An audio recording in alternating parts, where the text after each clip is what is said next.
this day in which ye came out from Egypt, out of the house of bondage. For by strength of hand the Lord brought you out from this place. There shall no leavened bread be eaten. This day came ye out in the month Abib. And it shall be, when the Lord shall bring thee into the land of the Canaanites, and the Hittites, and the Amorites, and the Hivites, and the Jebusites, which he sware unto thy fathers to give thee, a land flowing with milk and honey, that thou shalt keep this service in this month. 7 days thou shalt eat unleavened bread, and in the 7th day shall be a feast to the Lord. Unleavened bread shall be eaten 7 days, and there shall no leavened bread be seen with thee, neither shall there be leaven seen with thee in all thy quarters. And thou shalt show thy son in that day, saying, This is done because of that which the Lord did unto me when I came forth out of Egypt. And it shall be for a sign unto thee upon thine hand, and for a memorial between thine eyes, that the Lord's law may be in thy mouth. For with a strong hand hath the Lord brought thee out of Egypt. Thou shalt therefore keep this ordinance in his season from year to year. And it shall be, when the Lord shall bring thee into the land of the Canaanites, as he sware unto thee and to thy fathers, and shall give it thee, that thou shalt set apart unto the Lord all that openeth the matrix, and every firstling that cometh of a beast which thou hast. The males shall be the Lord's. And every firstling of an ass thou shalt redeem with a lamb. And if thou wilt not redeem it, then thou shalt break his neck. And all the firstborn of man among thy children shalt thou redeem. And it shall be, when thy son asketh thee in time to come, saying, What is this? That thou shalt say unto him, By strength of hand the Lord brought us out from Egypt, from the house of bondage. And it came to pass, when Pharaoh would hardly let us go, that the Lord slew all the firstborn in the land of Egypt, both the firstborn of man and the firstborn of beast. Therefore I sacrificed to the Lord all that open the matrix, being males. But all the firstborn of my children I redeem. And it shall be for a token upon thine hand, and for frontlets between thine eyes. For by strength of hand the Lord brought us forth out of Egypt. And it came to pass, when Pharaoh had let the people go, that God led them not through the way of the land of the Philistines, although that was near. For God said, Lest peradventure the people repent when they see war, and they return to Egypt. But God led the people about through the way of the wilderness of the Red Sea, and the children of Israel went up harnessed out of the land of Egypt. And Moses took the bones of Joseph with him, for he had straitly sworn the children of Israel, saying, God will surely visit you, and ye shall carry up my bones away hence with you. And they took their journey from Succoth, and encamped in Etham in the edge of the wilderness. And the Lord went before them by day in a pillar of a cloud, to lead them the way, and by night in a pillar of fire, to give them light, to go by day and night. He took not away the pillar of the cloud by day, nor the pillar of fire by night from before the people.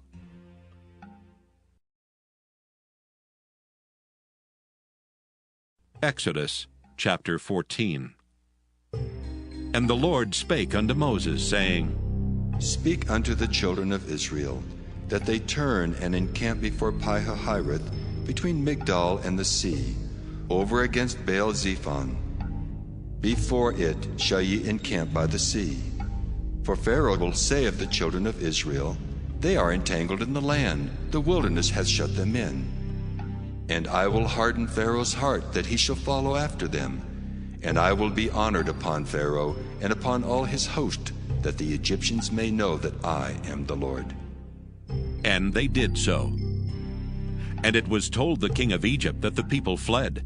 And the heart of Pharaoh and of his servants was turned against the people, and they said, Why have we done this, that we have let Israel go from serving us? And he made ready his chariot and took his people with him. And he took 600 chosen chariots and all the chariots of Egypt, and captains over every one of them.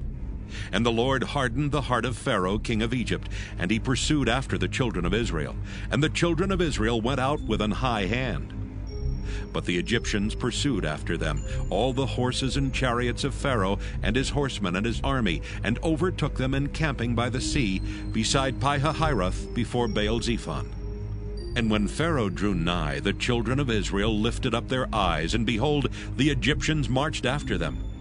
And they were sore afraid. And the children of Israel cried out unto the Lord. And they said unto Moses, Because there were no graves in Egypt, hast thou taken us away to die in the wilderness? Wherefore hast thou dealt thus with us, to carry us forth out of Egypt? Is not this the word that we did tell thee in Egypt, saying, Let us alone, that we may serve the Egyptians? For it had been better for us to serve the Egyptians, than that we should die in the wilderness. And Moses said unto the people, Fear ye not. Stand still and see the salvation of the Lord, which he will show to you today. For the Egyptians whom ye have seen today, ye shall see them again no more forever. The Lord shall fight for you, and ye shall hold your peace. And the Lord said unto Moses, Wherefore criest thou unto me? Speak unto the children of Israel that they go forward. But lift thou up thy rod, and stretch out thine hand over the sea, and divide it. And the children of Israel shall go on dry ground through the midst of the sea.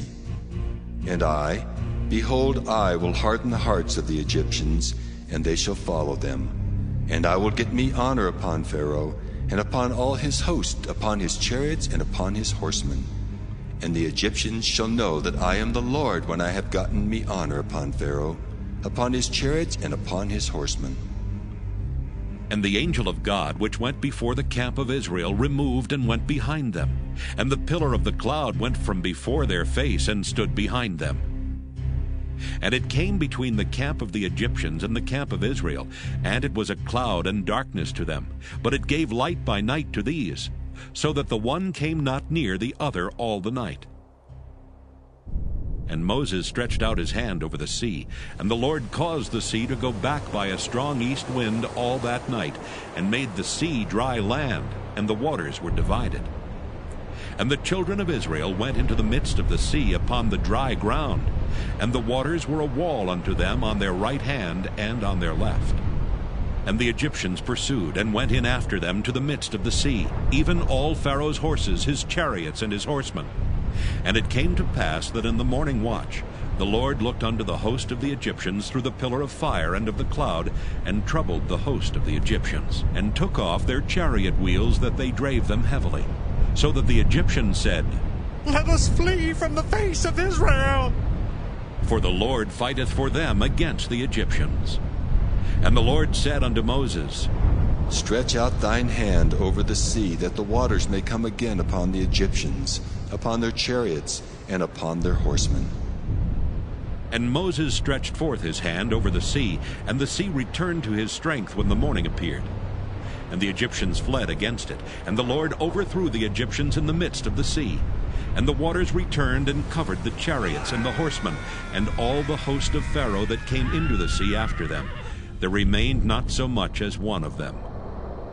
But the children of Israel walked upon dry land in the midst of the sea, and the waters were a wall unto them on their right hand and on their left. Thus the Lord saved Israel that day out of the hand of the Egyptians. And Israel saw the Egyptians dead upon the seashore. And Israel saw that great work which the Lord did upon the Egyptians. And the people feared the Lord, and believed the Lord and his servant Moses.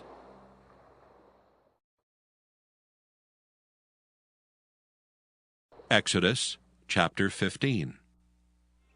Then sang Moses and the children of Israel this song unto the Lord, and spake, saying, I will sing unto the Lord, for he hath triumphed gloriously. The horse and his rider hath he thrown into the sea. The Lord is my strength and song, and he is become my salvation. He is my God, and I will prepare him an habitation, my father's God, and I will exalt him. The Lord is a man of war, the Lord is his name. Pharaoh's chariots and his host hath he cast into the sea. His chosen captains also are drowned in the Red Sea. The depths have covered them, they sank into the bottom as a stone. Thy right hand, O Lord, is become glorious in power. Thy right hand, O Lord, hath dashed in pieces the enemy. And in the greatness of thine excellency, thou hast overthrown them that rose up against thee. Thou sentest forth thy wrath, which consumed them as stubble. And with a blast of thy nostrils the waters were gathered together. The flood stood upright as an heap, and the depths were congealed in the heart of the sea. The enemy said, I will pursue, I will overtake, I will divide the spoil. My lust shall be satisfied upon them. I will draw my sword, my hand shall destroy them. Thou didst blow with thy wind, the sea covered them, they sank as lead in the mighty waters. Who is like unto thee, O Lord, among the gods? Who is like thee, glorious in holiness, fearful in praises, doing wonders? Thou stretchest out thy right hand, the earth swallowed them.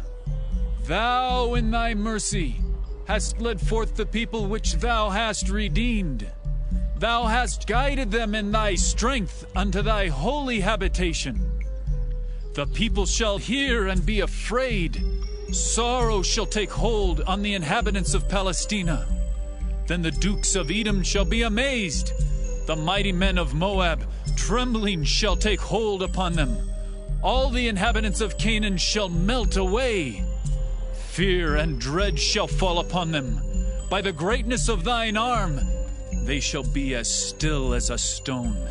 Till thy people pass over, O Lord, till the people pass over which thou hast purchased.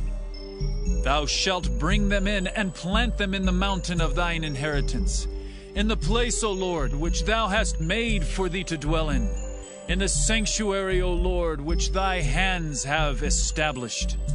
The Lord shall reign forever and ever.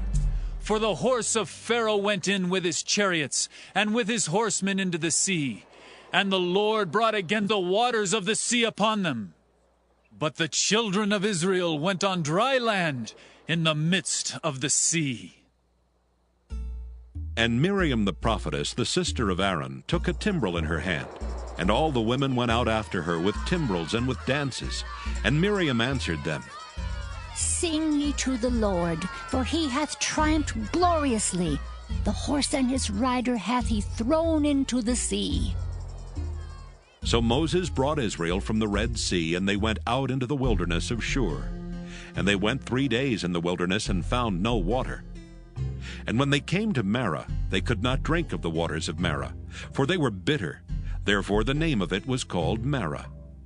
And the people murmured against Moses, saying, What shall we drink? And he cried unto the Lord, and the Lord showed him a tree, which when he had cast into the waters were made sweet. There he made for them a statute and an ordinance, and there he proved them, and said, If thou wilt diligently hearken to the voice of the Lord thy God, and wilt do that which is right in his sight, and wilt give ear to his commandments, and keep all his statutes, I will put none of these diseases upon thee, which I have brought upon the Egyptians. For I am the Lord that healeth thee. And they came to Elim, where were 12 wells of water, and 70 palm trees, and they encamped there by the waters.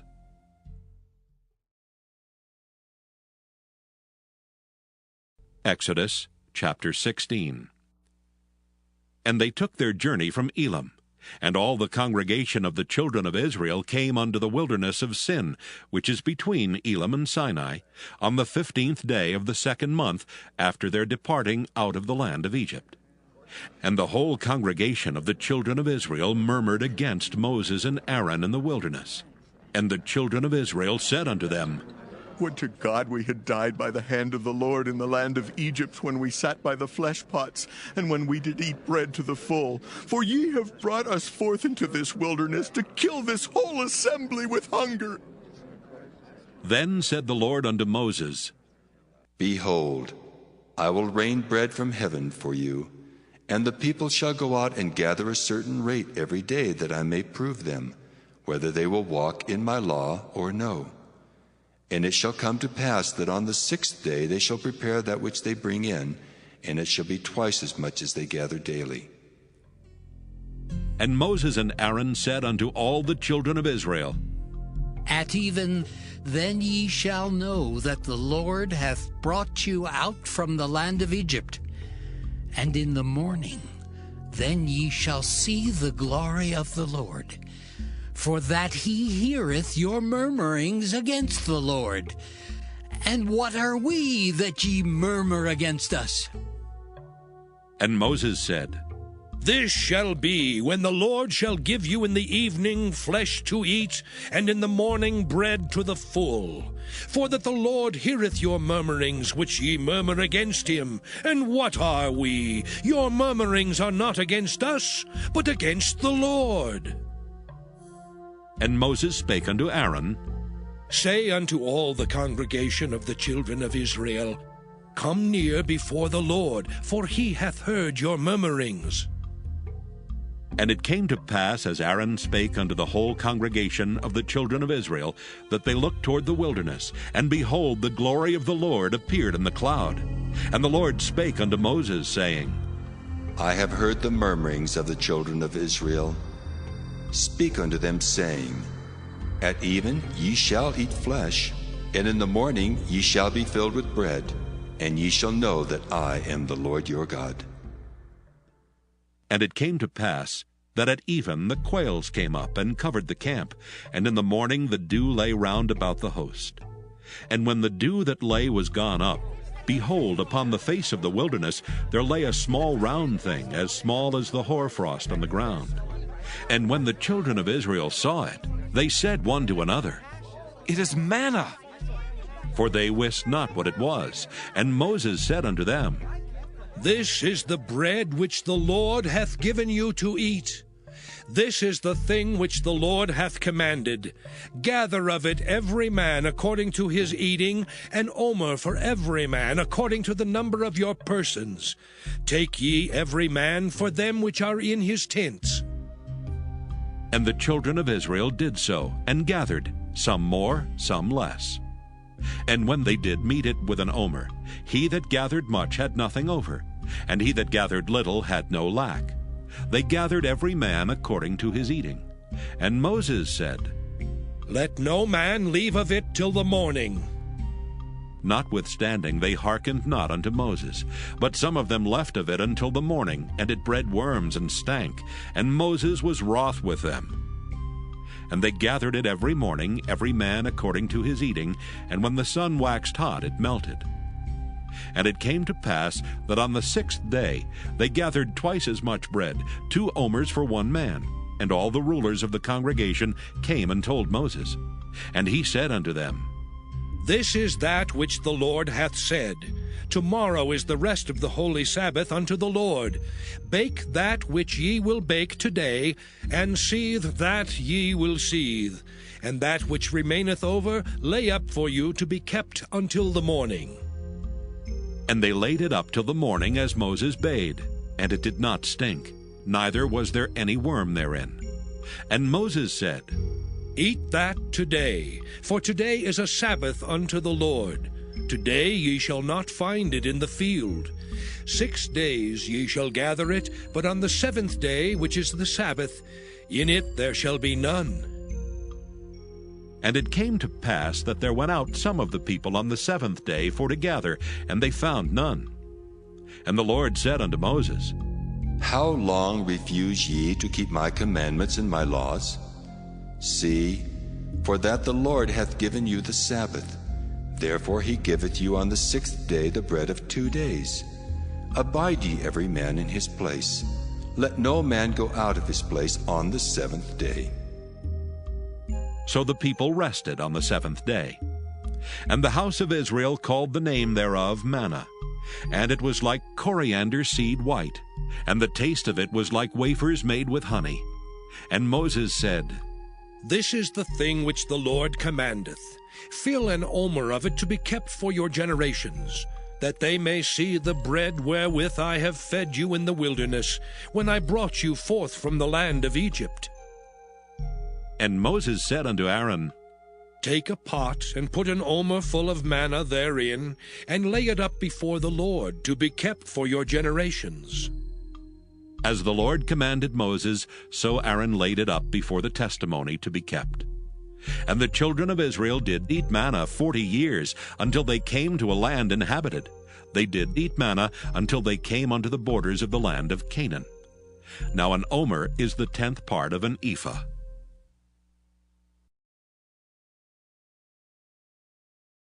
Exodus chapter 17. And all the congregation of the children of Israel journeyed from the wilderness of Sin after their journeys according to the commandment of the Lord, and pitched in Rephidim, and there was no water for the people to drink. Wherefore the people did chide with Moses, and said, Give us water that we may drink. And Moses said unto them, Why chide ye with me? Wherefore do ye tempt the Lord?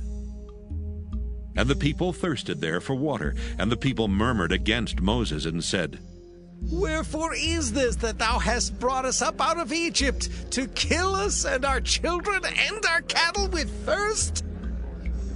And Moses cried unto the Lord, saying, What shall I do unto this people? They be almost ready to stone me.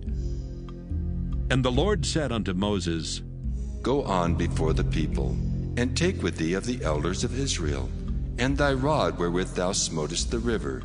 Take in thine hand, and go. Behold, I will stand before thee there upon the rock in Horeb, and thou shalt smite the rock, and there shall come water out of it, that the people may drink. And Moses did so in the sight of the elders of Israel. And he called the name of the place Massah and Meribah, because of the chiding of the children of Israel, and because they tempted the Lord, saying, Is the Lord among us or not? Then came Amalek and fought with Israel in Rephidim. And Moses said unto Joshua, Choose us out men, and go out, fight with Amalek. Tomorrow I will stand on the top of the hill with the rod of God in mine hand. So Joshua did as Moses had said to him, and fought with Amalek. And Moses, Aaron, and Hur went up to the top of the hill. And it came to pass, when Moses held up his hand, that Israel prevailed, and when he let down his hand, Amalek prevailed. But Moses' hands were heavy, and they took a stone and put it under him, and he sat thereon. And Aaron and Hur stayed up his hands, the one on the one side and the other on the other side, and his hands were steady until the going down of the sun. And Joshua discomfited Amalek and his people with the edge of the sword. And the Lord said unto Moses, Write this for a memorial in a book, and rehearse it in the ears of Joshua. For I will utterly put out the remembrance of Amalek from under heaven. And Moses built an altar, and called the name of it Jehovah Nissi. For he said, Because the Lord hath sworn that the Lord will have war with Amalek from generation to generation.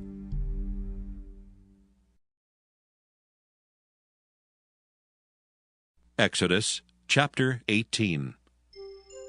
When Jethro, the priest of Midian, Moses' father-in-law, heard of all that God had done for Moses and for Israel his people, and that the Lord had brought Israel out of Egypt, then Jethro, Moses' father-in-law, took Zipporah, Moses' wife, after he had sent her back, and her 2 sons, of which the name of the one was Gershom.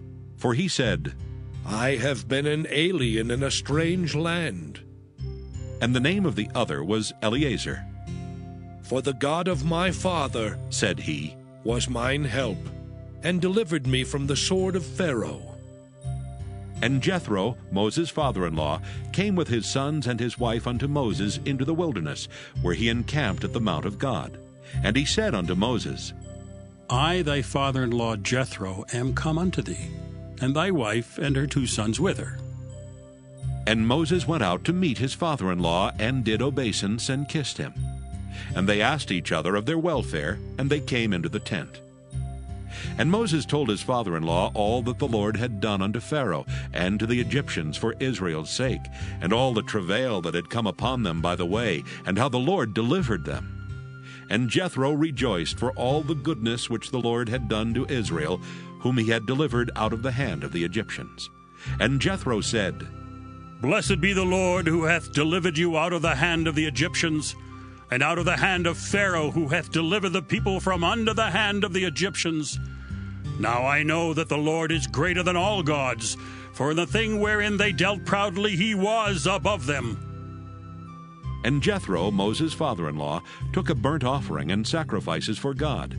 And Aaron came, and all the elders of Israel, to eat bread with Moses' father-in-law before God. And it came to pass on the morrow that Moses sat to judge the people, and the people stood by Moses from the morning unto the evening. And when Moses' father-in-law saw all that he did to the people, he said, What is this thing that thou doest to the people? Why sittest thou thyself alone, and all the people stand by thee from morning until even? And Moses said unto his father-in-law, Because the people come unto me to inquire of God. When they have a matter, they come unto me, and I judge between one and another, and I do make them know the statutes of God and his laws. And Moses' father-in-law said unto him, The thing that thou doest is not good. Thou wilt surely wear away both thou and this people that is with thee. For this thing is too heavy for thee. Thou art not able to perform it thyself alone. Hearken now unto my voice. I will give thee counsel, and God shall be with thee. Be thou for the people to Godward, that thou mayest bring the causes unto God. And thou shalt teach them ordinances and laws, and shalt show them the way wherein they must walk, and the work that they must do. Moreover, thou shalt provide out of all the people able men such as fear God, men of truth, hating covetousness, and place such over them to be rulers of thousands, and rulers of hundreds, rulers of 50s, and rulers of 10s. And let them judge the people at all seasons.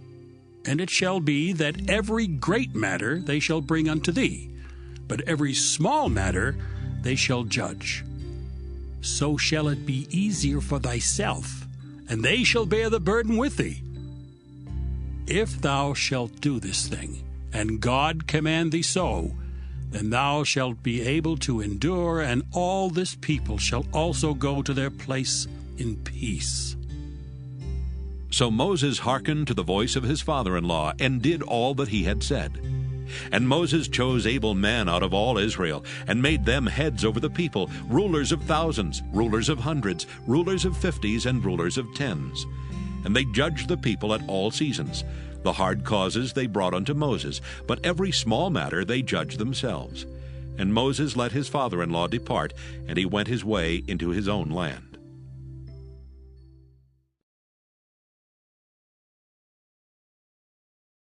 Exodus chapter 19. In the 3rd month, when the children of Israel were gone forth out of the land of Egypt, the same day came they into the wilderness of Sinai.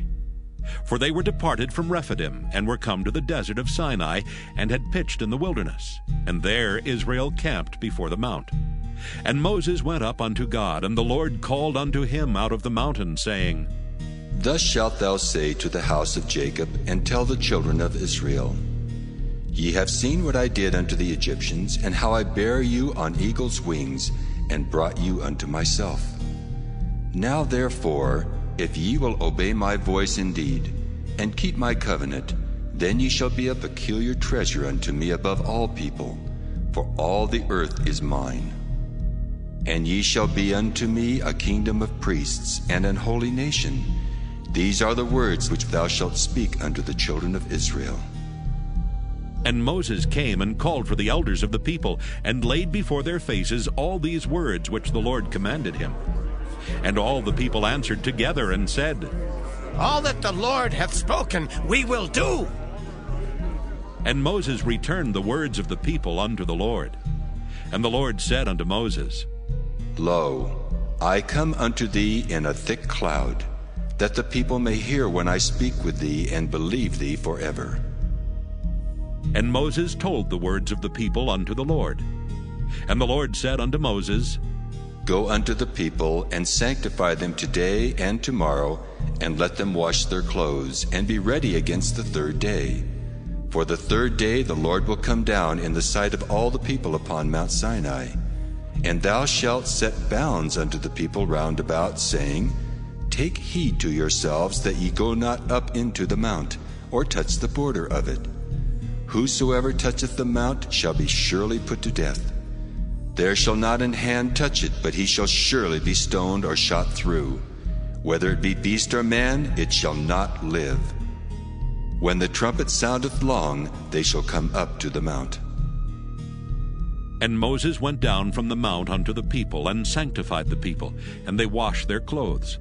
And he said unto the people, Be ready against the third day, come not at your wives.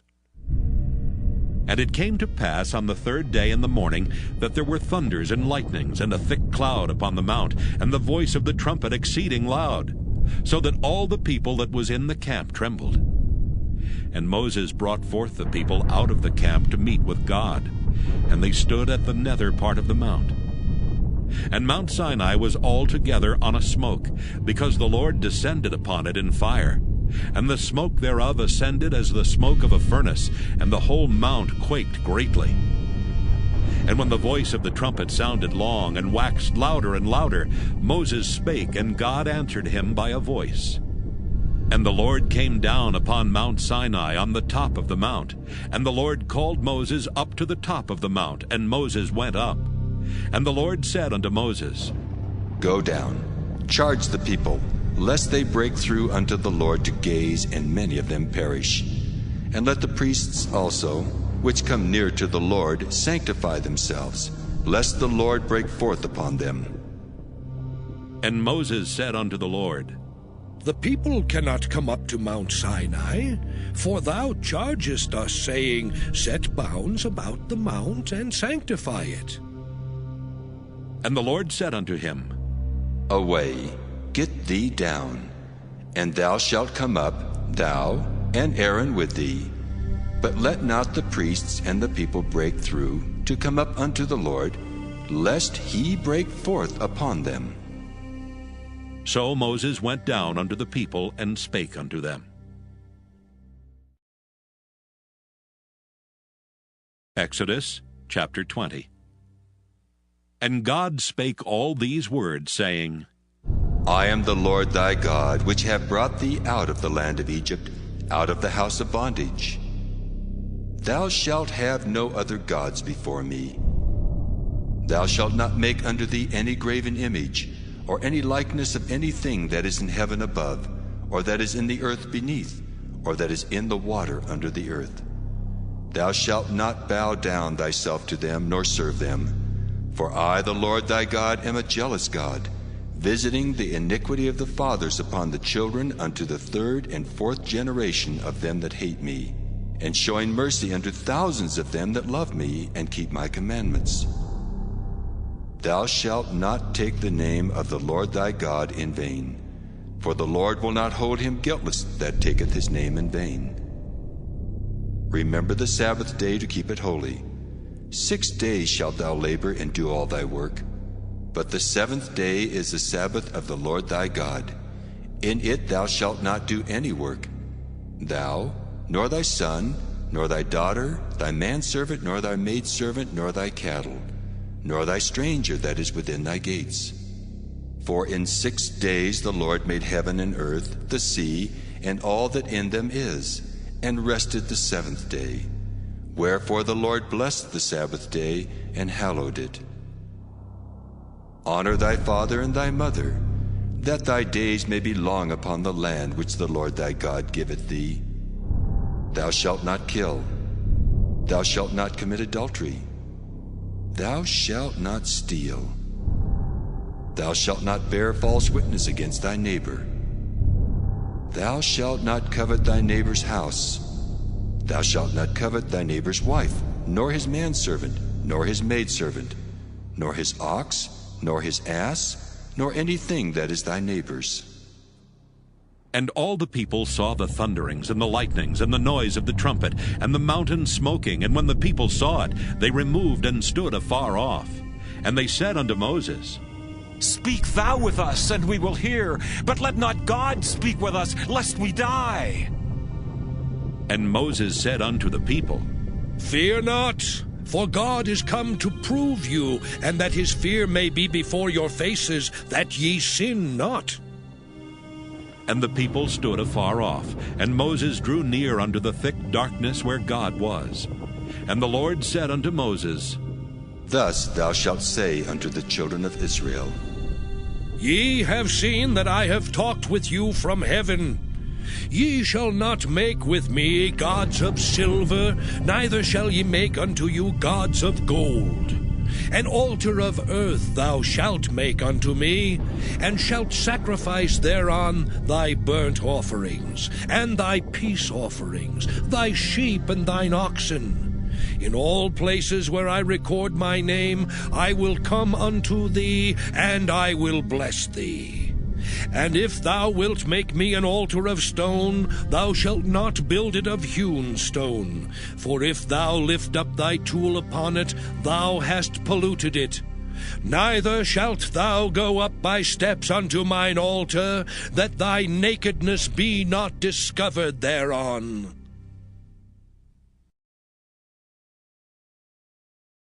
Exodus chapter 21. Now these are the judgments which thou shalt set before them. If thou buy an Hebrew servant, 6 years he shall serve, and in the 7th he shall go out free for nothing. If he came in by himself, he shall go out by himself. If he were married, then his wife shall go out with him.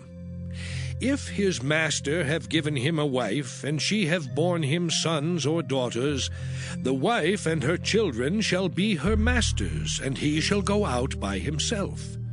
And if the servant shall plainly say, I love my master, my wife and my children, I will not go out free, then his master shall bring him unto the judges. He shall also bring him to the door, or unto the door post. And his master shall bore his ear through with an awl, and he shall serve him forever. And if a man sell his daughter to be a maidservant, she shall not go out as the men servants do. If she please not her master, who hath betrothed her to himself, then shall he let her be redeemed. To sell her unto a strange nation he shall have no power, seeing he hath dealt deceitfully with her. And if he have betrothed her unto his son, he shall deal with her after the manner of daughters. If he take him another wife, her food, her raiment, and her duty of marriage shall he not diminish. And if he do not these 3 unto her, then shall she go out free without money. He that smiteth a man so that he die shall be surely put to death. And if a man lie not in wait, but God deliver him into his hand, then I will appoint thee a place whither he shall flee. But if a man come presumptuously upon his neighbor, to slay him with guile, thou shalt take him from mine altar, that he may die. And he that smiteth his father or his mother shall be surely put to death. And he that stealeth a man and selleth him, or if he be found in his hand, he shall surely be put to death. And he that curseth his father or his mother shall surely be put to death. And if men strive together, and one smite another with a stone, or with his fist, and he die not, but keepeth his bed, if he rise again, and walk abroad upon his staff, then shall he that smote him be quit. Only he shall pay for the loss of his time, and shall cause him to be thoroughly healed. And if a man smite his servant or his maid with a rod, and he die under his hand, he shall be surely punished. Notwithstanding, if he continue a day or 2, he shall not be punished, for he is his money. If men strive and hurt a woman with child, so that her fruit depart from her, and yet no mischief follow, he shall be surely punished according as the woman's husband will lay upon him, and he shall pay as the judges determine. And if any mischief follow, then thou shalt give life for life, eye for eye, tooth for tooth, hand for hand, foot for foot, burning for burning, wound for wound, stripe for stripe. And if a man smite the eye of his servant, or the eye of his maid, that it perish, he shall let him go free for his eye's sake. And if he smite out his manservant's tooth, or his maidservant's tooth, he shall let him go free for his tooth's sake. If an ox gore a man or a woman, that they die, then the ox shall be surely stoned, and his flesh shall not be eaten, but the owner of the ox shall be quit. But if the ox were wont to push with his horn in time past, and it hath been testified to his owner, and he hath not kept him in, but that he hath killed a man or a woman, the ox shall be stoned, and his owner also shall be put to death.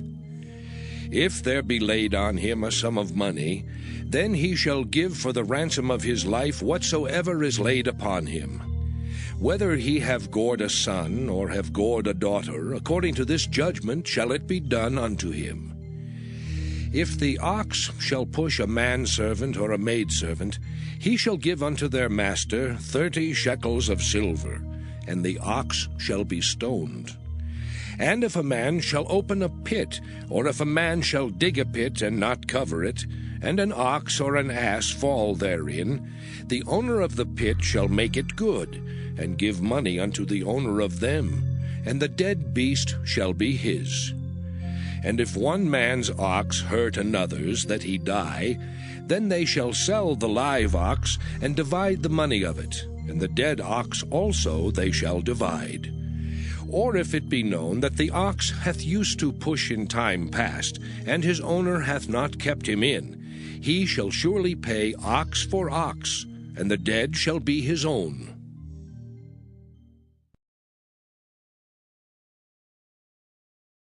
Exodus chapter 22. If a man shall steal an ox or a sheep, and kill it or sell it, he shall restore 5 oxen for an ox, and 4 sheep for a sheep. If a thief be found breaking up, and be smitten that he die, there shall no blood be shed for him. If the sun be risen upon him, there shall be blood shed for him, for he should make full restitution. If he have nothing, then he shall be sold for his theft. If the theft be certainly found in his hand alive, whether it be ox or ass or sheep, he shall restore double. If a man shall cause a field or vineyard to be eaten, and shall put in his beast, and shall feed in another man's field, of the best of his own field and of the best of his own vineyard shall he make restitution. If fire break out and catch in thorns, so that the stacks of corn or the standing corn or the field be consumed therewith, he that kindled the fire shall surely make restitution. If a man shall deliver unto his neighbor money or stuff to keep, and it be stolen out of the man's house, if the thief be found, let him pay double. If the thief be not found, then the master of the house shall be brought unto the judges, to see whether he have put his hand unto his neighbor's goods. For all manner of trespass, whether it be for ox, for ass, for sheep, for raiment, or for any manner of lost thing which another challengeth to be his, the cause of both parties shall come before the judges. And whom the judges shall condemn, he shall pay double unto his neighbor. If a man deliver unto his neighbor an ass, or an ox, or a sheep, or any beast to keep, and it die, or be hurt, or driven away, no man seeing it, then shall an oath of the Lord be between them both, that he hath not put his hand unto his neighbor's goods, and the owner of it shall accept thereof, and he shall not make it good. And if it be stolen from him, he shall make restitution unto the owner thereof. If it be torn in pieces, then let him bring it for witness, and he shall not make good that which was torn. And if a man borrow aught of his neighbor, and it be hurt or die, the owner thereof being not with it, he shall surely make it good. But if the owner thereof be with it, he shall not make it good. If it be an hired thing, it came for his hire. And if a man entice a maid that is not betrothed, and lie with her, he shall surely endow her to be his wife. If her father utterly refuse to give her unto him, he shall pay money according to the dowry of virgins. Thou shalt not suffer a witch to live. Whosoever lieth with a beast shall surely be put to death. He that sacrificeth unto any god save unto the Lord only, he shall be utterly destroyed. Thou shalt neither vex a stranger nor oppress him, for ye were strangers in the land of Egypt. Ye shall not afflict any widow or fatherless child. If thou afflict them in any wise, and they cry at all unto me, I will surely hear their cry. And my wrath shall wax hot, and I will kill you with the sword, and your wives shall be widows, and your children fatherless. If thou lend money to any of my people that is poor by thee, thou shalt not be to him as an usurer, neither shalt thou lay upon him usury. If thou at all take thy neighbor's raiment to pledge, thou shalt deliver it unto him by that the sun goeth down. For that is his covering only, it is his raiment for his skin. Wherein shall he sleep? And it shall come to pass, when he crieth unto me, that I will hear, for I am gracious. Thou shalt not revile the gods, nor curse the ruler of thy people. Thou shalt not delay to offer the first of thy ripe fruits and of thy liquors. The firstborn of thy sons shalt thou give unto me. Likewise shalt thou do with thine oxen and with thy sheep. 7 days it shall be with his dam. On the 8th day thou shalt give it me. And ye shall be holy men unto me. Neither shall ye eat any flesh that is torn of beasts in the field. Ye shall cast it to the dogs.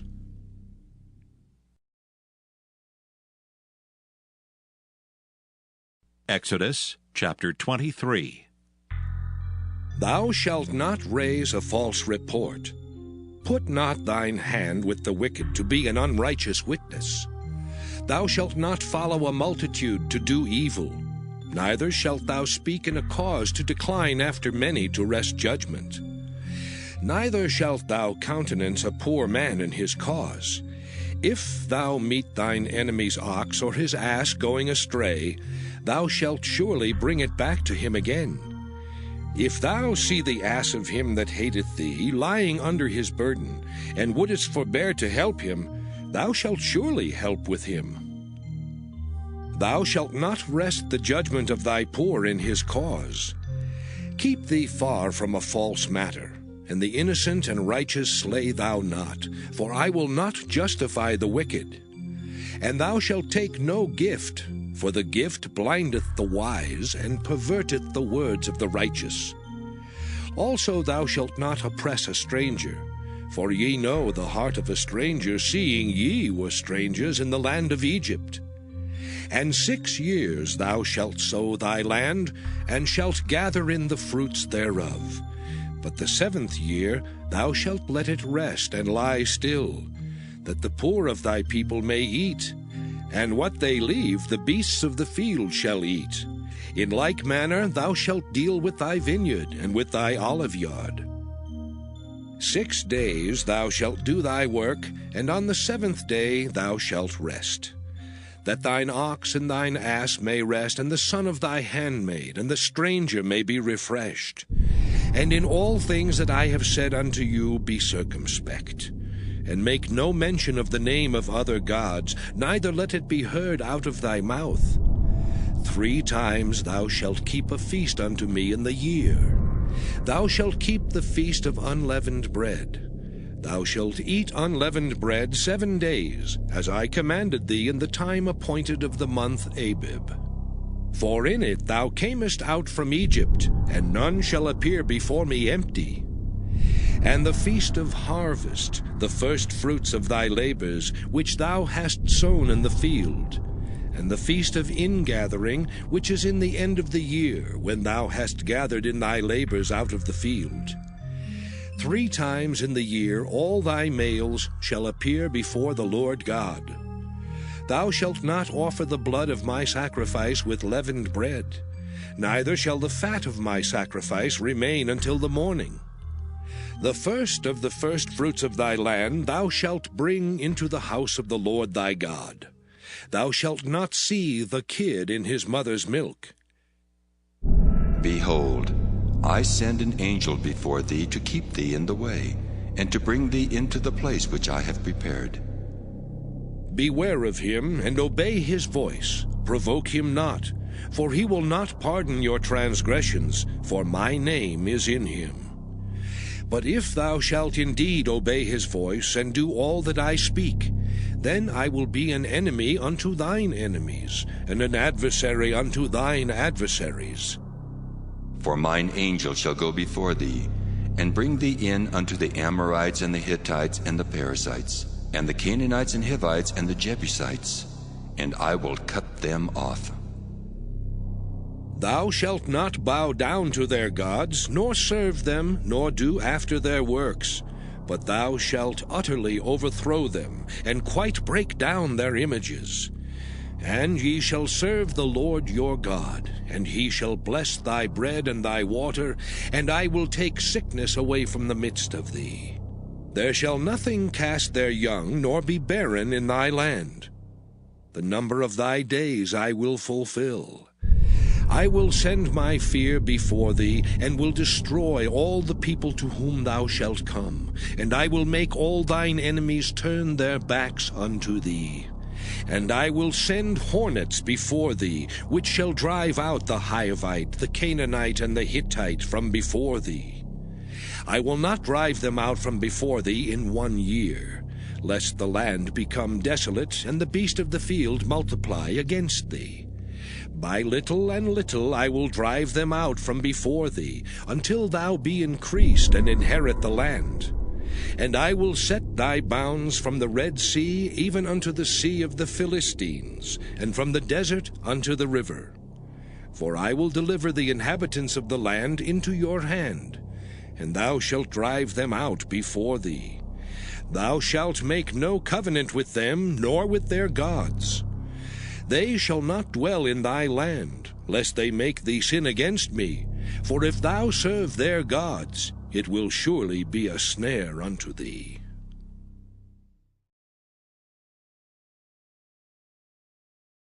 Exodus chapter 24. And he said unto Moses, Come up unto the Lord, thou and Aaron, Nadab and Abihu, and 70 of the elders of Israel, and worship ye afar off. And Moses alone shall come near the Lord. But they shall not come nigh, neither shall the people go up with him. And Moses came and told the people all the words of the Lord, and all the judgments. And all the people answered with one voice, and said, All the words which the Lord hath said will we do. And Moses wrote all the words of the Lord, and rose up early in the morning, and builded an altar under the hill, and 12 pillars, according to the 12 tribes of Israel. And he sent young men of the children of Israel, which offered burnt offerings, and sacrificed peace offerings of oxen unto the Lord. And Moses took half of the blood, and put it in basins, and half of the blood he sprinkled on the altar. And he took the book of the covenant, and read in the audience of the people, and they said, All that the Lord hath said will we do, and be obedient. And Moses took the blood, and sprinkled it on the people, and said, Behold the blood of the covenant, which the Lord hath made with you concerning all these words. Then went up Moses and Aaron, Nadab and Abihu, and 70 of the elders of Israel. And they saw the God of Israel. And there was under his feet as it were a paved work of a sapphire stone, and as it were the body of heaven in his clearness. And upon the nobles of the children of Israel he laid not his hand. Also they saw God, and did eat and drink. And the Lord said unto Moses, Come up to me into the mount and be there, and I will give thee tables of stone, and a law and commandments which I have written, that thou mayest teach them. And Moses rose up, and his minister Joshua. And Moses went up into the mount of God. And he said unto the elders, Tarry ye here for us until we come again unto you. And behold, Aaron and Hur are with you. If any man have any matters to do, let him come unto them. And Moses went up into the mount, and a cloud covered the mount. And the glory of the Lord abode upon Mount Sinai, and the cloud covered it 6 days. And the 7th day he called unto Moses out of the midst of the cloud. And the sight of the glory of the Lord was like devouring fire on the top of the mount in the eyes of the children of Israel.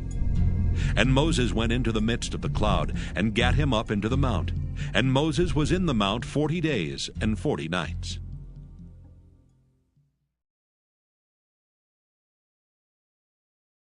Exodus chapter 25. And the Lord spake unto Moses, saying, Speak unto the children of Israel, that they bring me an offering. Of every man that giveth it willingly with his heart, ye shall take my offering. And this is the offering which ye shall take of them: gold and silver and brass, and blue and purple and scarlet, and fine linen and goat's hair, and ram's skins dyed red, and badger's skins, and shittim wood, oil for the light, spices for anointing oil and for sweet incense, onyx stones, and stones to be set in the ephod and in the breastplate. And let them make me a sanctuary, that I may dwell among them, according to all that I show thee, after the pattern of the tabernacle, and the pattern of all the instruments thereof, even so shall ye make it. And they shall make an ark of shittim wood.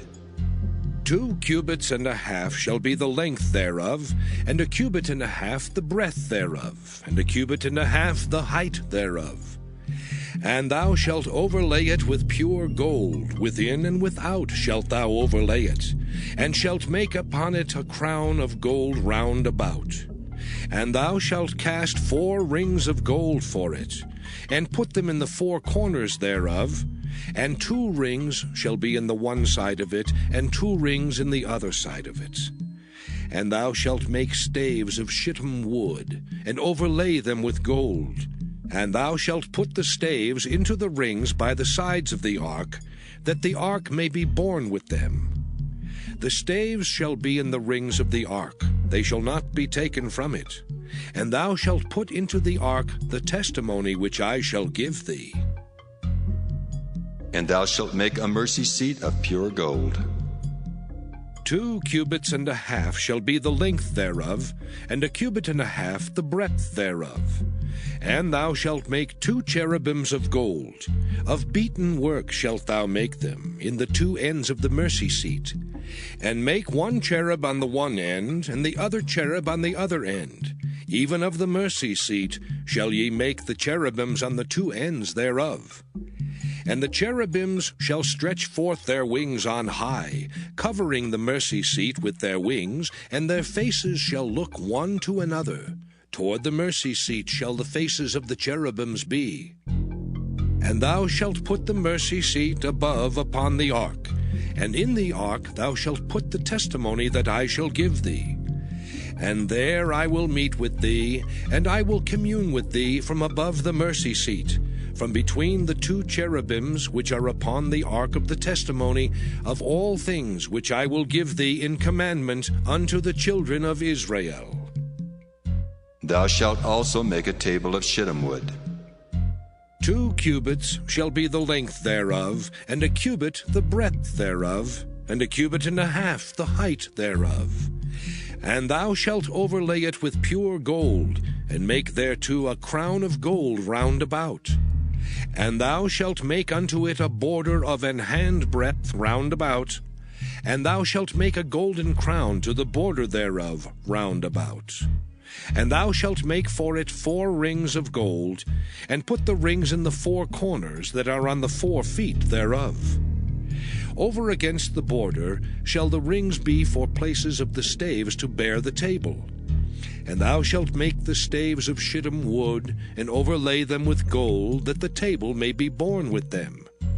And thou shalt make the dishes thereof, and spoons thereof, and covers thereof, and bowls thereof, to cover withal. Of pure gold shalt thou make them. And thou shalt set upon the table showbread before me alway. And thou shalt make a candlestick of pure gold.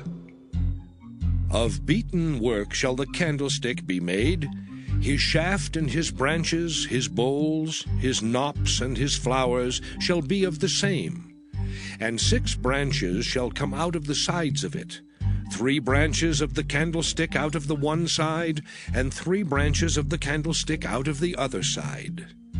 3 bowls made like unto almonds, with a knop and a flower in one branch, and 3 bowls made like almonds in the other branch, with a knop and a flower. So in the 6 branches that come out of the candlestick. And in the candlestick shall be 4 bowls made like unto almonds, with their knops and their flowers. And there shall be a knop under 2 branches of the same, and a knop under 2 branches of the same, and a knop under 2 branches of the same, according to the 6 branches that proceed out of the candlestick. Their knops and their branches shall be of the same. All it shall be one beaten work of pure gold. And thou shalt make the 7 lamps thereof, and they shall light the lamps thereof, that they may give light over against it. And the tongs thereof, and the snuff dishes thereof, shall be of pure gold. Of a talent of pure gold shall he make it, with all these vessels. And look that thou make them after their pattern, which was showed thee in the mount.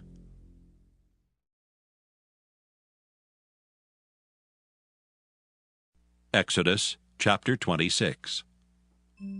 Moreover, thou shalt make the tabernacle, with 10 curtains of fine twined linen, and blue, and purple, and scarlet. With cherubims of cunning work shalt thou make them. The length of one curtain shall be 28 cubits, and the breadth of one curtain 4 cubits, and every one of the curtains shall have one measure. The 5 curtains shall be coupled together one to another, and other 5 curtains shall be coupled one to another. And thou shalt make loops of blue upon the edge of the one curtain from the selvage in the coupling, and likewise shalt thou make in the uttermost edge of another curtain in the coupling of the second. 50 loops shalt thou make in the one curtain, and 50 loops shalt thou make in the edge of the curtain that is in the coupling of the second, that the loops may take hold one of another.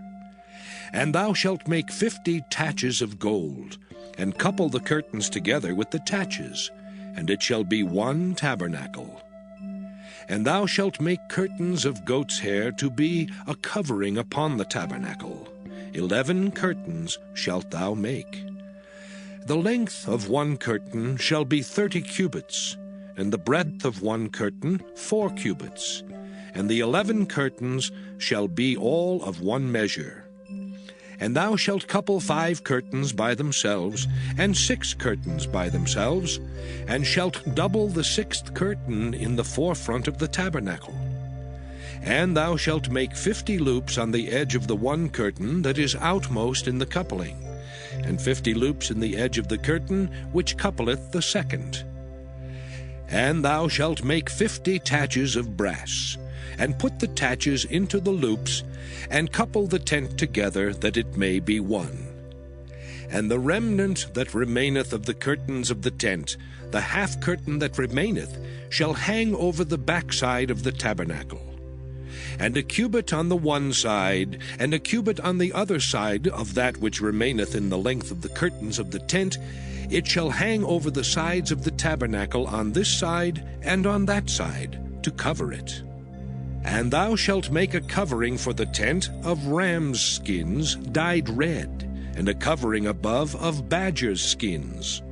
And thou shalt make boards for the tabernacle of shittim wood standing up. 10 cubits shall be the length of a board, and 1.5 cubits shall be the breadth of one board.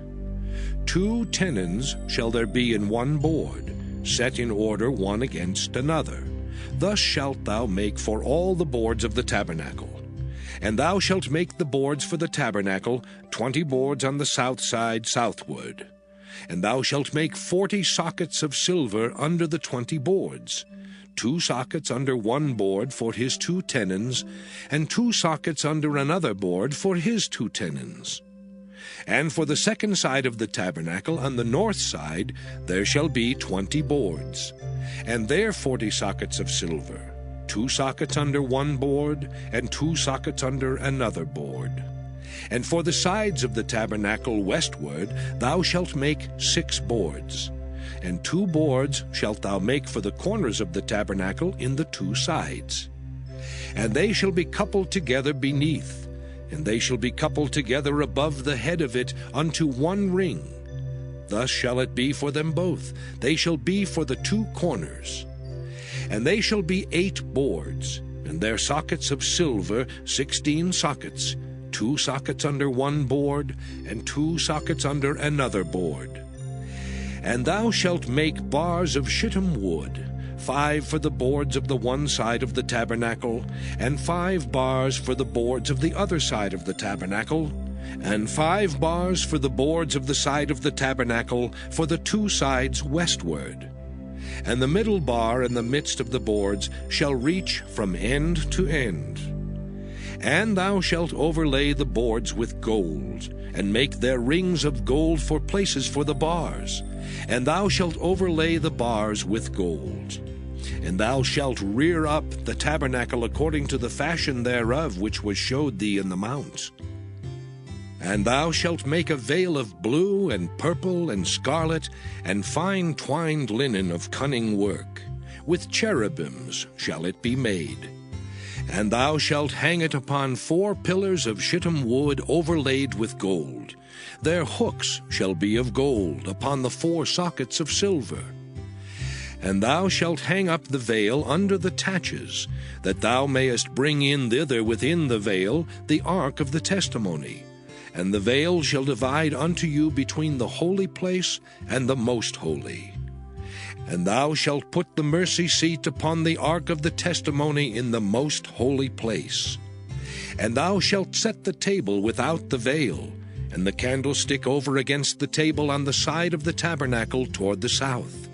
And thou shalt put the table on the north side. And thou shalt make an hanging for the door of the tent of blue and purple and scarlet and fine twined linen, wrought with needlework. And thou shalt make for the hanging 5 pillars of shittim wood, and overlay them with gold, and their hooks shall be of gold. And thou shalt cast 5 sockets of brass for them.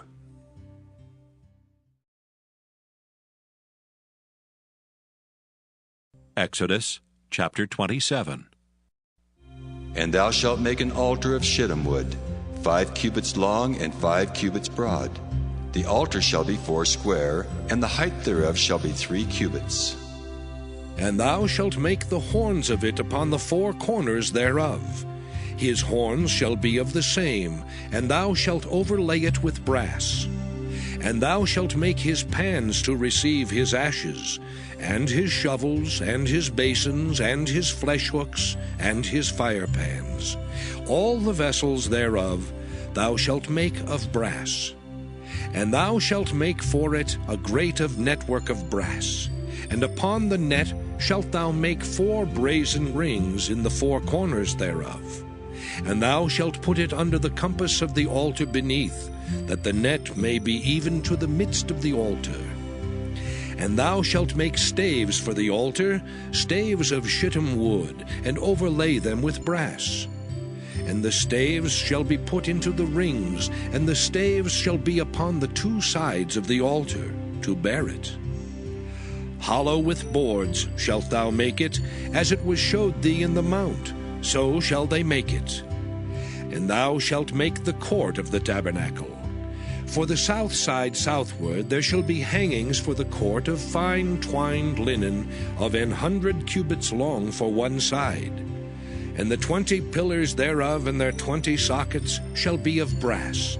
The hooks of the pillars and their fillets shall be of silver. And likewise for the north side in length there shall be hangings of 100 cubits long, and his 20 pillars and their 20 sockets of brass, the hooks of the pillars and their fillets of silver. And for the breadth of the court on the west side shall be hangings of 50 cubits, their pillars 10 and their sockets 10. And the breadth of the court on the east side eastward shall be 50 cubits. The hangings of one side of the gate shall be 15 cubits, their pillars 3 and their sockets 3. And on the other side shall be hangings 15 cubits, their pillars 3 and their sockets 3. And for the gate of the court shall be an hanging of 20 cubits, of blue and purple and scarlet and fine twined linen, wrought with needlework. And their pillars shall be 4 and their sockets 4. All the pillars round about the court shall be filleted with silver. Their hooks shall be of silver, and their sockets of brass. The length of the court shall be 100 cubits, and the breadth 50 everywhere, and the height 5 cubits of fine twined linen, and their sockets of brass. All the vessels of the tabernacle in all the service thereof, and all the pins thereof, and all the pins of the court shall be of brass. And thou shalt command the children of Israel that they bring thee pure olive oil beaten for the light, to cause the lamp to burn always.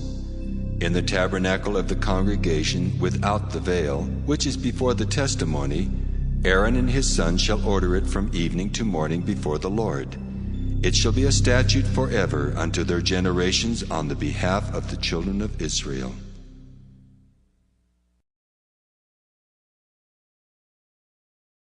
Exodus chapter 28. And take thou unto thee Aaron thy brother and his sons with him from among the children of Israel, that he may minister unto me in the priest's office. Even Aaron, Nadab and Abihu, Eleazar and Ithamar, Aaron's sons. And thou shalt make holy garments for Aaron thy brother for glory and for beauty. And thou shalt speak unto all that are wise-hearted, whom I have filled with the spirit of wisdom, that they may make Aaron's garments to consecrate him, that he may minister unto me in the priest's office. And these are the garments which they shall make: a breastplate, and an ephod and a robe, and a broidered coat, a mitre, and a girdle. And they shall make holy garments for Aaron thy brother and his sons, that he may minister unto me in the priest's office. And they shall take gold, and blue, and purple, and scarlet, and fine linen. And they shall make the ephod of gold, of blue, and of purple, of scarlet, and fine twined linen, with cunning work. It shall have the 2 shoulder pieces thereof joined at the 2 edges thereof, and so it shall be joined together. And the curious girdle of the ephod, which is upon it, shall be of the same, according to the work thereof, even of gold, of blue, and purple, and scarlet, and fine twined linen. And thou shalt take 2 onyx stones, and grave on them the names of the children of Israel, 6 of their names on one stone, and the other 6 names of the rest on the other stone, according to their birth. With the work of an engraver in stone, like the engravings of a signet, shalt thou engrave the 2 stones with the names of the children of Israel. Thou shalt make them to be set in ouches of gold. And thou shalt put the 2 stones upon the shoulders of the ephod for stones of memorial unto the children of Israel. And Aaron shall bear their names before the Lord upon his 2 shoulders for a memorial. And thou shalt make ouches of gold, and 2 chains of pure gold at the ends. Of wreathen work shalt thou make them, and fasten the wreathen chains to the ouches. And thou shalt make the breastplate of judgment with cunning work. After the work of the ephod thou shalt make it. Of gold, of blue, and of purple, and of scarlet, and of fine twined linen shalt thou make it. 4 square it shall be, being doubled. A span shall be the length thereof, and a span shall be the breadth thereof. And thou shalt set it in settings of stones, even 4 rows of stones. The first row shall be a sardius, a topaz, and a carbuncle. This shall be the first row. And the second row shall be an emerald, a sapphire, and a diamond. And the third row a ligure, an agate, and an amethyst. And the fourth row a beryl, and an onyx, and a jasper. They shall be set in gold in their enclosings. And the stones shall be with the names of the children of Israel, 12, according to their names, like the engravings of a signet. Every one with his name shall they be according to the 12 tribes. And thou shalt make upon the breastplate chains at the ends of wreathen work of pure gold. And thou shalt make upon the breastplate 2 rings of gold, and shalt put the 2 rings on the 2 ends of the breastplate. And thou shalt put the 2 wreathen chains of gold in the 2 rings which are on the ends of the breastplate. And the other 2 ends of the 2 wreathen chains thou shalt fasten in the 2 ouches, and put them on the shoulder pieces of the ephod before it. And thou shalt make 2 rings of gold, and thou shalt put them upon the 2 ends of the breastplate in the border thereof, which is in the side of the ephod inward. And 2 other rings of gold thou shalt make, and shalt put them on the 2 sides of the ephod underneath, toward the forepart thereof, over against the other coupling thereof, above the curious girdle of the ephod. And they shall bind the breastplate by the rings thereof unto the rings of the ephod with a lace of blue, that it may be above the curious girdle of the ephod, and that the breastplate be not loosed from the ephod. And Aaron shall bear the names of the children of Israel in the breastplate of judgment upon his heart, when he goeth in unto the holy place for a memorial before the Lord continually. And thou shalt put in the breastplate of judgment the Urim and the Thummim, and they shall be upon Aaron's heart when he goeth in before the Lord. And Aaron shall bear the judgment of the children of Israel upon his heart before the Lord continually. And thou shalt make the robe of the ephod all of blue, and there shall be an hole in the top of it, in the midst thereof. It shall have a binding of woven work round about the whole of it, as it were the whole of an habergeon, that it be not rent. And beneath upon the hem of it thou shalt make pomegranates of blue, and of purple, and of scarlet, round about the hem thereof, and bells of gold between them round about. A golden bell and a pomegranate, a golden bell and a pomegranate, upon the hem of the robe round about. And it shall be upon Aaron to minister, and his sound shall be heard when he goeth in unto the holy place before the Lord, and when he cometh out, that he die not. And thou shalt make a plate of pure gold, and grave upon it, like the engravings of a signet, Holiness to the Lord. And thou shalt put it on a blue lace, that it may be upon the mitre, upon the forefront of the mitre it shall be. And it shall be upon Aaron's forehead, that Aaron may bear the iniquity of the holy things which the children of Israel shall hallow in all their holy gifts. And it shall be always upon his forehead, that they may be accepted before the Lord. And thou shalt embroider the coat of fine linen, and thou shalt make the mitre of fine linen, and thou shalt make the girdle of needlework. And for Aaron's sons thou shalt make coats, and thou shalt make for them girdles, and bonnets shalt thou make for them, for glory and for beauty. And thou shalt put them upon Aaron thy brother, and his sons with him, and shalt anoint them, and consecrate them, and sanctify them, that they may minister unto me in the priest's office. And thou shalt make them linen breeches to cover their nakedness.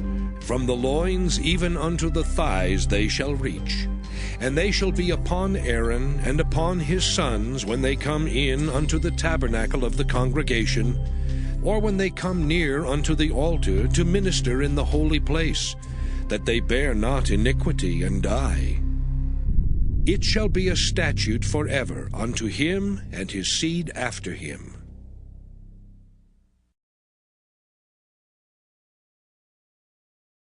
Exodus chapter 29. And this is the thing that thou shalt do unto them to hallow them, to minister unto me in the priest's office.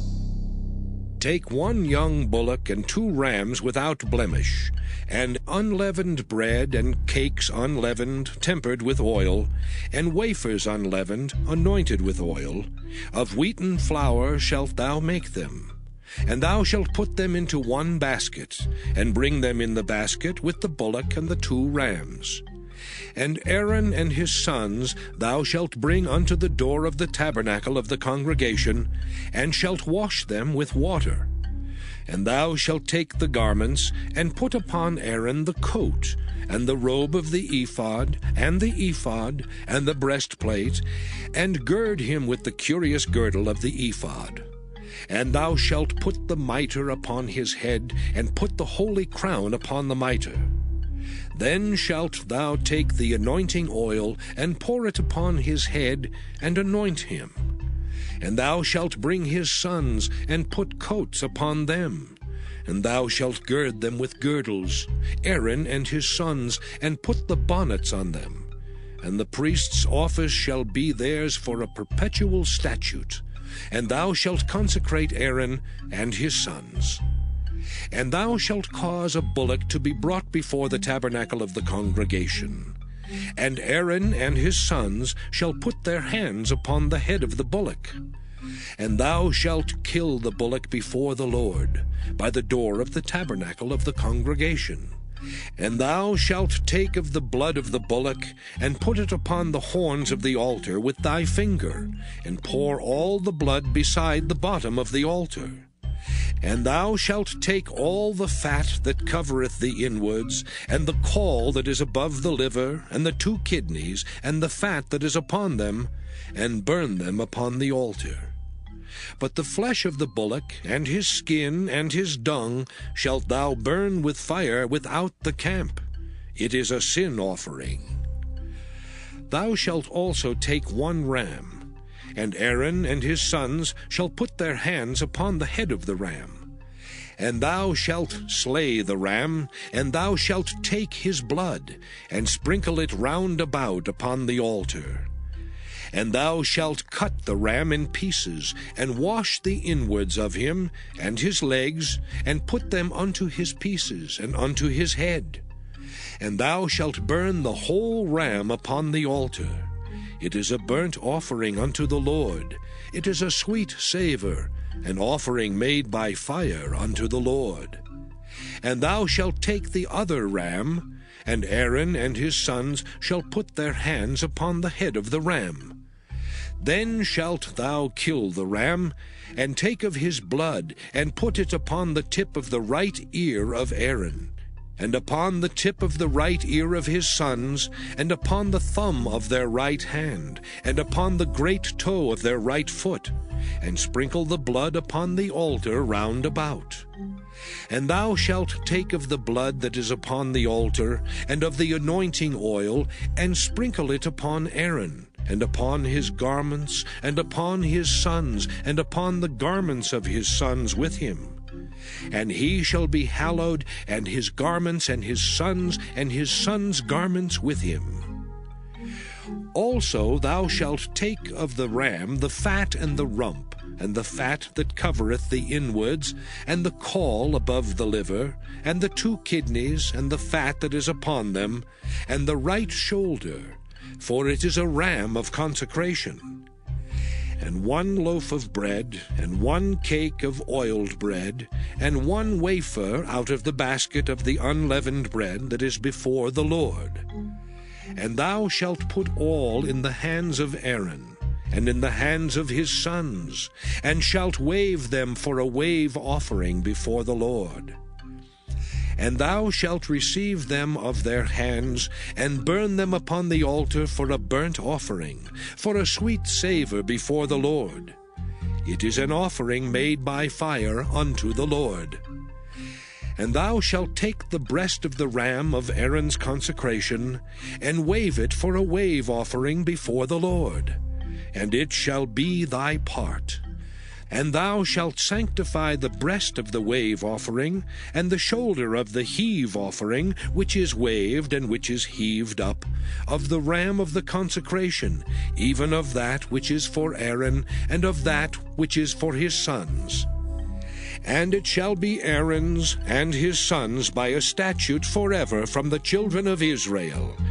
For it is an heave offering, and it shall be an heave offering from the children of Israel of the sacrifice of their peace offerings, even their heave offering unto the Lord. And the holy garments of Aaron shall be his sons after him, to be anointed therein and to be consecrated in them. And that son that is priest in his stead shall put them on 7 days, when he cometh into the tabernacle of the congregation to minister in the holy place. And thou shalt take the ram of the consecration, and seethe his flesh in the holy place. And Aaron and his sons shall eat the flesh of the ram, and the bread that is in the basket by the door of the tabernacle of the congregation. And they shall eat those things wherewith the atonement was made, to consecrate and to sanctify them. But a stranger shall not eat thereof, because they are holy. And if aught of the flesh of the consecrations, or of the bread, remain unto the morning, then thou shalt burn the remainder with fire. It shall not be eaten, because it is holy.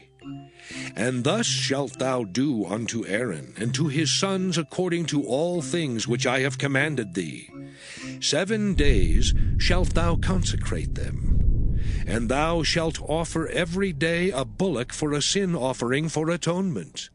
And thou shalt cleanse the altar when thou hast made an atonement for it, and thou shalt anoint it to sanctify it. 7 days thou shalt make an atonement for the altar, and sanctify it. And it shall be an altar most holy. Whatsoever toucheth the altar shall be holy. Now this is that which thou shalt offer upon the altar: 2 lambs of the first year, day by day, continually. The 1 lamb thou shalt offer in the morning, and the other lamb thou shalt offer at even. And with the 1 lamb 1/10 deal of flour mingled with the 4th part of an hin of beaten oil, and the 4th part of an hin of wine for a drink offering. And the other lamb thou shalt offer at even, and shalt do thereto according to the meat offering of the morning, and according to the drink offering thereof, for a sweet savour, an offering made by fire unto the Lord. This shall be a continual burnt offering throughout your generations, at the door of the tabernacle of the congregation before the Lord, where I will meet you to speak there unto thee. And there I will meet with the children of Israel, and the tabernacle shall be sanctified by my glory. And I will sanctify the tabernacle of the congregation and the altar. I will sanctify also both Aaron and his sons to minister to me in the priest's office. And I will dwell among the children of Israel, and will be their God. And they shall know that I am the Lord their God, that brought them forth out of the land of Egypt, that I may dwell among them. I am the Lord their God.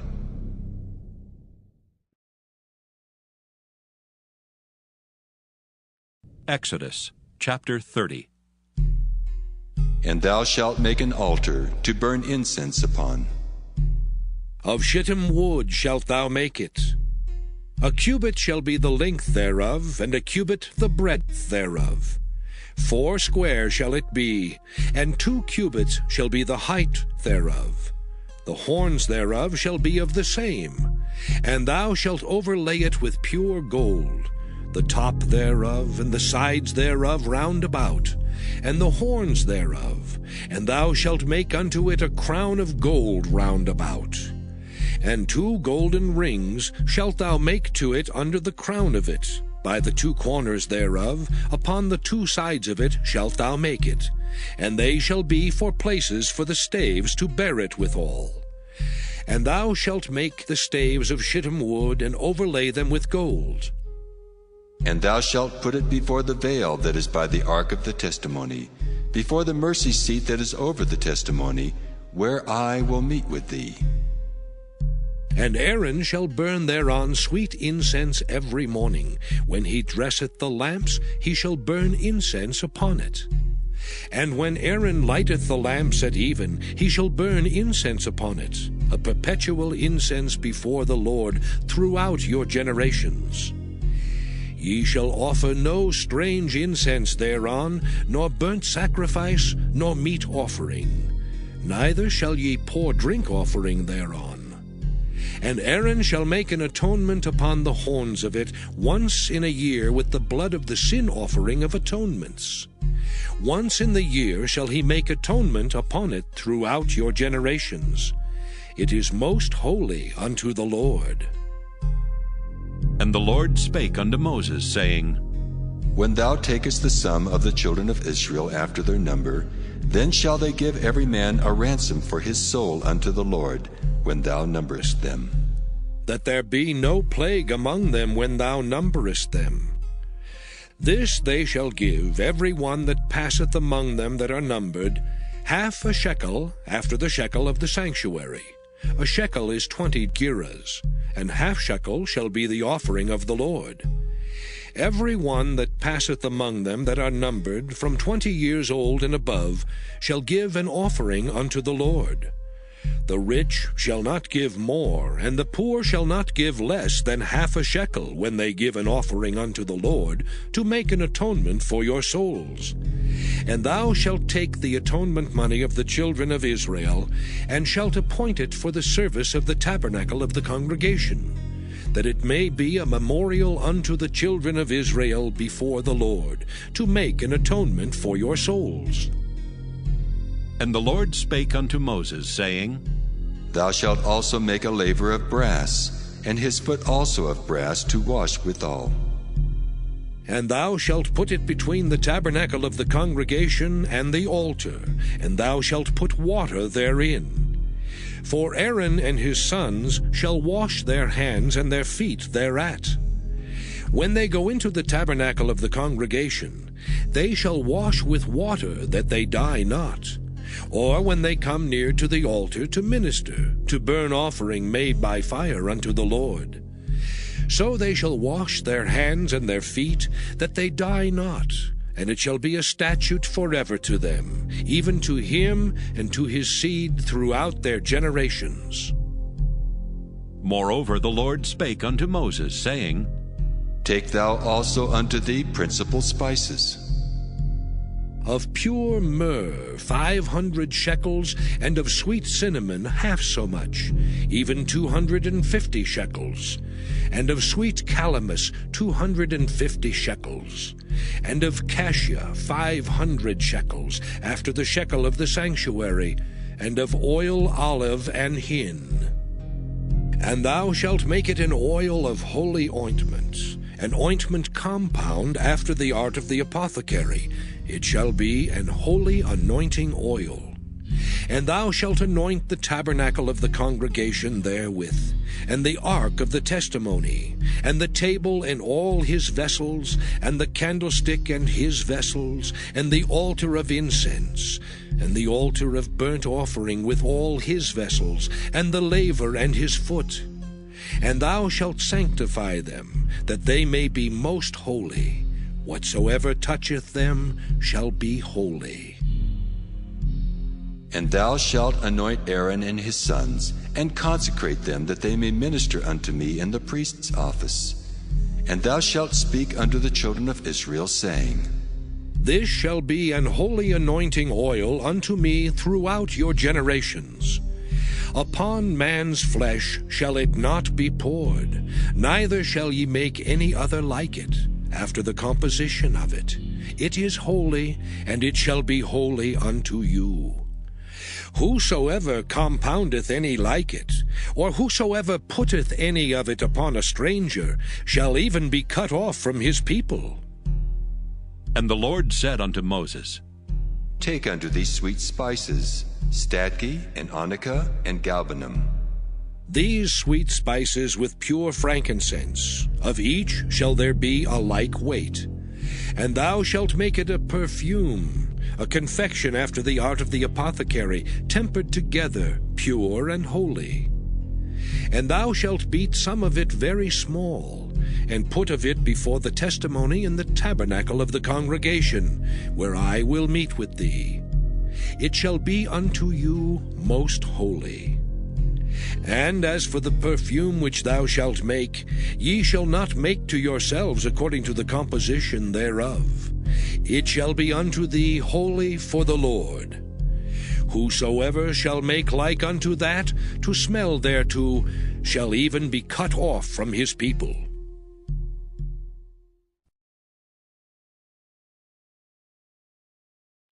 Exodus chapter 31. And the Lord spake unto Moses, saying, See, I have called by name Bezaleel, the son of Uri, the son of Hur, of the tribe of Judah. And I have filled him with the Spirit of God, in wisdom and in understanding, and in knowledge and in all manner of workmanship, to devise cunning works, to work in gold and in silver and in brass, and in cutting of stones to set them, and in carving of timber, to work in all manner of workmanship. And I, behold, I have given with him Aholiab, the son of Ahisamach, of the tribe of Dan. And in the hearts of all that are wise-hearted, I have put wisdom, that they may make all that I have commanded thee. The tabernacle of the congregation, and the ark of the testimony, and the mercy seat that is thereupon, and all the furniture of the tabernacle, and the table and his furniture, and the pure candlestick with all his furniture, and the altar of incense, and the altar of burnt offering with all his furniture, and the laver and his foot, and the cloths of service, and the holy garments for Aaron the priest, and the garments of his sons to minister in the priest's office. And the anointing oil, and sweet incense for the holy place, according to all that I have commanded thee shall they do. And the Lord spake unto Moses, saying, Speak thou also unto the children of Israel, saying, Verily my Sabbaths ye shall keep, for it is a sign between me and you throughout your generations, that ye may know that I am the Lord that doth sanctify you. Ye shall keep the Sabbath therefore, for it is holy unto you. Every one that defileth it shall surely be put to death. For whosoever doeth any work therein, that soul shall be cut off from among his people. 6 days may work be done, but in the 7th is the Sabbath of rest, holy to the Lord. Whosoever doeth any work in the Sabbath day, he shall surely be put to death. Wherefore the children of Israel shall keep the Sabbath, to observe the Sabbath throughout their generations, for a perpetual covenant. It is a sign between me and the children of Israel forever. For in 6 days the Lord made heaven and earth, and on the 7th day he rested, and was refreshed. And he gave unto Moses, when he had made an end of communing with him upon Mount Sinai, 2 tables of testimony, tables of stone, written with the finger of God.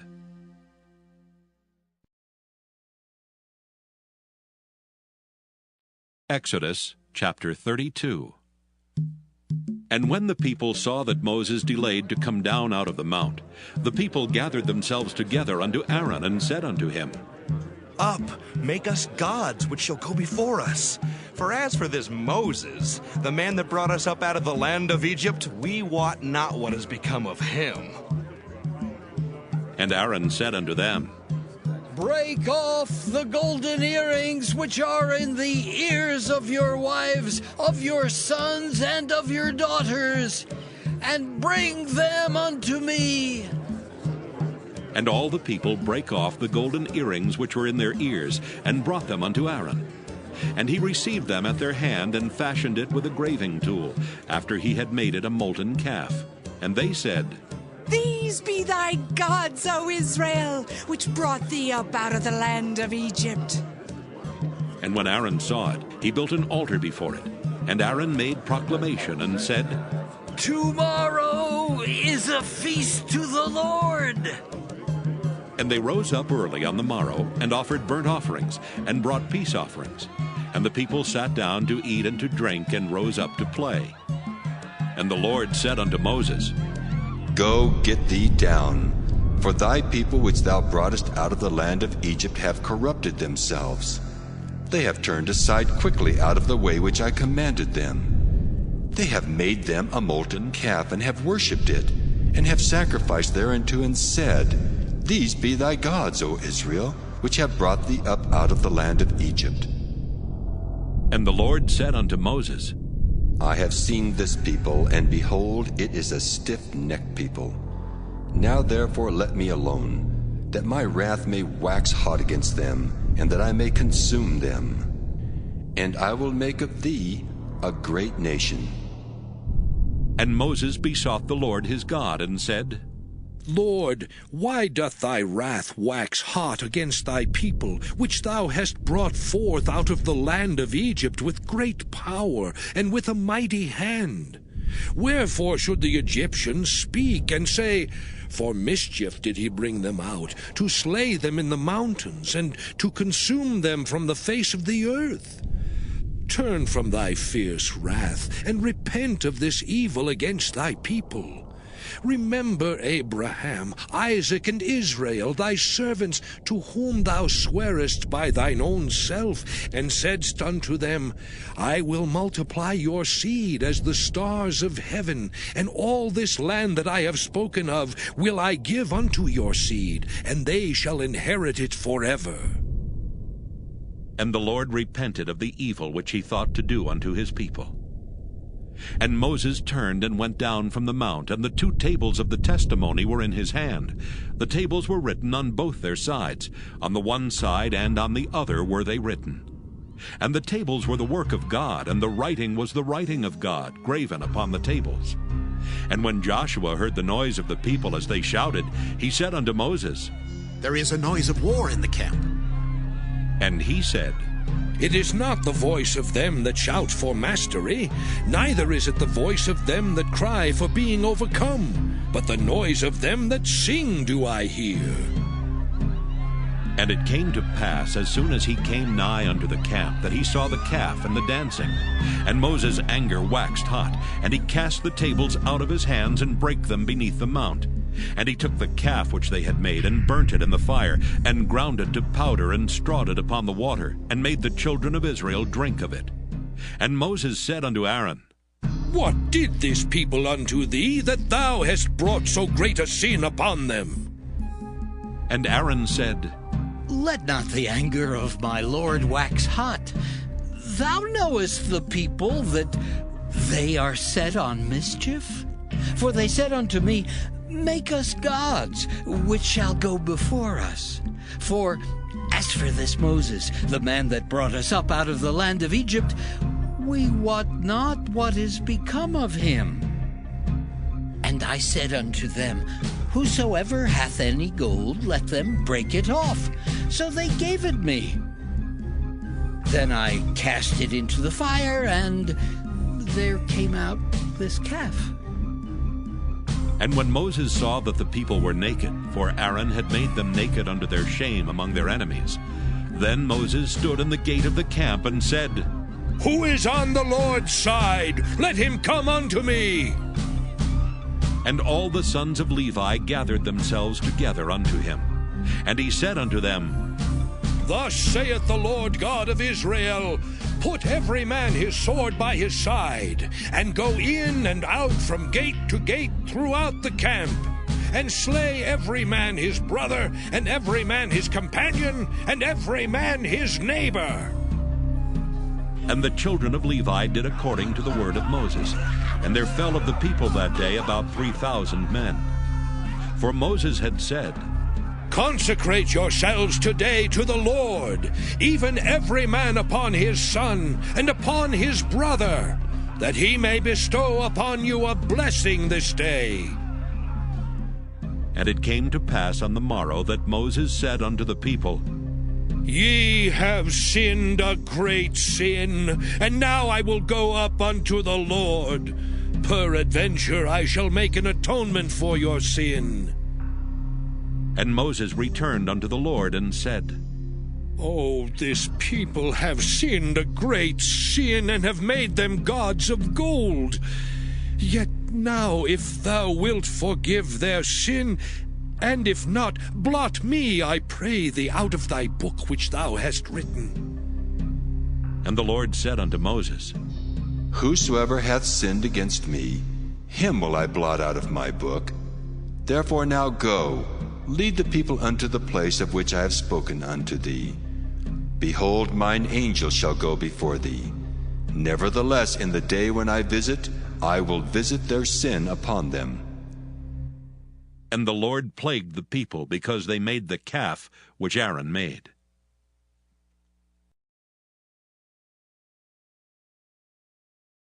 Exodus chapter 33.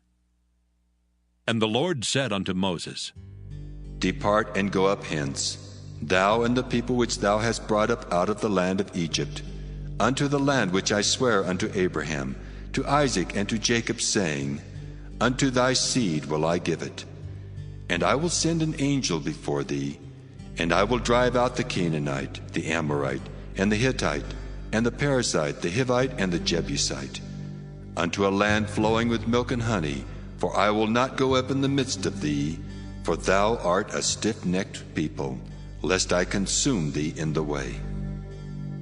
And when the people heard these evil tidings, they mourned, and no man did put on him his ornaments.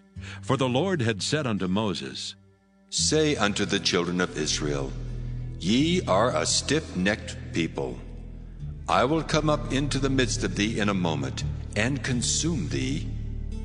Therefore now put off thine ornaments from thee, that I may know what to do unto thee. And the children of Israel stripped themselves of their ornaments by the Mount Horeb. And Moses took the tabernacle, and pitched it without the camp, afar off from the camp, and called it the tabernacle of the congregation.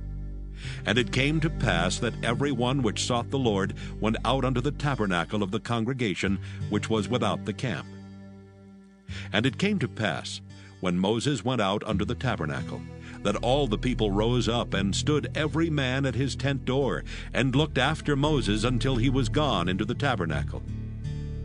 And it came to pass, as Moses entered into the tabernacle, the cloudy pillar descended, and stood at the door of the tabernacle. And the Lord talked with Moses. And all the people saw the cloudy pillar stand at the tabernacle door. And all the people rose up and worshipped, every man in his tent door. And the Lord spake unto Moses face to face, as a man speaketh unto his friend. And he turned again into the camp.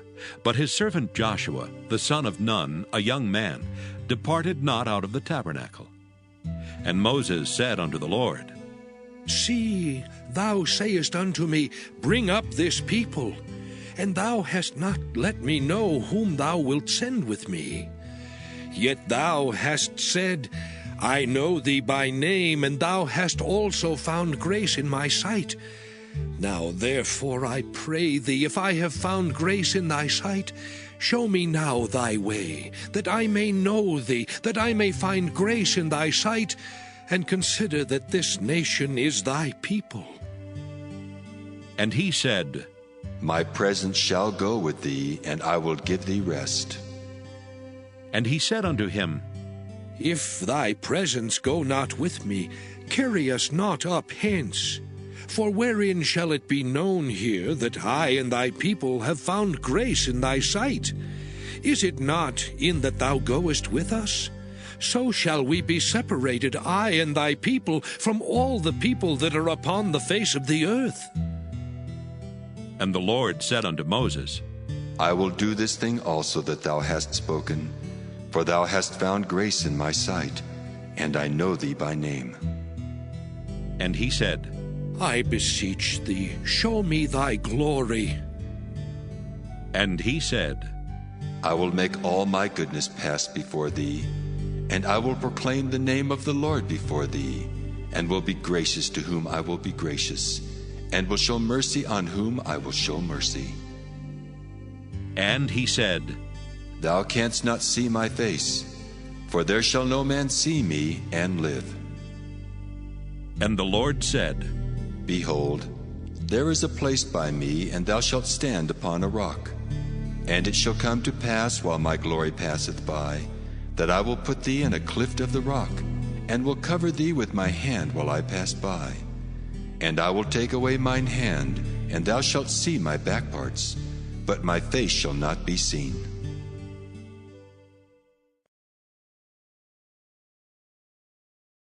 Exodus chapter 34.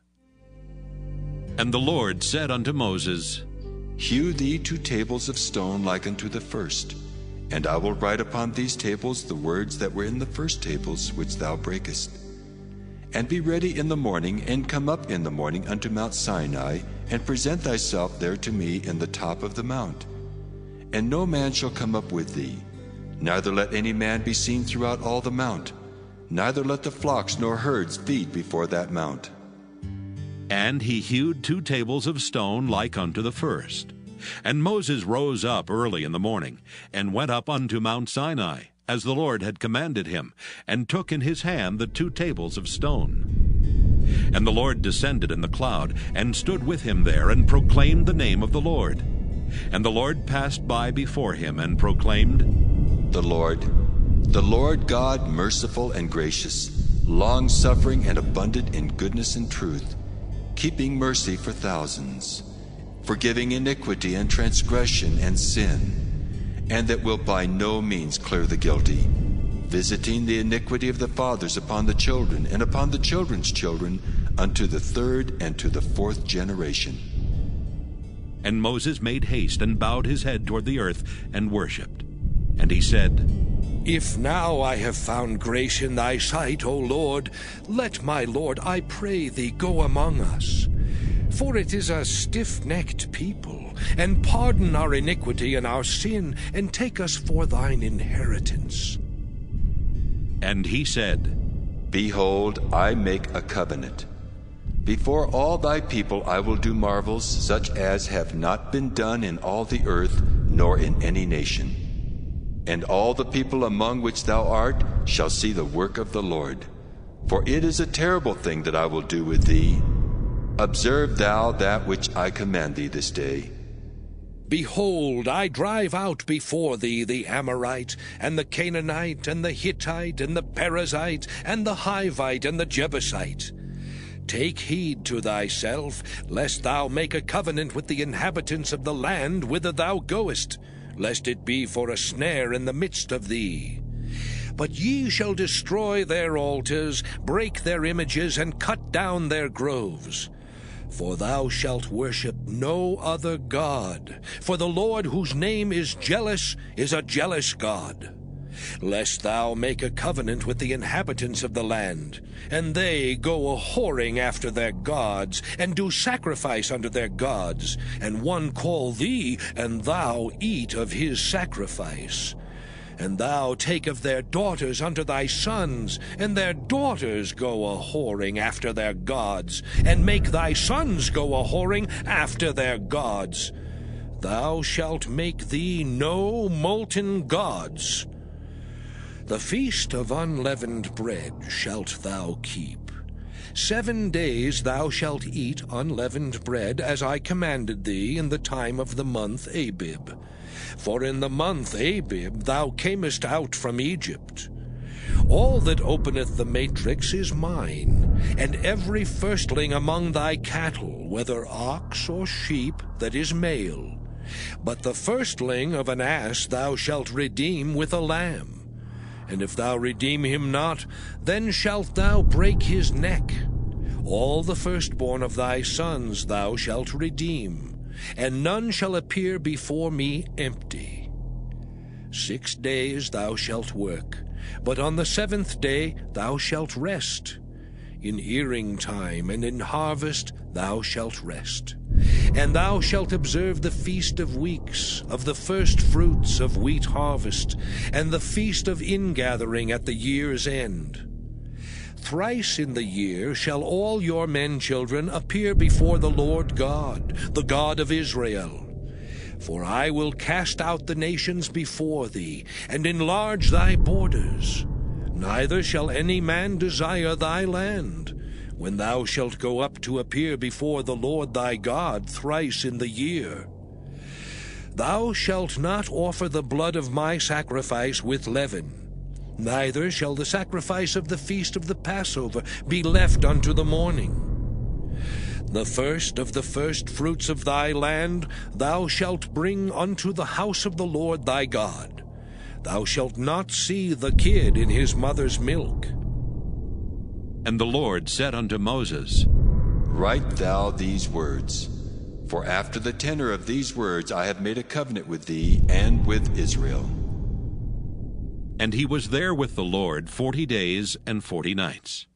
He did neither eat bread nor drink water. And he wrote upon the tables the words of the covenant, the 10 commandments.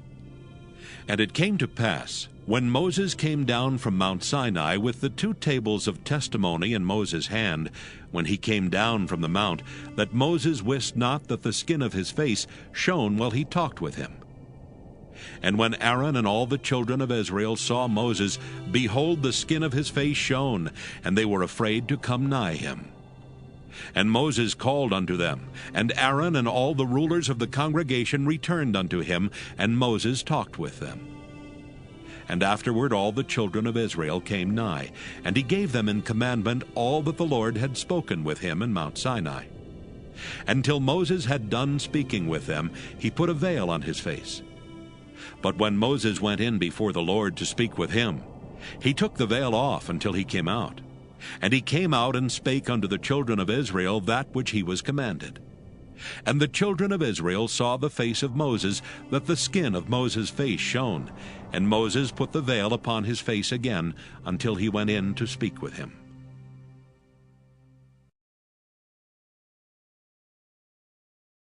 Exodus chapter 35.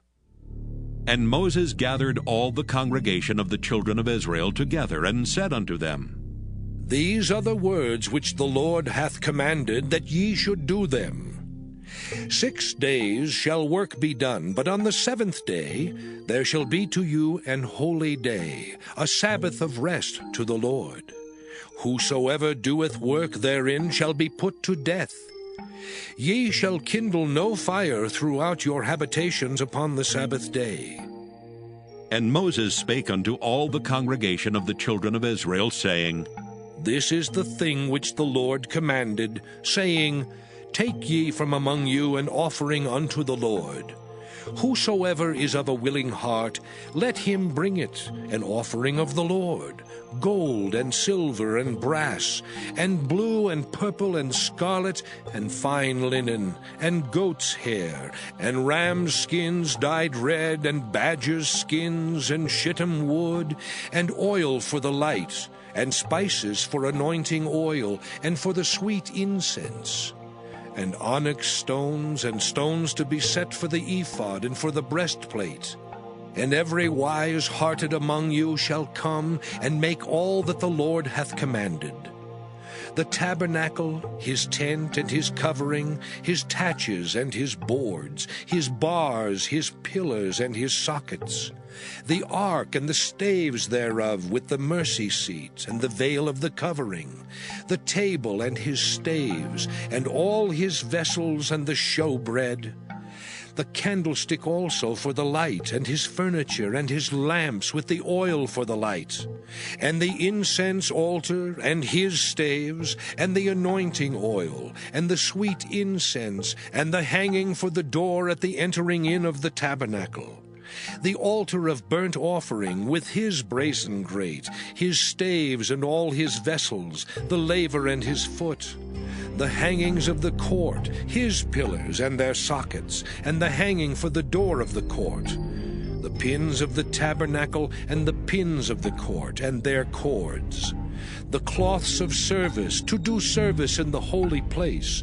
the holy garments for Aaron the priest, and the garments of his sons to minister in the priest's office. And all the congregation of the children of Israel departed from the presence of Moses.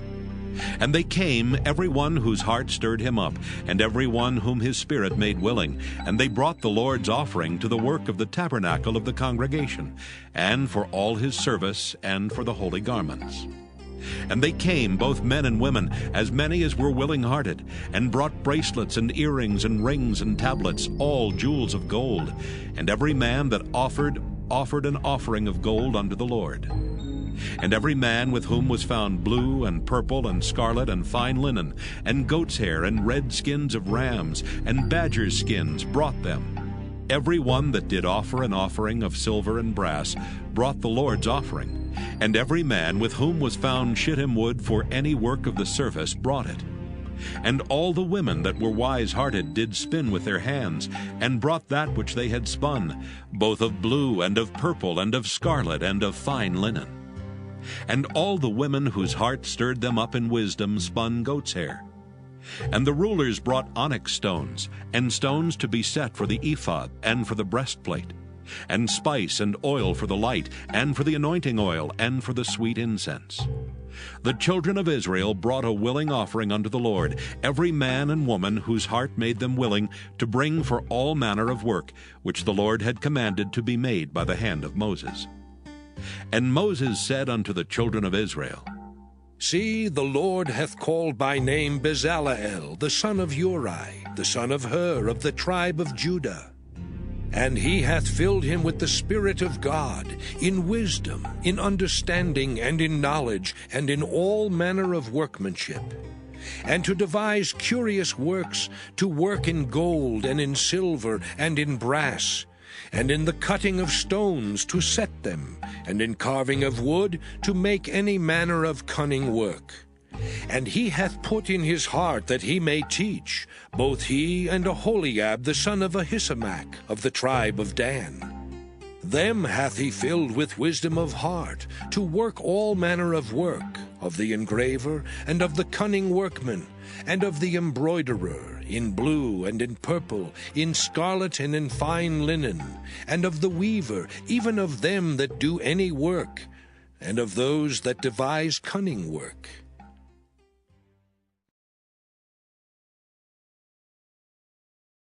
Exodus chapter 36. Then wrought Bezaleel and Aholiab, and every wise-hearted man in whom the Lord put wisdom and understanding, to know how to work all manner of work for the service of the sanctuary, according to all that the Lord had commanded. And Moses called Bezaleel and Aholiab, and every wise-hearted man in whose heart the Lord had put wisdom, even every one whose heart stirred him up, to come unto the work to do it. And they received of Moses all the offering which the children of Israel had brought for the work of the service of the sanctuary, to make it withal. And they brought yet unto him free offerings every morning. And all the wise men that wrought all the work of the sanctuary came every man from his work which they made. And they spake unto Moses, saying, The people bring much more than enough for the service of the work which the Lord commanded to make. And Moses gave commandment, and they caused it to be proclaimed throughout the camp, saying, Let neither man nor woman make any more work for the offering of the sanctuary. So the people were restrained from bringing. For the stuff they had was sufficient for all the work to make it, and too much. And every wise-hearted man among them that wrought the work of the tabernacle made 10 curtains of fine twined linen, and blue and purple and scarlet. With cherubims of cunning work made he them. The length of one curtain was 28 cubits, and the breadth of one curtain 4 cubits. The curtains were all of one size. And he coupled the 5 curtains one unto another, and the other 5 curtains he coupled one unto another. And he made loops of blue on the edge of one curtain from the selvage in the coupling. Likewise he made in the uttermost side of another curtain in the coupling of the second. 50 loops made he in one curtain, and 50 loops made he in the edge of the curtain which was in the coupling of the second. The loops held one curtain to another. And he made 50 taches of gold, and coupled the curtains one unto another with the taches. So it became one tabernacle. And he made curtains of goat's hair for the tent over the tabernacle. 11 curtains he made them. The length of one curtain was 30 cubits, and 4 cubits was the breadth of one curtain. The 11 curtains were of one size. And he coupled 5 curtains by themselves, and 6 curtains by themselves. And he made 50 loops upon the uttermost edge of the curtain in the coupling, and 50 loops made he upon the edge of the curtain which coupleth the second. And he made 50 taches of brass to couple the tent together, that it might be one. And he made a covering for the tent of ram skins dyed red, and a covering of badger skins above that. And he made boards for the tabernacle of shittim wood standing up. The length of a board was 10 cubits, and the breadth of a board 1 cubit and a half. One board had 2 tenons, equally distant from one another. Thus did he make for all the boards of the tabernacle. And he made boards for the tabernacle, 20 boards for the south side southward. And 40 sockets of silver he made under the 20 boards, 2 sockets under one board for his 2 tenons, and 2 sockets under another board for his 2 tenons. And for the other side of the tabernacle, which is toward the north corner, he made 20 boards, and there 40 sockets of silver, 2 sockets under one board, and 2 sockets under another board. And for the sides of the tabernacle westward he made 6 boards, and 2 boards made he for the corners of the tabernacle in the 2 sides. And they were coupled beneath and coupled together at the head thereof to one ring. Thus he did to both of them in both the corners. And there were 8 boards, and their sockets were 16 sockets of silver, under every board 2 sockets. And he made bars of shittim wood, 5 for the boards of the one side of the tabernacle, and 5 bars for the boards of the other side of the tabernacle, and 5 bars for the boards of the tabernacle for the sides westward. And he made the middle bar to shoot through the boards from the one end to the other. And he overlaid the boards with gold, and made their rings of gold to be places for the bars, and overlaid the bars with gold. And he made a veil of blue and purple and scarlet and fine twined linen. With cherubims made he it of cunning work. And he made thereunto 4 pillars of shittim wood, and overlaid them with gold. Their hooks were of gold, and he cast for them 4 sockets of silver. And he made an hanging for the tabernacle door of blue and purple and scarlet, and fine twined linen of needlework. And the 5 pillars of it with their hooks, and he overlaid their chapiters and their fillets with gold. But their 5 sockets were of brass.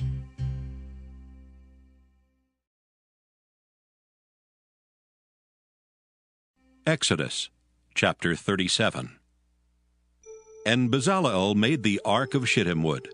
2 cubits and a half was the length of it, and 1 cubit and a half the breadth of it, and 1 cubit and a half the height of it. And he overlaid it with pure gold within and without, and made a crown of gold to it round about. And he cast for it 4 rings of gold to be set by the 4 corners of it, even 2 rings upon the one side of it, and 2 rings upon the other side of it.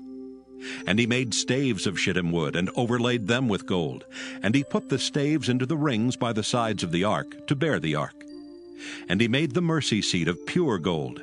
2 cubits and a half was the length thereof, and 1 cubit and a half the breadth thereof. And he made 2 cherubims of gold. Beaten out of one piece made he them, on the 2 ends of the mercy seat.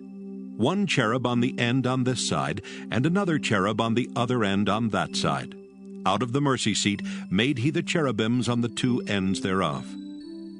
And the cherubims spread out their wings on high, and covered with their wings over the mercy seat, with their faces one to another.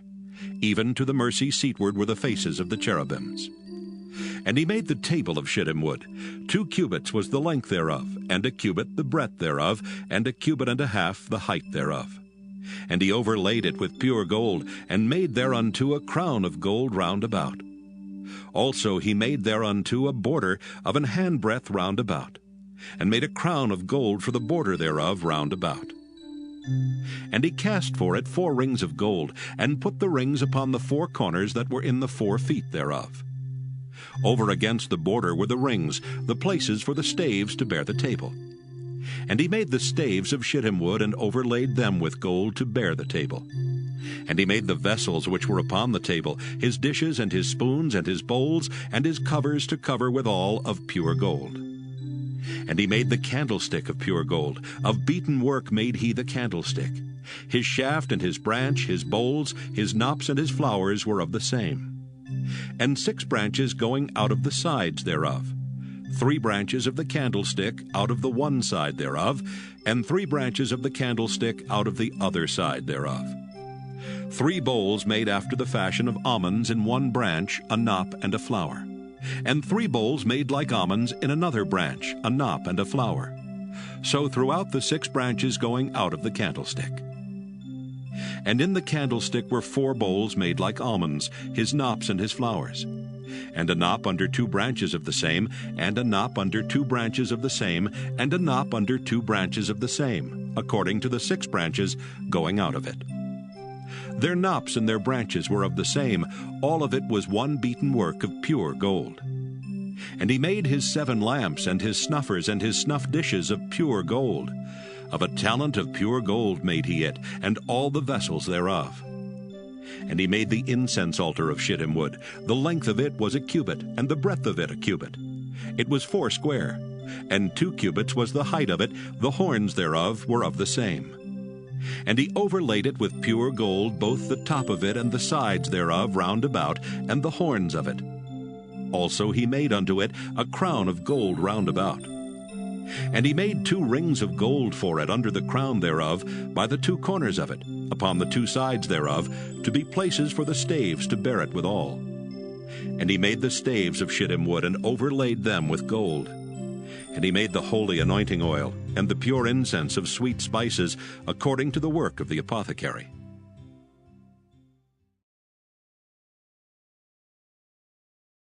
Exodus chapter 38. And he made the altar of burnt offering of shittim wood. 5 cubits was the length thereof, and 5 cubits the breadth thereof. It was 4 square, and 3 cubits the height thereof. And he made the horns thereof on the 4 corners of it. The horns thereof were of the same, and he overlaid it with brass. And he made all the vessels of the altar, the pots and the shovels and the basins and the flesh hooks and the fire pans. All the vessels thereof made he of brass. And he made for the altar a brazen grate of network under the compass thereof, beneath unto the midst of it. And he cast 4 rings for the 4 ends of the grate of brass, to be places for the staves. And he made the staves of shittim wood, and overlaid them with brass. And he put the staves into the rings on the sides of the altar, to bear it withal. He made the altar hollow with boards. And he made the laver of brass, and the foot of it of brass, of the looking glasses of the women assembling, which assembled at the door of the tabernacle of the congregation. And he made the court. On the south side southward, the hangings of the court were of fine twined linen, 100 cubits. Their pillars were 20, and their brazen sockets 20. The hooks of the pillars and their fillets were of silver. And for the north side, the hangings were 100 cubits. Their pillars were 20, and their sockets of brass 20. The hooks of the pillars and their fillets of silver. And for the west side were hangings of 50 cubits. Their pillars 10, and their sockets 10. The hooks of the pillars and their fillets of silver. And for the east side eastward 50 cubits. The hangings of the one side of the gate were 15 cubits, their pillars 3, and their sockets 3. And for the other side of the court gate, on this hand and that hand, were hangings of 15 cubits, their pillars 3, and their sockets 3. All the hangings of the court round about were of fine twined linen. And the sockets for the pillars were of brass, the hooks of the pillars and their fillets of silver, and the overlaying of their chapiters of silver. And all the pillars of the court were filleted with silver. And the hanging for the gate of the court was needlework of blue and purple and scarlet, and fine twined linen. And 20 cubits was the length, and the height and the breadth was 5 cubits, answerable to the hangings of the court. And their pillars were 4, and their sockets of brass 4, their hooks of silver, and the overlaying of their chapiters and their fillets of silver. And all the pins of the tabernacle and of the court round about were of brass. This is the sum of the tabernacle, even of the tabernacle of testimony, as it was counted, according to the commandment of Moses, for the service of the Levites, by the hand of Ithamar, son to Aaron the priest. And Bezalel, the son of Uri, the son of Hur, of the tribe of Judah, made all that the Lord commanded Moses. And with him was Aholiab, son of Ahisamach, of the tribe of Dan, an engraver, and a cunning workman, and an embroiderer in blue and in purple and in scarlet and fine linen. All the gold that was occupied for the work and all the work of the holy place, even the gold of the offering, was 29 talents and 730 shekels, after the shekel of the sanctuary. And the silver of them that were numbered of the congregation was 100 talents, and 1,760 shekels, after the shekel of the sanctuary. A beka for every man, that is, half a shekel, after the shekel of the sanctuary, for every one that went to be numbered, from 20 years old and upward, for 600,000 and 3,550 men. And of the 100 talents of silver were cast the sockets of the sanctuary and the sockets of the veil, 100 sockets of the 100 talents, a talent for a socket. And of the 1,775 shekels he made hooks for the pillars, and overlaid their chapiters, and filleted them. And the brass of the offering was 70 talents, and 2,400 shekels. And therewith he made the sockets to the door of the tabernacle of the congregation, and the brazen altar, and the brazen grate for it, and all the vessels of the altar, and the sockets of the court round about, and the sockets of the court gate, and all the pins of the tabernacle, and all the pins of the court round about.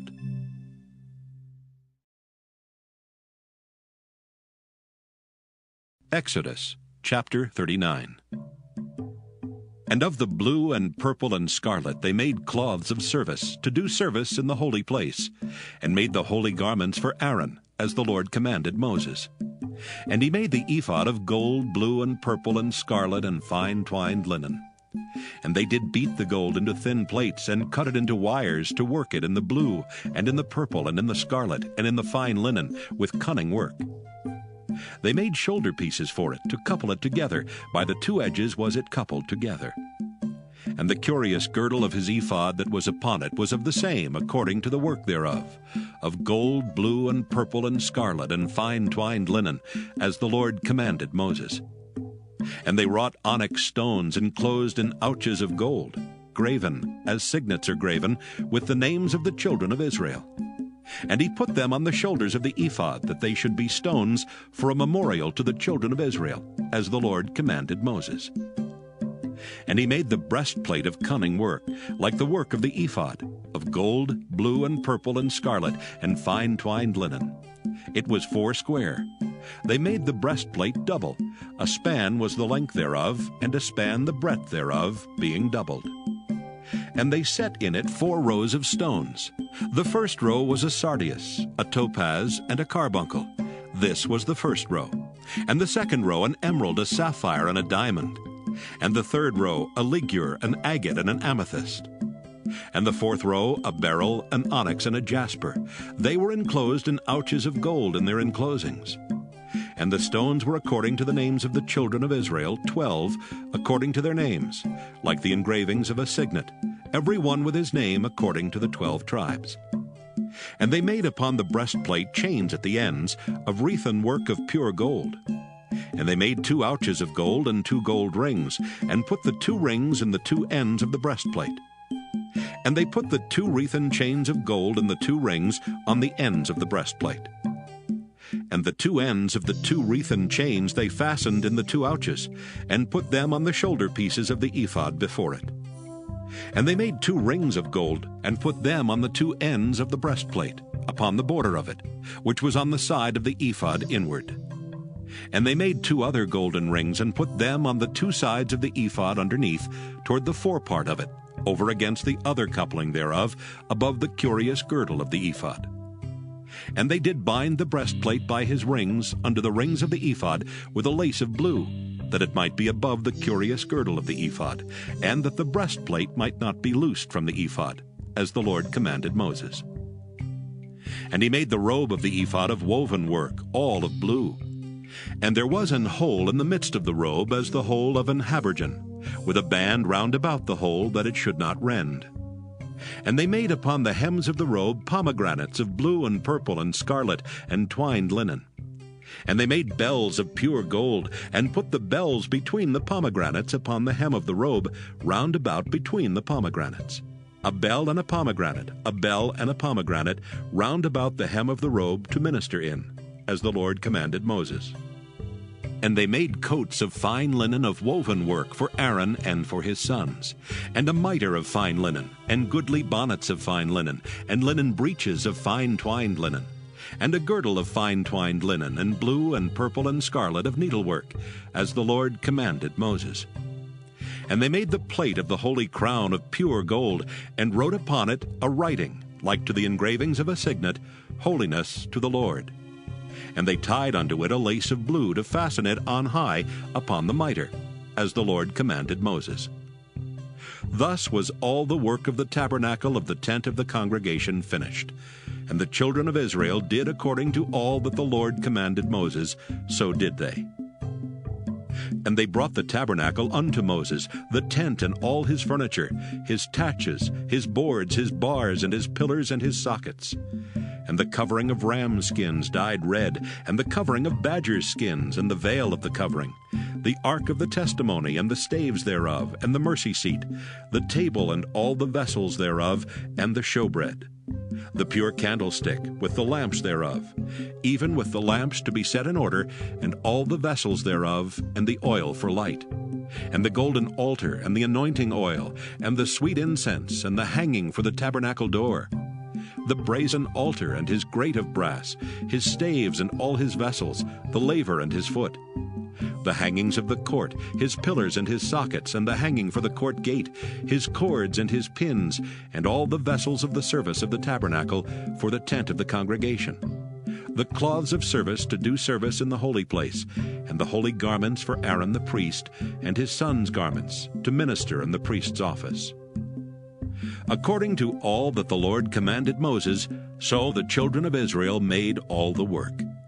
And Moses did look upon all the work, and behold, they had done it as the Lord had commanded, even so had they done it. And Moses blessed them.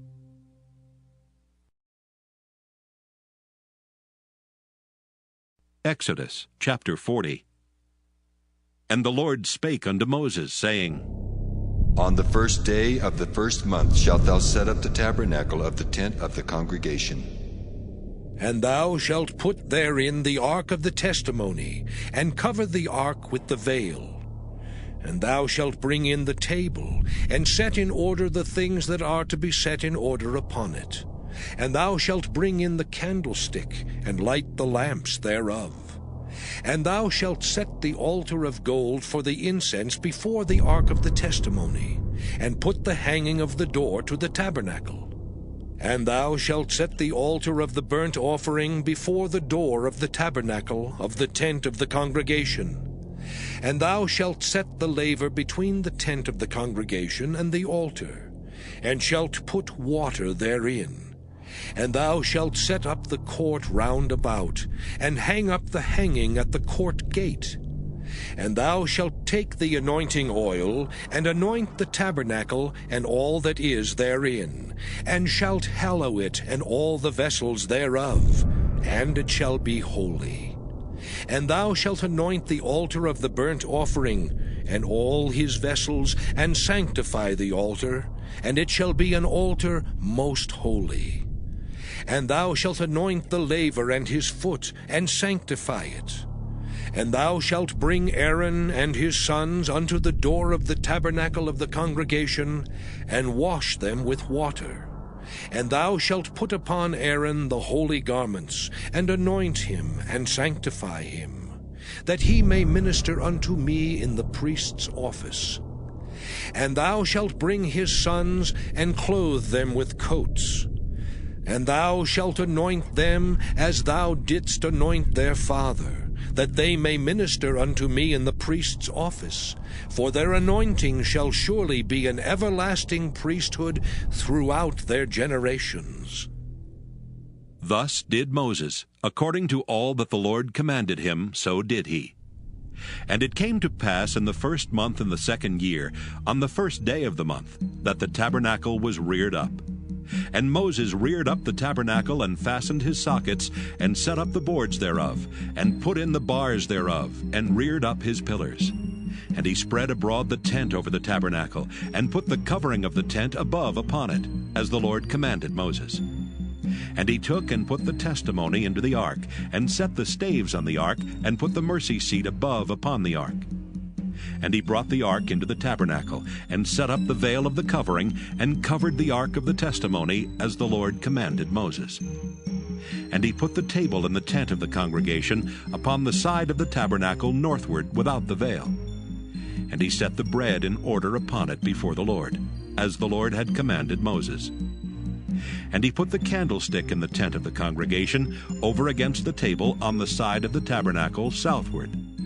And he lighted the lamps before the Lord, as the Lord commanded Moses. And he put the golden altar in the tent of the congregation before the veil. And he burnt sweet incense thereon, as the Lord commanded Moses.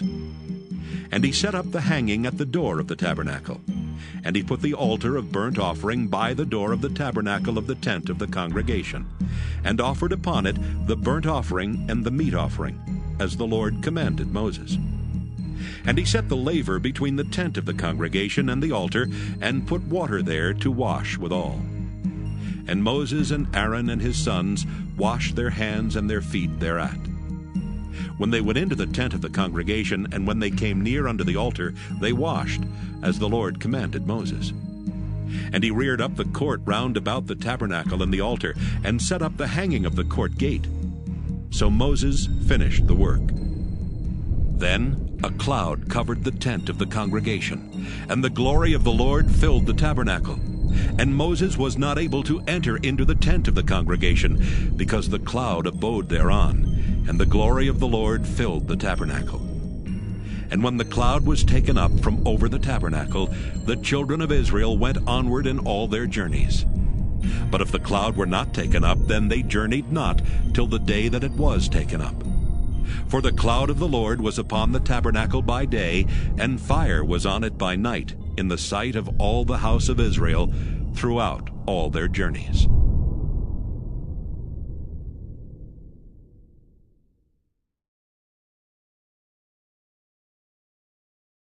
Leviticus chapter 1.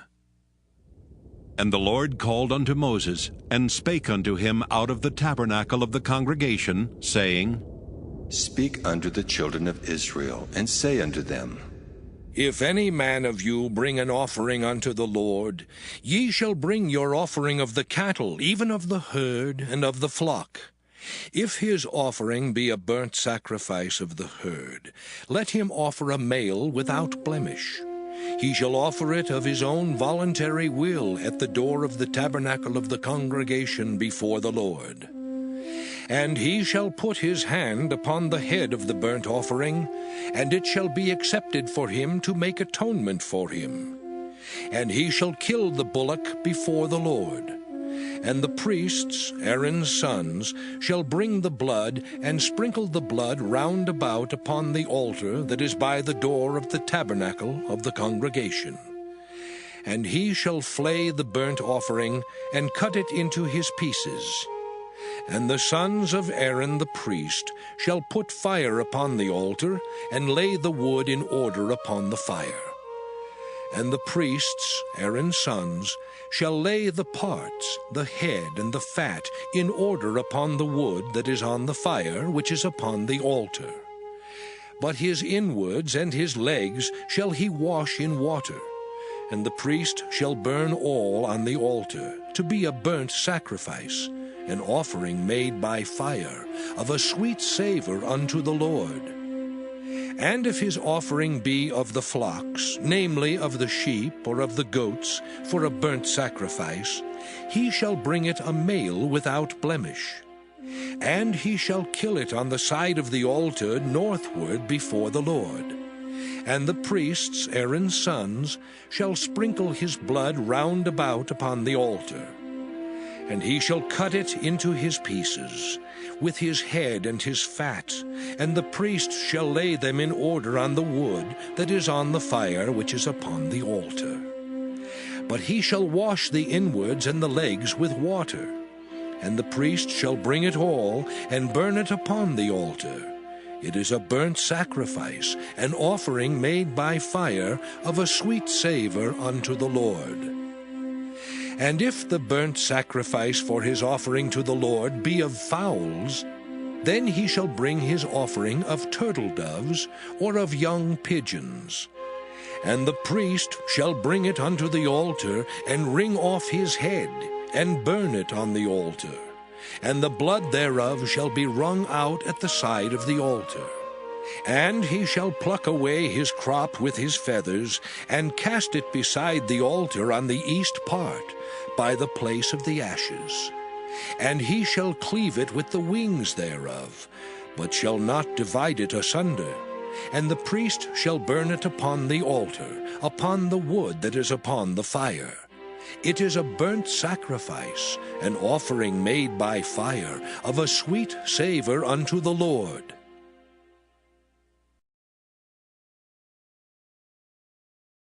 Leviticus chapter 2. And when any will offer a meat offering unto the Lord, his offering shall be of fine flour, and he shall pour oil upon it, and put frankincense thereon. And he shall bring it to Aaron's sons the priests, and he shall take thereout his handful of the flour thereof, and of the oil thereof, with all the frankincense thereof. And the priest shall burn the memorial of it upon the altar, to be an offering made by fire, of a sweet savor unto the Lord. And the remnant of the meat offering shall be Aaron's and his sons. It is a thing most holy of the offerings of the Lord made by fire. And if thou bring an oblation of a meat offering baken in the oven, it shall be unleavened cakes of fine flour mingled with oil, or unleavened wafers anointed with oil. And if thy oblation be a meat offering baken in a pan, it shall be of fine flour unleavened mingled with oil. Thou shalt part it in pieces, and pour oil thereon. It is a meat offering. And if thy oblation be a meat offering baken in the frying pan, it shall be made of fine flour with oil. And thou shalt bring the meat offering that is made of these things unto the Lord. And when it is presented unto the priest, he shall bring it unto the altar. And the priest shall take from the meat offering a memorial thereof, and shall burn it upon the altar. It is an offering made by fire, of a sweet savor unto the Lord. And that which is left of the meat offering shall be Aaron's and his sons. It is a thing most holy of the offerings of the Lord made by fire. No meat offering which ye shall bring unto the Lord shall be made with leaven, for ye shall burn no leaven, nor any honey, in any offering of the Lord made by fire. As for the oblation of the first fruits, ye shall offer them unto the Lord. But they shall not be burnt on the altar for a sweet savor. And every oblation of thy meat offering shalt thou season with salt. Neither shalt thou suffer the salt of the covenant of thy God to be lacking from thy meat offering. With all thine offerings thou shalt offer salt. And if thou offer a meat offering of thy first fruits unto the Lord, thou shalt offer for the meat offering of thy first fruits green ears of corn dried by the fire, even corn beaten out of full ears. And thou shalt put oil upon it, and lay frankincense thereon. It is a meat offering. And the priest shall burn the memorial of it, part of the beaten corn thereof, and part of the oil thereof, with all the frankincense thereof. It is an offering made by fire unto the Lord.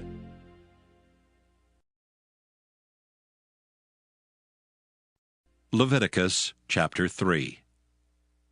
And if his oblation be a sacrifice of peace offering, if he offer it of the herd, whether it be a male or female, he shall offer it without blemish before the Lord. And he shall lay his hand upon the head of his offering, and kill it at the door of the tabernacle of the congregation. And Aaron's sons, the priests, shall sprinkle the blood upon the altar round about. And he shall offer of the sacrifice of the peace offering, an offering made by fire unto the Lord. The fat that covereth the inwards, and all the fat that is upon the inwards, and the 2 kidneys, and the fat that is on them, which is by the flanks, and the caul above the liver with the kidneys, it shall he take away. And Aaron's sons shall burn it on the altar upon the burnt sacrifice, which is upon the wood that is on the fire. It is an offering made by fire, of a sweet savour unto the Lord. And if his offering for a sacrifice of peace offering unto the Lord be of the flock, male or female, he shall offer it without blemish. If he offer a lamb for his offering, then shall he offer it before the Lord. And he shall lay his hand upon the head of his offering, and kill it before the tabernacle of the congregation. And Aaron's sons shall sprinkle the blood thereof round about upon the altar. And he shall offer of the sacrifice of the peace offering, an offering made by fire unto the Lord. The fat thereof, and the whole rump, it shall he take off hard by the backbone, and the fat that covereth the inwards, and all the fat that is upon the inwards. And the 2 kidneys, and the fat that is upon them, which is by the flanks, and the caul above the liver with the kidneys, it shall he take away. And the priest shall burn it upon the altar. It is the food of the offering made by fire unto the Lord.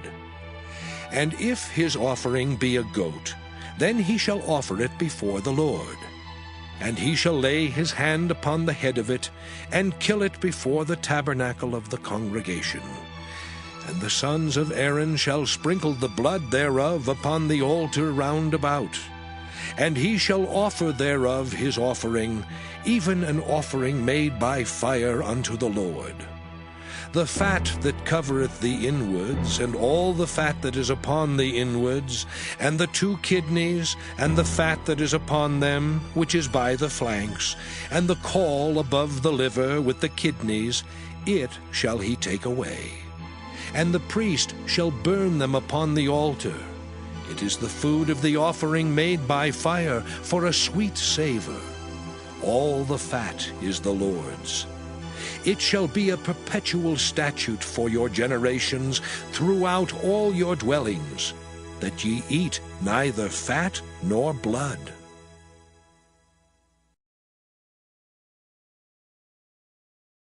Leviticus chapter 4.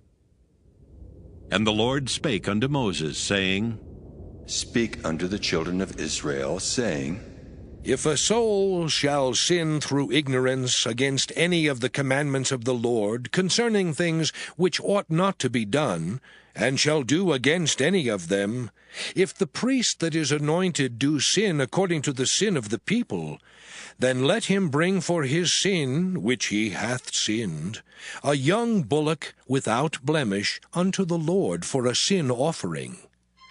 And he shall bring the bullock unto the door of the tabernacle of the congregation before the Lord, and shall lay his hand upon the bullock's head, and kill the bullock before the Lord.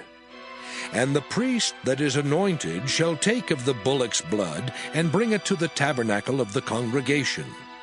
And the priest shall dip his finger in the blood, and sprinkle of the blood 7 times before the Lord, before the veil of the sanctuary.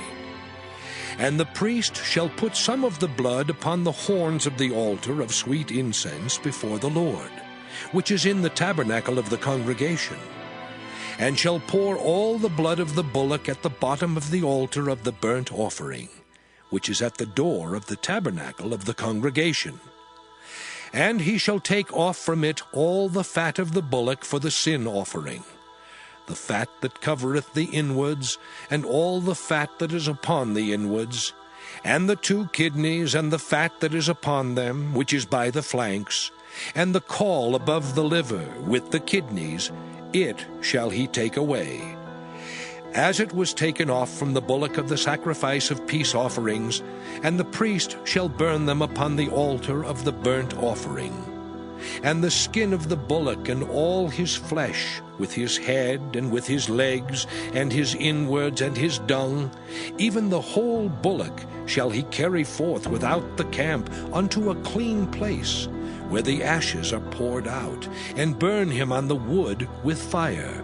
Where the ashes are poured out shall he be burnt. And if the whole congregation of Israel sin through ignorance, and the thing be hid from the eyes of the assembly, and they have done somewhat against any of the commandments of the Lord concerning things which should not be done, and are guilty, when the sin which they have sinned against it is known, then the congregation shall offer a young bullock for the sin, and bring him before the tabernacle of the congregation. And the elders of the congregation shall lay their hands upon the head of the bullock before the Lord. And the bullock shall be killed before the Lord. And the priest that is anointed shall bring of the bullock's blood to the tabernacle of the congregation. And the priest shall dip his finger in some of the blood, and sprinkle it 7 times before the Lord, even before the veil. And he shall put some of the blood upon the horns of the altar which is before the Lord, that is in the tabernacle of the congregation, and shall pour out all the blood at the bottom of the altar of the burnt offering, which is at the door of the tabernacle of the congregation. And he shall take all his fat from him, and burn it upon the altar. And he shall do with the bullock as he did with the bullock for a sin offering, so shall he do with this. And the priest shall make an atonement for them, and it shall be forgiven them. And he shall carry forth the bullock without the camp, and burn him as he burned the first bullock. It is a sin offering for the congregation.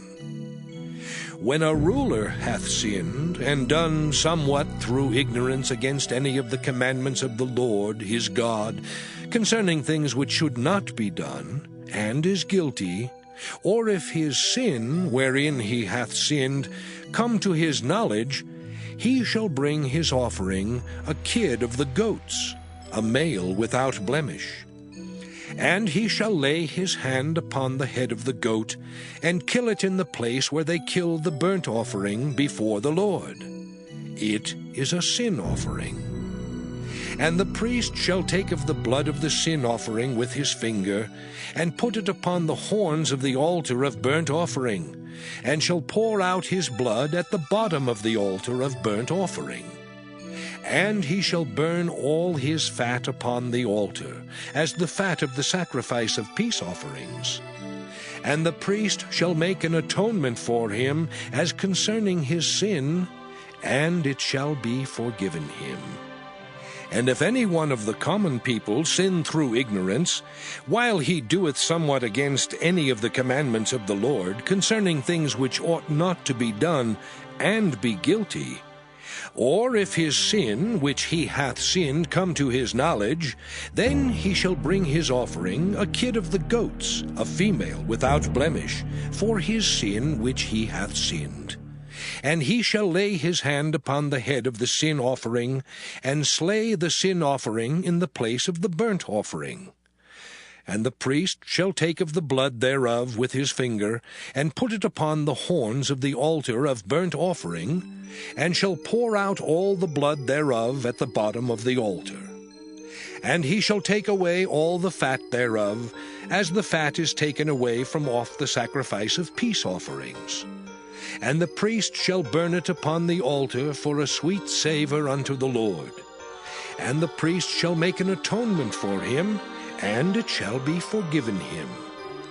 And if he bring a lamb for a sin offering, he shall bring it a female without blemish. And he shall lay his hand upon the head of the sin offering, and slay it for a sin offering in the place where they kill the burnt offering. And the priest shall take of the blood of the sin offering with his finger, and put it upon the horns of the altar of burnt offering, and shall pour out all the blood thereof at the bottom of the altar. And he shall take away all the fat thereof, as the fat of the lamb is taken away from the sacrifice of the peace offerings. And the priest shall burn them upon the altar, according to the offerings made by fire unto the Lord. And the priest shall make an atonement for his sin that he hath committed, and it shall be forgiven him.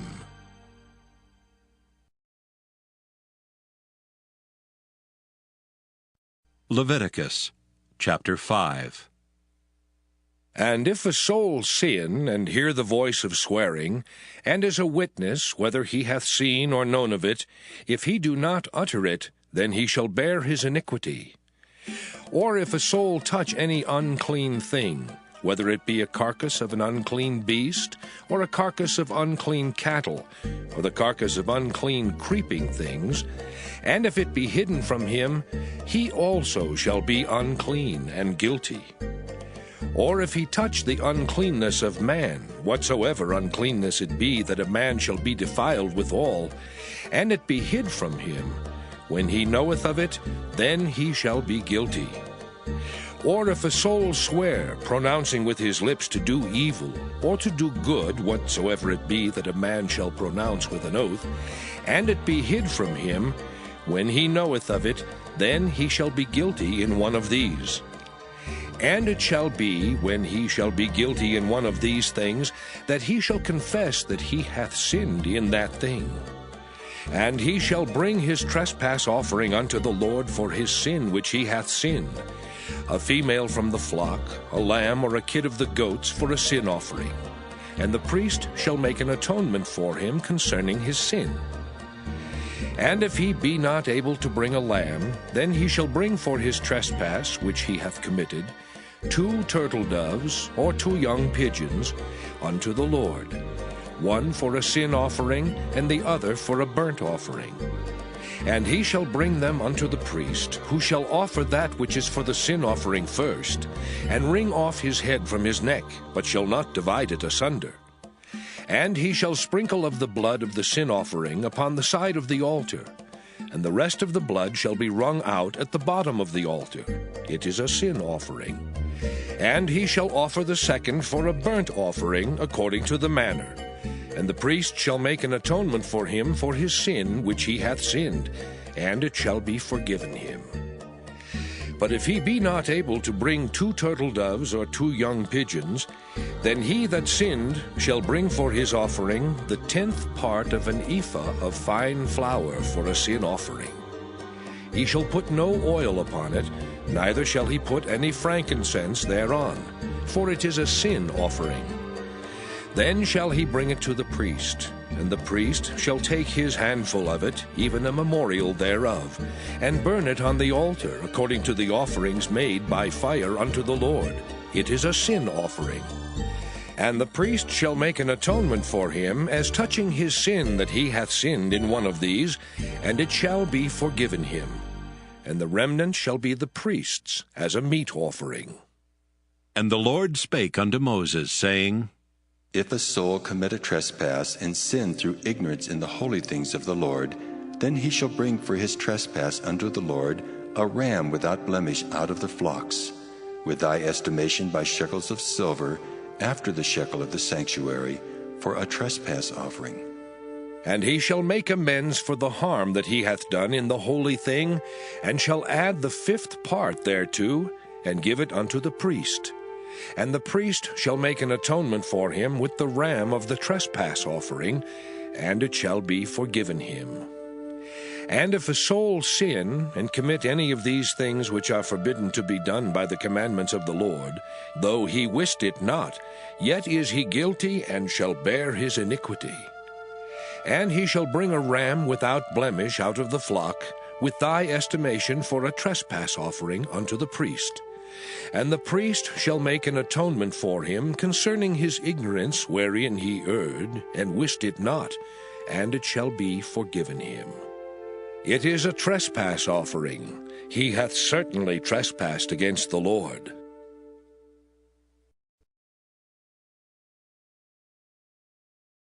Leviticus chapter 6. And the Lord spake unto Moses, saying, If a soul sin and commit a trespass against the Lord, and lie unto his neighbor in that which was delivered him to keep, or in fellowship, or in a thing taken away by violence, or hath deceived his neighbor, or hath found that which was lost, and lieth concerning it, and sweareth falsely, in any of all these that a man doeth, sinning therein, then it shall be, because he hath sinned and is guilty, that he shall restore that which he took violently away, or the thing which he hath deceitfully gotten, or that which was delivered him to keep, or the lost thing which he found, or all that about which he hath sworn falsely. He shall even restore it in the principal, and shall add the 5th part more thereto, and give it unto him to whom it appertaineth, in the day of his trespass offering. And he shall bring his trespass offering unto the Lord, a ram without blemish out of the flock, with thy estimation for a trespass offering unto the priest. And the priest shall make an atonement for him before the Lord, and it shall be forgiven him for anything of all that he hath done in trespassing therein. And the Lord spake unto Moses, saying, Command Aaron and his sons, saying, This is the law of the burnt offering. It is the burnt offering because of the burning upon the altar all night unto the morning, and the fire of the altar shall be burning in it. And the priest shall put on his linen garment, and his linen breeches shall he put upon his flesh, and take up the ashes which the fire hath consumed with the burnt offering on the altar, and he shall put them beside the altar. And he shall put off his garments, and put on other garments, and carry forth the ashes without the camp unto a clean place. And the fire upon the altar shall be burning in it, it shall not be put out. And the priest shall burn wood on it every morning, and lay the burnt offering in order upon it. And he shall burn thereon the fat of the peace offerings. The fire shall ever be burning upon the altar, it shall never go out. And this is the law of the meat offering. The sons of Aaron shall offer it before the Lord, before the altar. And he shall take of it his handful, of the flour of the meat offering, and of the oil thereof, and all the frankincense which is upon the meat offering, and shall burn it upon the altar for a sweet savour, even the memorial of it unto the Lord. And the remainder thereof shall Aaron and his sons eat. With unleavened bread shall it be eaten in the holy place. In the court of the tabernacle of the congregation they shall eat it. It shall not be baken with leaven. I have given it unto them for their portion of my offerings made by fire. It is most holy, as is the sin offering, and as the trespass offering. All the males among the children of Aaron shall eat of it. It shall be a statute forever in your generations concerning the offerings of the Lord made by fire. Every one that toucheth them shall be holy. And the Lord spake unto Moses, saying, This is the offering of Aaron and of his sons, which they shall offer unto the Lord in the day when he is anointed. The 10th part of an ephah of fine flour for a meat offering perpetual, half of it in the morning, and half thereof at night. In a pan it shall be made with oil, and when it is baken, thou shalt bring it in, and the baken pieces of the meat offering shalt thou offer for a sweet savour unto the Lord. And the priest of his sons that is anointed in his stead shall offer it. It is a statute forever unto the Lord. It shall be wholly burnt. For every meat offering for the priest shall be wholly burnt. It shall not be eaten. And the Lord spake unto Moses, saying, Speak unto Aaron and to his sons, saying, This is the law of the sin offering. In the place where the burnt offering is killed shall the sin offering be killed before the Lord. It is most holy. The priest that offereth it for sin shall eat it. In the holy place shall it be eaten, in the court of the tabernacle of the congregation. Whatsoever shall touch the flesh thereof shall be holy. And when there is sprinkled of the blood thereof upon any garment, thou shalt wash that whereon it was sprinkled in the holy place. But the earthen vessel wherein it is sodden shall be broken. And if it be sodden in a brazen pot, it shall be both scoured and rinsed in water. All the males among the priests shall eat thereof. It is most holy. And no sin offering, whereof any of the blood is brought into the tabernacle of the congregation to reconcile with all in the holy place, shall be eaten. It shall be burnt in the fire.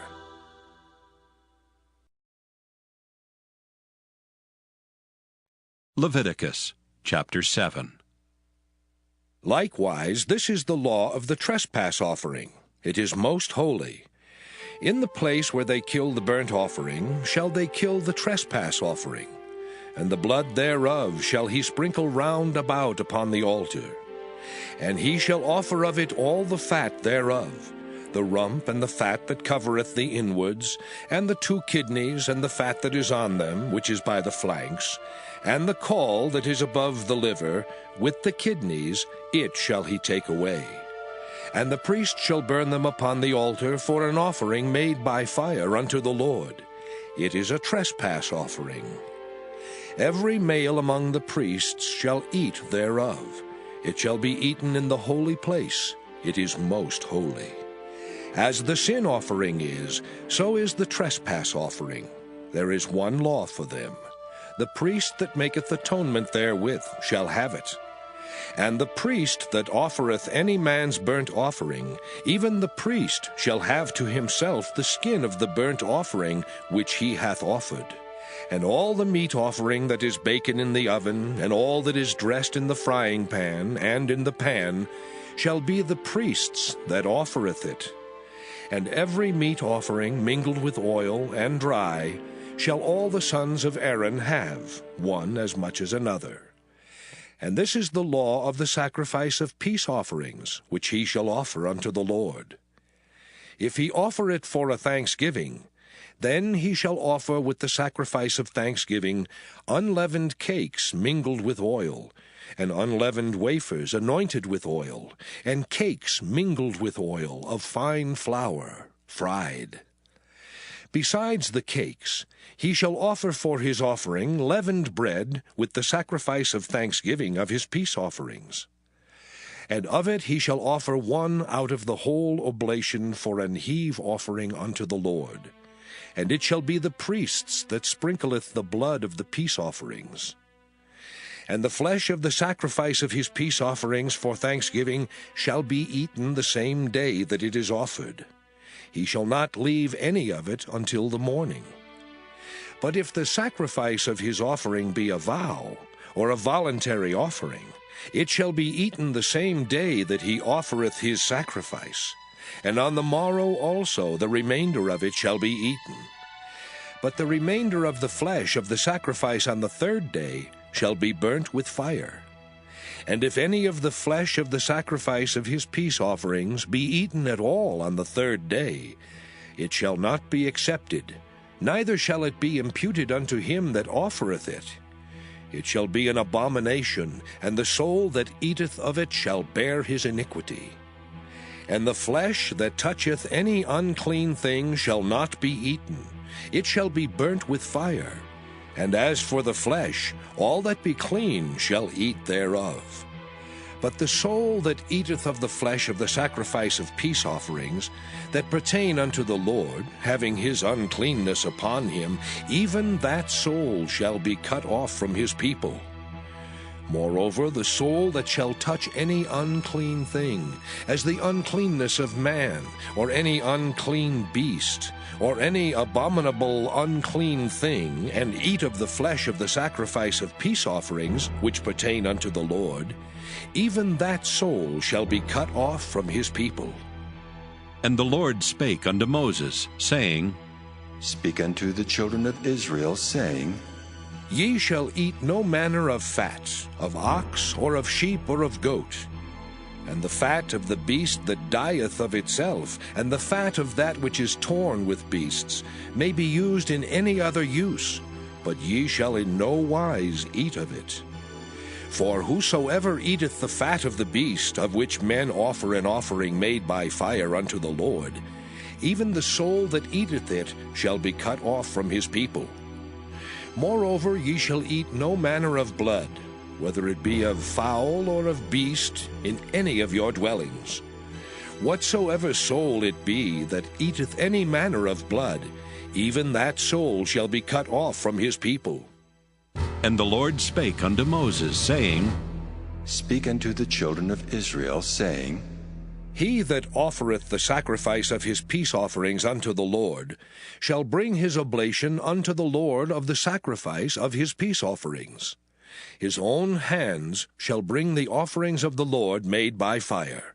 The fat with the breast, it shall he bring, that the breast may be waved for a wave offering before the Lord. And the priest shall burn the fat upon the altar, but the breast shall be Aaron's and his sons'. And the right shoulder shall ye give unto the priest for an heave offering of the sacrifices of your peace offerings. He among the sons of Aaron that offereth the blood of the peace offerings and the fat shall have the right shoulder for his part. For the wave breast and the heave shoulder have I taken of the children of Israel from off the sacrifices of their peace offerings, and have given them unto Aaron the priest and unto his sons by a statute forever from among the children of Israel.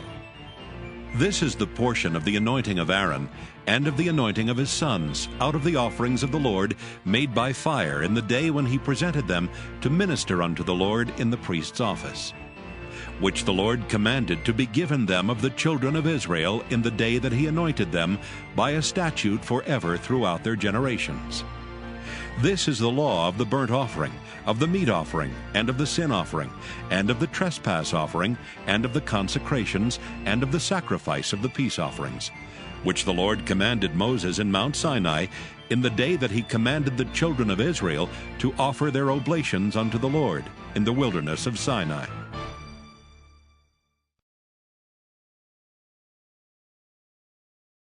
Leviticus chapter 8.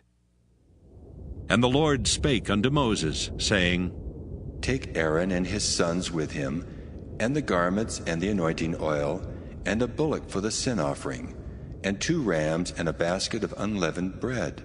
And gather thou all the congregation together unto the door of the tabernacle of the congregation. And Moses did as the Lord commanded him. And the assembly was gathered together unto the door of the tabernacle of the congregation. And Moses said unto the congregation, This is the thing which the Lord commanded to be done. And Moses brought Aaron and his sons, and washed them with water. And he put upon him the coat, and girded him with the girdle, and clothed him with the robe, and put the ephod upon him. And he girded him with the curious girdle of the ephod, and bound it unto him therewith. And he put the breastplate upon him. Also he put in the breastplate the Urim and the Thummim. And he put the mitre upon his head. Also upon the mitre, even upon his forefront, did he put the golden plate, the holy crown, as the Lord commanded Moses. And Moses took the anointing oil, and anointed the tabernacle and all that was therein, and sanctified them. And he sprinkled thereof upon the altar 7 times, and anointed the altar and all his vessels, both the laver and his foot, to sanctify them. And he poured of the anointing oil upon Aaron's head, and anointed him to sanctify him. And Moses brought Aaron's sons, and put coats upon them, and girded them with girdles, and put bonnets upon them, as the Lord commanded Moses. And he brought the bullock for the sin offering, and Aaron and his sons laid their hands upon the head of the bullock for the sin offering. And he slew it, and Moses took the blood, and put it upon the horns of the altar round about with his finger, and purified the altar, and poured the blood at the bottom of the altar, and sanctified it, to make reconciliation upon it. And he took all the fat that was upon the inwards, and the caul above the liver, and the 2 kidneys and their fat, and Moses burned it upon the altar. But the bullock and his hide, his flesh and his dung, he burnt with fire without the camp, as the Lord commanded Moses. And he brought the ram for the burnt offering, and Aaron and his sons laid their hands upon the head of the ram, and he killed it, and Moses sprinkled the blood upon the altar round about. And he cut the ram into pieces, and Moses burnt the head and the pieces and the fat. And he washed the inwards and the legs in water, and Moses burnt the whole ram upon the altar. It was a burnt sacrifice for a sweet savor, and an offering made by fire unto the Lord, as the Lord commanded Moses.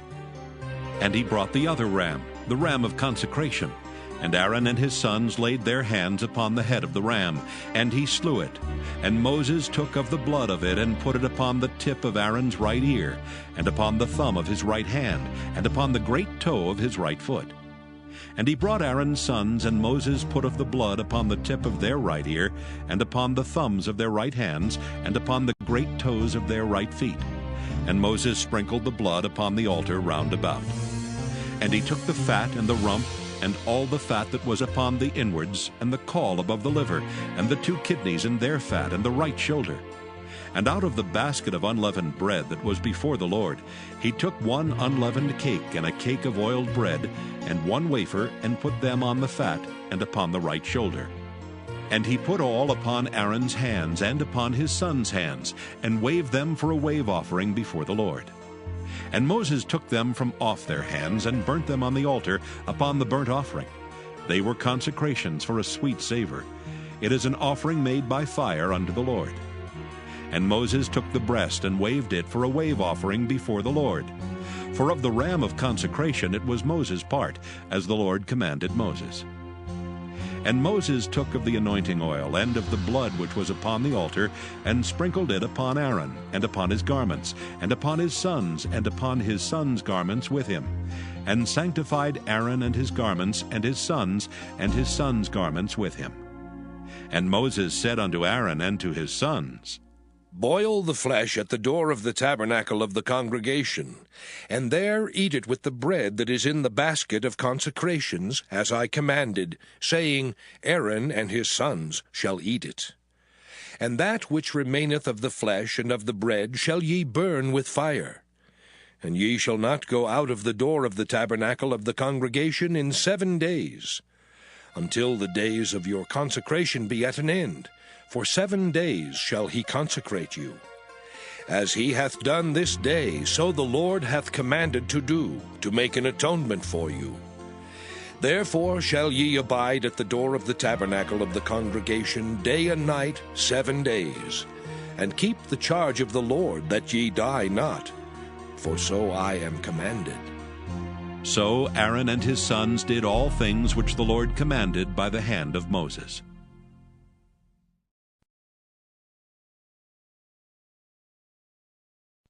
Leviticus chapter 9. And it came to pass on the 8th day that Moses called Aaron and his sons and the elders of Israel. And he said unto Aaron, Take thee a young calf for a sin offering, and a ram for a burnt offering, without blemish, and offer them before the Lord. And unto the children of Israel thou shalt speak, saying, Take ye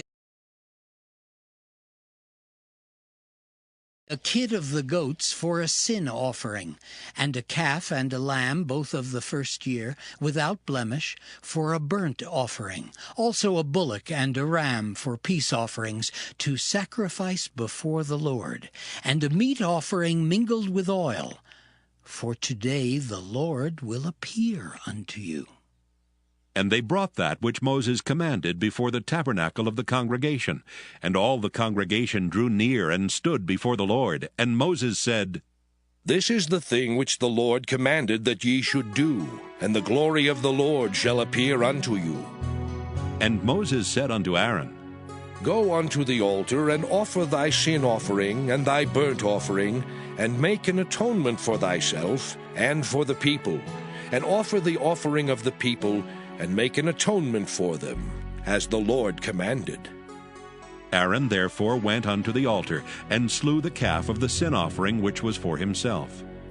And the sons of Aaron brought the blood unto him, and he dipped his finger in the blood, and put it upon the horns of the altar, and poured out the blood at the bottom of the altar. But the fat and the kidneys and the caul above the liver of the sin offering he burnt upon the altar, as the Lord commanded Moses. And the flesh and the hide he burnt with fire without the camp. And he slew the burnt offering, and Aaron's sons presented unto him the blood which he sprinkled round about upon the altar. And they presented the burnt offering unto him with the pieces thereof and the head, and he burnt them upon the altar. And he did wash the inwards and the legs, and burnt them upon the burnt offering on the altar. And he brought the people's offering, and took the goat which was the sin offering for the people, and slew it, and offered it for sin as the first. And he brought the burnt offering, and offered it according to the manner. And he brought the meat offering, and took an handful thereof, and burnt it upon the altar, beside the burnt sacrifice of the morning. He slew also the bullock and the ram for a sacrifice of peace offerings, which was for the people. And Aaron's sons presented unto him the blood, which he sprinkled upon the altar round about, and the fat of the bullock and of the ram, the rump, and that which covereth the inwards and the kidneys, and the caul above the liver. And they put the fat upon the breasts, and he burnt the fat upon the altar. And the breasts and the right shoulder Aaron waved for a wave offering before the Lord, as Moses commanded. And Aaron lifted up his hand toward the people, and blessed them, and came down from offering of the sin offering, and the burnt offering, and peace offerings. And Moses and Aaron went into the tabernacle of the congregation, and came out and blessed the people, and the glory of the Lord appeared unto all the people. And there came a fire out from before the Lord, and consumed upon the altar the burnt offering and the fat, which when all the people saw, they shouted, and fell on their faces.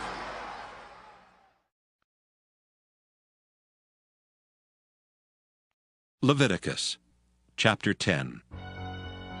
And Nadab and Abihu the sons of Aaron took either of them his censer, and put fire therein, and put incense thereon, and offered strange fire before the Lord, which he commanded them not. And there went out fire from the Lord, and devoured them, and they died before the Lord. Then Moses said unto Aaron, This is it that the Lord spake, saying, I will be sanctified in them that come nigh me, and before all the people I will be glorified. And Aaron held his peace. And Moses called Mishael and Elzaphan, the sons of Uzziel, the uncle of Aaron, and said unto them, Come near, carry your brethren from before the sanctuary out of the camp. So they went near, and carried them in their coats out of the camp, as Moses had said. And Moses said unto Aaron, and unto Eleazar, and unto Ithamar his sons, Uncover not your heads, neither rend your clothes, lest ye die, and lest wrath come upon all the people. But let your brethren, the whole house of Israel, bewail the burning which the Lord hath kindled. And ye shall not go out from the door of the tabernacle of the congregation, lest ye die, for the anointing oil of the Lord is upon you. And they did according to the word of Moses. And the Lord spake unto Aaron, saying, Do not drink wine nor strong drink, thou nor thy sons with thee, when ye go into the tabernacle of the congregation, lest ye die.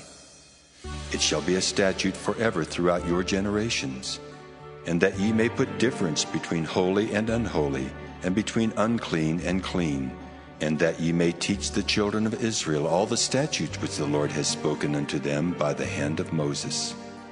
And Moses spake unto Aaron, and unto Eleazar, and unto Ithamar his sons that were left, Take the meat offering that remaineth of the offerings of the Lord made by fire, and eat it without leaven beside the altar, for it is most holy.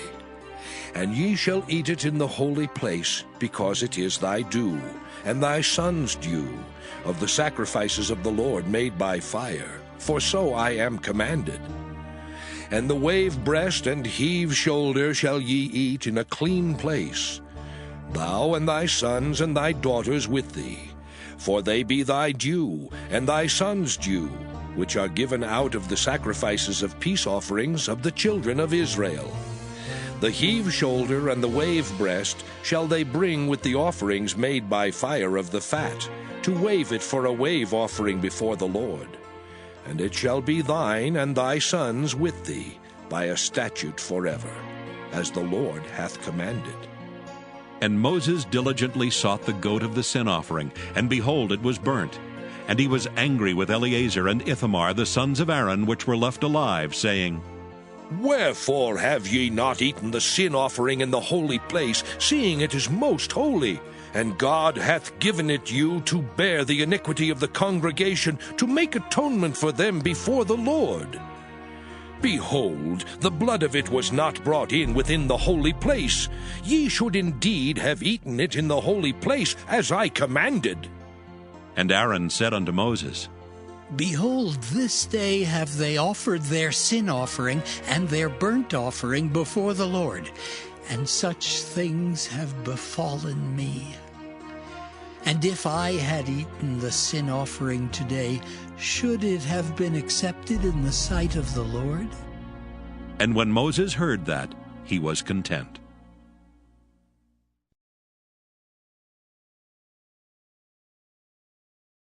Leviticus chapter 11. And the Lord spake unto Moses and to Aaron, saying unto them, Speak unto the children of Israel, saying, These are the beasts which ye shall eat among all the beasts that are on the earth. Whatsoever parteth the hoof, and is cloven-footed, and cheweth the cud among the beasts, that shall ye eat. Nevertheless, these shall ye not eat of them that chew the cud, or of them that divide the hoof, as the camel, because he cheweth the cud, but divideth not the hoof. He is unclean unto you. And the coney, because he cheweth the cud, but divideth not the hoof. He is unclean unto you. And the hare, because he cheweth the cud, but divideth not the hoof. He is unclean unto you. And the swine, though he divide the hoof, and be cloven-footed, yet he cheweth not the cud. He is unclean to you. Of their flesh shall ye not eat, and their carcass shall ye not touch. They are unclean to you. These shall ye eat of all that are in the waters. Whatsoever hath fins and scales in the waters, in the seas and in the rivers, them shall ye eat. And all that have not fins and scales in the seas and in the rivers, of all that move in the waters, and of any living thing which is in the waters, they shall be an abomination unto you. They shall be even an abomination unto you. Ye shall not eat of their flesh, but ye shall have their carcasses in abomination. Whatsoever hath no fins nor scales in the waters, that shall be an abomination unto you.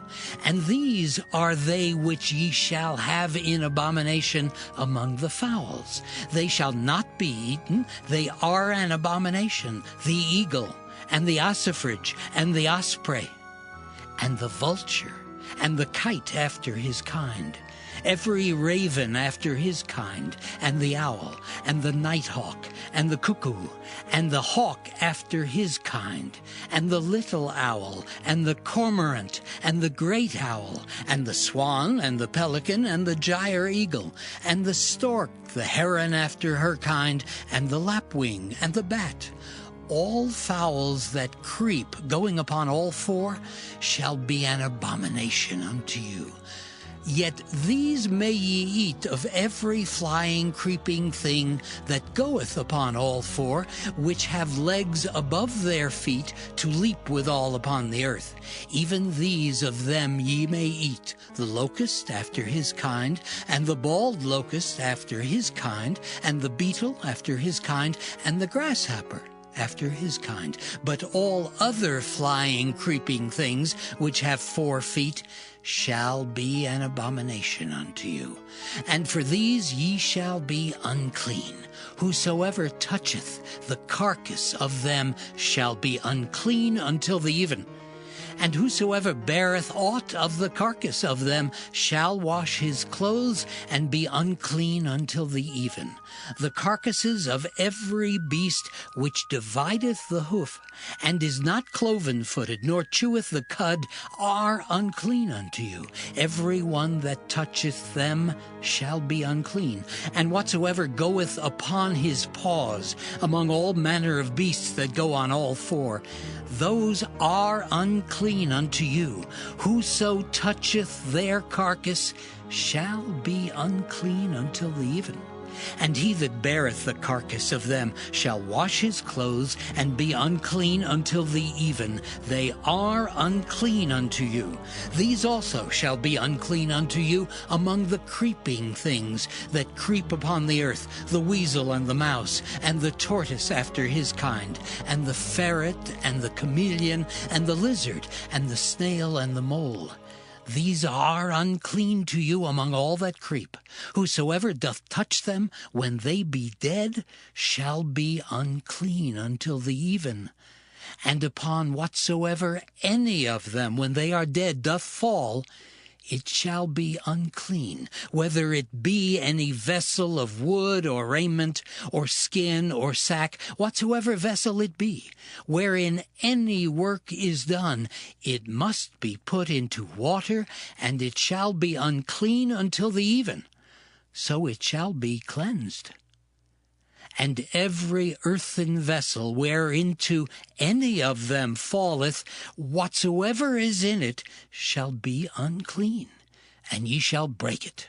Of all meat which may be eaten, that on which such water cometh shall be unclean. And all drink that may be drunk in every such vessel shall be unclean. And every thing whereupon any part of their carcass falleth shall be unclean, whether it be oven or ranges for pots, they shall be broken down, for they are unclean, and shall be unclean unto you. Nevertheless, a fountain or pit, wherein there is plenty of water, shall be clean, but that which toucheth their carcass shall be unclean. And if any part of their carcass fall upon any sowing seed which is to be sown, it shall be clean. But if any water be put upon the seed, and any part of their carcass fall thereon, it shall be unclean unto you. And if any beast of which ye may eat die, he that toucheth the carcass thereof shall be unclean until the even. And he that eateth of the carcass of it shall wash his clothes, and be unclean until the even. He also that beareth the carcass of it shall wash his clothes, and be unclean until the even. And every creeping thing that creepeth upon the earth shall be an abomination. It shall not be eaten. Whatsoever goeth upon the belly, and whatsoever goeth upon all four, or whatsoever hath more feet among all creeping things that creep upon the earth, them ye shall not eat, for they are an abomination. Ye shall not make yourselves abominable with any creeping thing that creepeth, neither shall ye make yourselves unclean with them, that ye should be defiled thereby. For I am the Lord your God. Ye shall therefore sanctify yourselves, and ye shall be holy, for I am holy. Neither shall ye defile yourselves with any manner of creeping thing that creepeth upon the earth. For I am the Lord that bringeth you up out of the land of Egypt to be your God. Ye shall therefore be holy, for I am holy. This is the law of the beasts and of the fowl, and of every living creature that moveth in the waters, and of every creature that creepeth upon the earth, to make a difference between the unclean and the clean, and between the beast that may be eaten and the beast that may not be eaten.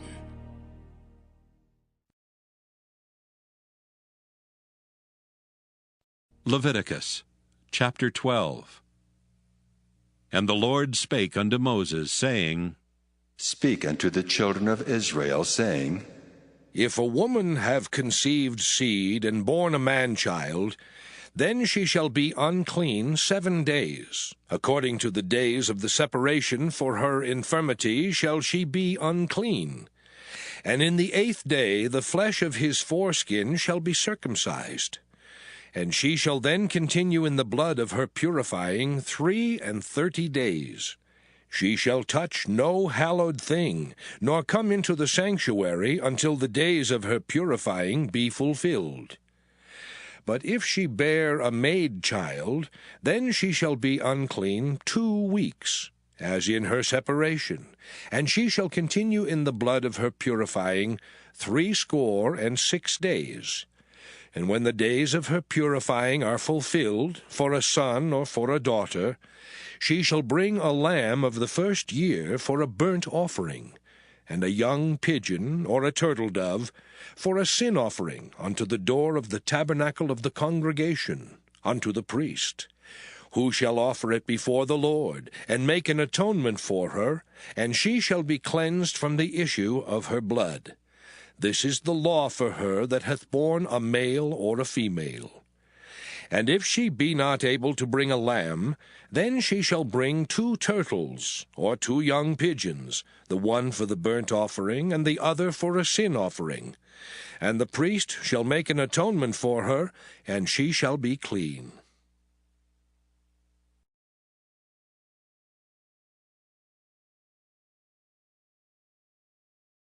Leviticus chapter 13.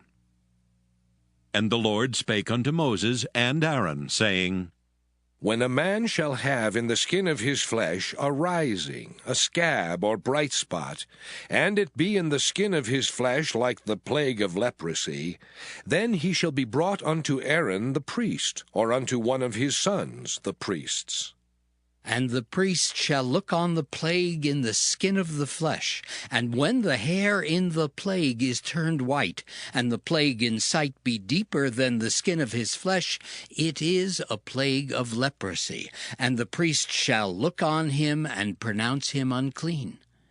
If the bright spot be white in the skin of his flesh, and in sight be not deeper than the skin, and the hair thereof be not turned white, then the priest shall shut up him that hath the plague 7 days.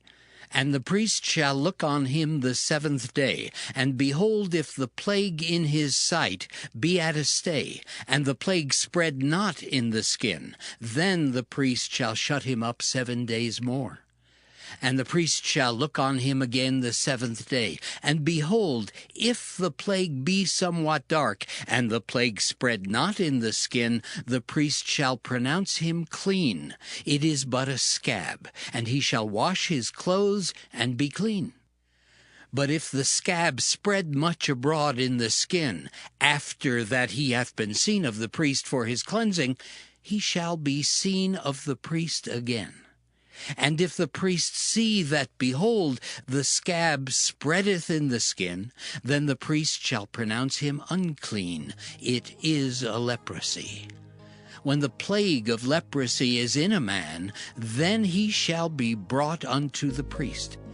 And the priest shall see him, and behold, if the rising be white in the skin, and it have turned the hair white, and there be quick raw flesh in the rising, it is an old leprosy in the skin of his flesh, and the priest shall pronounce him unclean, and shall not shut him up, for he is unclean. And if a leprosy break out abroad in the skin, and the leprosy cover all the skin of him that hath the plague, from his head even to his foot, wheresoever the priest looketh, then the priest shall consider. And behold, if the leprosy have covered all his flesh, he shall pronounce him clean that hath the plague. It is all turned white, he is clean. But when raw flesh appeareth in him, he shall be unclean. And the priest shall see the raw flesh, and pronounce him to be unclean. For the raw flesh is unclean, it is a leprosy. Or if the raw flesh turn again, and be changed unto white, he shall come unto the priest. And the priest shall see him, and behold, if the plague be turned into white, then the priest shall pronounce him clean that hath the plague. He is clean. The flesh also, in which even in the skin thereof was a boil, and is healed, and in the place of the boil there be a white rising, or a bright spot, white and somewhat reddish, and it be showed to the priest. And if, when the priest seeth it, behold, it be in sight lower than the skin, and the hair thereof be turned white, the priest shall pronounce him unclean. It is a plague of leprosy broken out of the boil. But if the priest look on it, and behold, there be no white hairs therein, and if it be not lower than the skin, but be somewhat dark, then the priest shall shut him up 7 days. And if it spread much abroad in the skin, then the priest shall pronounce him unclean. It is a plague. But if the bright spot stay in his place and spread not, it is a burning boil, and the priest shall pronounce him clean. Or if there be any flesh in the skin whereof there is a hot burning, and the quick flesh that burneth have a white bright spot, somewhat reddish or white, then the priest shall look upon it, and behold, if the hair in the bright spot be turned white, and it be in sight deeper than the skin, it is a leprosy broken out of the burning, wherefore the priest shall pronounce him unclean. It is the plague of leprosy. But if the priest look on it, and behold, there be no white hair in the bright spot, and it be no lower than the other skin, but be somewhat dark, then the priest shall shut him up 7 days. And the priest shall look upon him the 7th day, and if it be spread much abroad in the skin, then the priest shall pronounce him unclean. It is the plague of leprosy.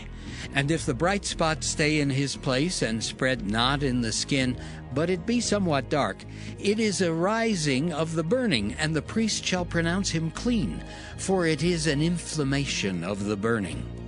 If a man or woman have a plague upon the head or the beard, then the priest shall see the plague, and behold, if it be in sight deeper than the skin, and there be in it a yellow thin hair, then the priest shall pronounce him unclean. It is a dry skull, even a leprosy upon the head or beard. And if the priest look on the plague of the skull, and behold, it be not in sight deeper than the skin, and that there is no black hair in it, then the priest shall shut up him that hath the plague of the skull 7 days. And in the 7th day the priest shall look on the plague, and behold, if the skull spread not, and there be in it no yellow hair, and the skull be not in sight deeper than the skin, he shall be shaven, but the skull shall he not shave, and the priest shall shut up him that hath the skull 7 days more. And in the 7th day the priest shall look on the skull, and behold, if the skull be not spread in the skin, nor be in sight deeper than the skin, then the priest shall pronounce him clean, and he shall wash his clothes and be clean. But if the skull spread much in the skin after his cleansing, then the priest shall look on him, and behold, if the skull be spread in the skin, the priest shall not seek for yellow hair. He is unclean. But if the skull be in his sight at a stay, and that there is black hair grown up therein, the skull is healed, he is clean, and the priest shall pronounce him clean. If a man also or a woman have in the skin of their flesh bright spots, even white bright spots, then the priest shall look, and behold, if the bright spots in the skin of their flesh be darkish white, it is a freckled spot that groweth in the skin, he is clean. And the man whose hair is fallen off his head, he is bald, yet is he clean. And he that hath his hair fallen off from the part of his head toward his face, he is forehead bald, yet is he clean. And if there be in the bald head or bald forehead a white reddish sore, it is a leprosy sprung up in his bald head or his bald forehead. Then the priest shall look upon it, and behold, if the rising of the sore be white-reddish in his bald head, or in his bald forehead, as the leprosy appeareth in the skin of the flesh, he is a leprous man. He is unclean. The priest shall pronounce him utterly unclean. His plague is in his head. And the leper in whom the plague is, his clothes shall be rent, and his head bare, and he shall put a covering upon his upper lip, and shall cry, Unclean, unclean. All the days wherein the plague shall be in him, he shall be defiled. He is unclean. He shall dwell alone. Without the camp shall his habitation be. The garment also that the plague of leprosy is in, whether it be a woolen garment or a linen garment, whether it be in the warp or woof of linen or of woolen, whether in a skin or in anything made of skin. And if the plague be greenish or reddish in the garment, or in the skin, either in the warp or in the woof, or in anything of skin, it is a plague of leprosy, and shall be showed unto the priest. And the priest shall look upon the plague, and shut up it that hath the plague 7 days. And he shall look on the plague on the 7th day. If the plague be spread in the garment, either in the warp or in the woof, or in a skin, or in any work that is made of skin, the plague is a fretting leprosy. It is unclean. He shall therefore burn that garment, whether warp or woof, in woolen or in linen, or anything of skin, wherein the plague is, for it is a fretting leprosy. It shall be burnt in the fire. And if the priest shall look, and behold, the plague be not spread in the garment, either in the warp or in the woof, or in anything of skin, then the priest shall command that they wash the thing wherein the plague is, and he shall shut it up 7 days more. And the priest shall look on the plague after that it is washed, and behold, if the plague have not changed his color, and the plague be not spread, it is unclean. Thou shalt burn it in the fire. It is fret inward, whether it be bare within or without. And if the priest look, and behold, the plague be somewhat dark after the washing of it, then he shall rend it out of the garment, or out of the skin, or out of the warp, or out of the woof. And if it appear still in the garment, either in the warp, or in the woof, or in anything of skin, it is a spreading plague. Thou shalt burn that wherein the plague is with fire. And the garment, either warp or woof, or whatsoever thing of skin it be, which thou shalt wash, if the plague be departed from them, then it shall be washed the 2nd time, and shall be clean. This is the law of the plague of leprosy in a garment of woolen or linen, either in the warp or woof, or anything of skins, to pronounce it clean or to pronounce it unclean.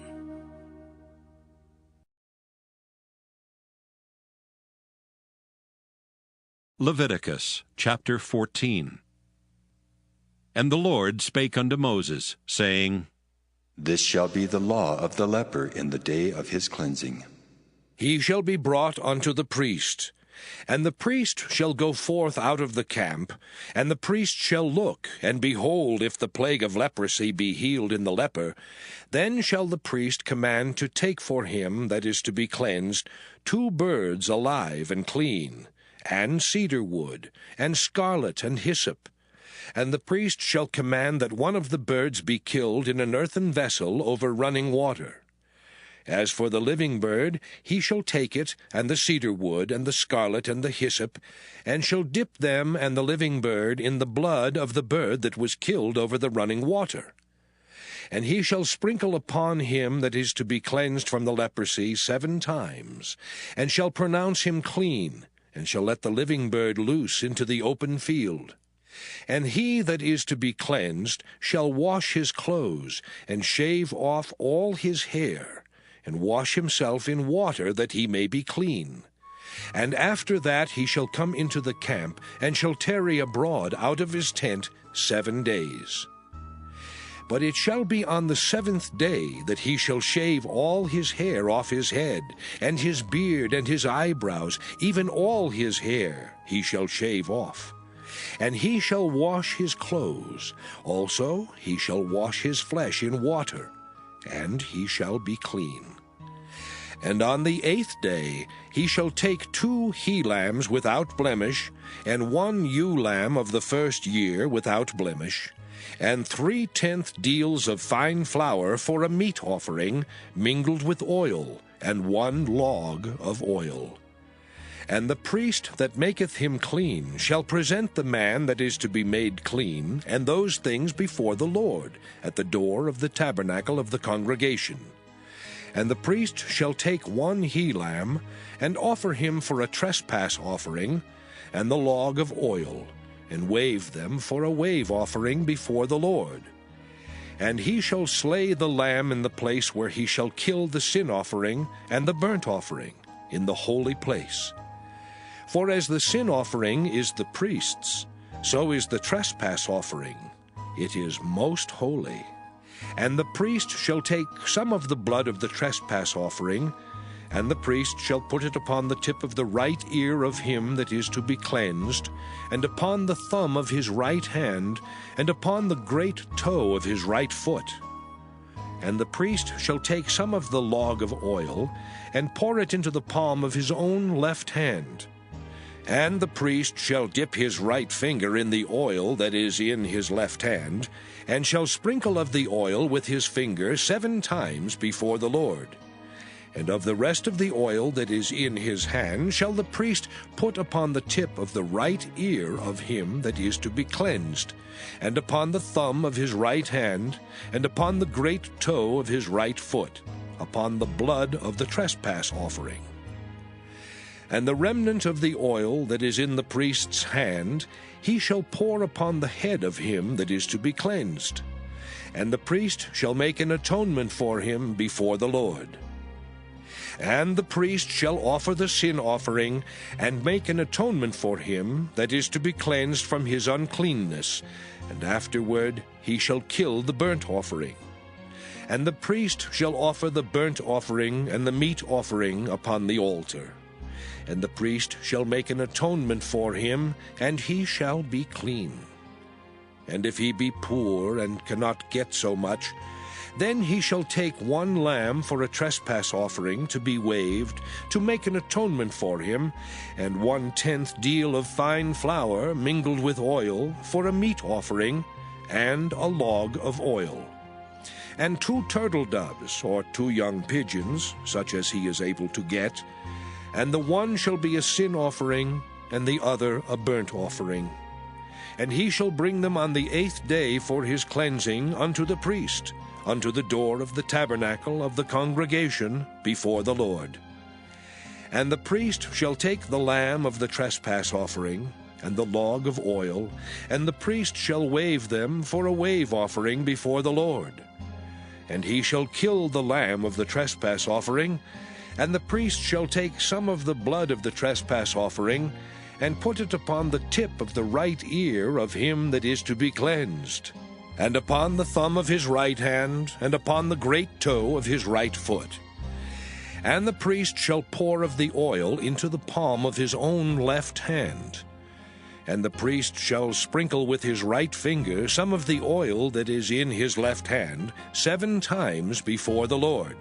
And the priest shall put of the oil that is in his hand upon the tip of the right ear of him that is to be cleansed, and upon the thumb of his right hand, and upon the great toe of his right foot, upon the place of the blood of the trespass offering. And the rest of the oil that is in the priest's hand he shall put upon the head of him that is to be cleansed, to make an atonement for him before the Lord. And he shall offer the one of the turtle doves, or of the young pigeons, such as he can get, even such as he is able to get, the one for a sin offering, and the other for a burnt offering with the meat offering. And the priest shall make an atonement for him that is to be cleansed before the Lord. This is the law of him in whom is the plague of leprosy, whose hand is not able to get that which pertaineth to his cleansing. And the Lord spake unto Moses and unto Aaron, saying, When ye be come into the land of Canaan, which I give to you for a possession, and I put the plague of leprosy in a house of the land of your possession. And he that owneth the house shall come and tell the priest, saying, It seemeth to me there is, as it were, a plague in the house. Then the priest shall command that they empty the house before the priest go into it to see the plague, that all that is in the house be not made unclean. And afterward the priest shall go in to see the house. And he shall look on the plague, and behold, if the plague be in the walls of the house, with hollow strakes, greenish or reddish, which in sight are lower than the wall, then the priest shall go out of the house to the door of the house, and shut up the house 7 days. And the priest shall come again the 7th day, and shall look. And behold, if the plague be spread in the walls of the house, then the priest shall command that they take away the stones in which the plague is, and they shall cast them into an unclean place without the city. And he shall cause the house to be scraped within round about, and they shall pour out the dust that they scrape off without the city into an unclean place. And they shall take other stones, and put them in the place of those stones. And he shall take other mortar, and shall plaster the house. And if the plague come again, and break out in the house, after that he hath taken away the stones, and after he hath scraped the house, and after it is plastered, then the priest shall come and look. And behold, if the plague be spread in the house, it is a fretting leprosy in the house, it is unclean. And he shall break down the house, the stones of it, and the timber thereof, and all the mortar of the house, and he shall carry them forth out of the city into an unclean place. Moreover, he that goeth into the house all the while that it is shut up shall be unclean until the even. And he that lieth in the house shall wash his clothes, and he that eateth in the house shall wash his clothes. And if the priest shall come in and look upon it, and behold, the plague hath not spread in the house after the house was plastered, then the priest shall pronounce the house clean, because the plague is healed. And he shall take to cleanse the house 2 birds, and cedar wood, and scarlet, and hyssop.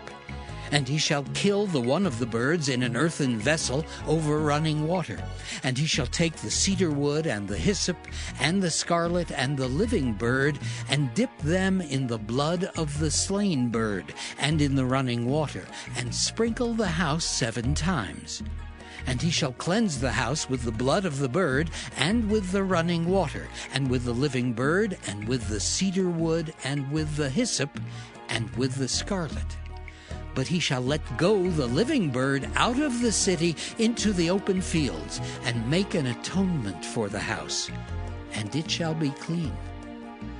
This is the law for all manner of plague of leprosy and skull, and for the leprosy of a garment and of a house, and for a rising, and for a scab, and for a bright spot, to teach when it is unclean and when it is clean. This is the law of leprosy.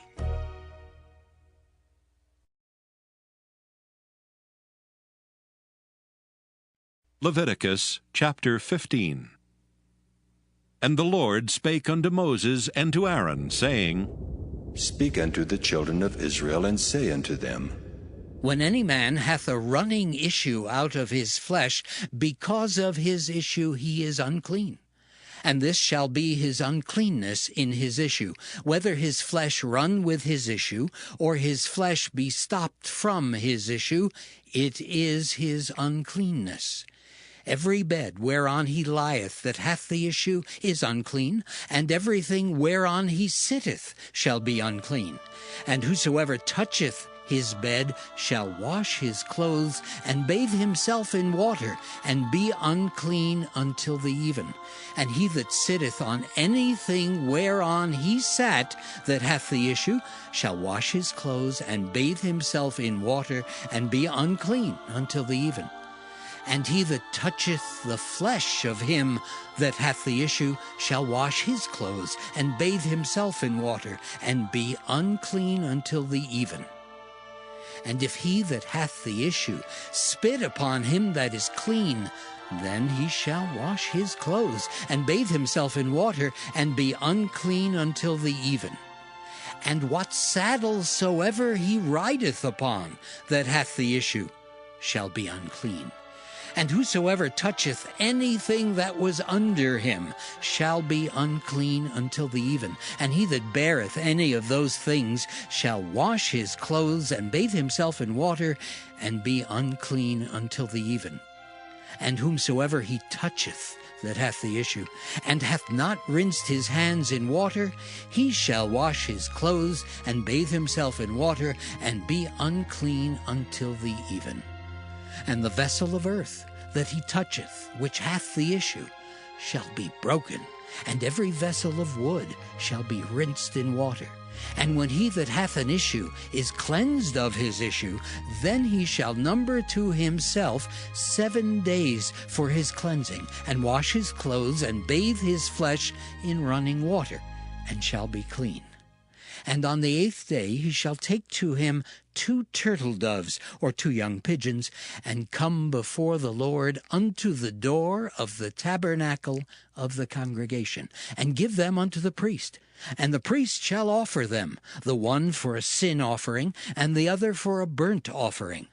And the priest shall make an atonement for him before the Lord for his issue. And if any man's seed of copulation go out from him, then he shall wash all his flesh in water, and be unclean until the even. And every garment and every skin whereon is the seed of copulation shall be washed with water, and be unclean until the even. The woman also with whom man shall lie with seed of copulation, they shall both bathe themselves in water, and be unclean until the even. And if a woman have an issue, and her issue in her flesh be blood, she shall be put apart 7 days, and whosoever toucheth her shall be unclean until the even. And everything that she lieth upon in her separation shall be unclean. Everything also that she sitteth upon shall be unclean. And whosoever toucheth her bed shall wash his clothes, and bathe himself in water, and be unclean until the even. And whosoever toucheth anything that she sat upon shall wash his clothes, and bathe himself in water, and be unclean until the even. And if it be on her bed, or on anything whereon she sitteth, when he toucheth it, he shall be unclean until the even. And if any man lie with her at all, and her flowers be upon him, he shall be unclean 7 days, and all the bed whereon he lieth shall be unclean.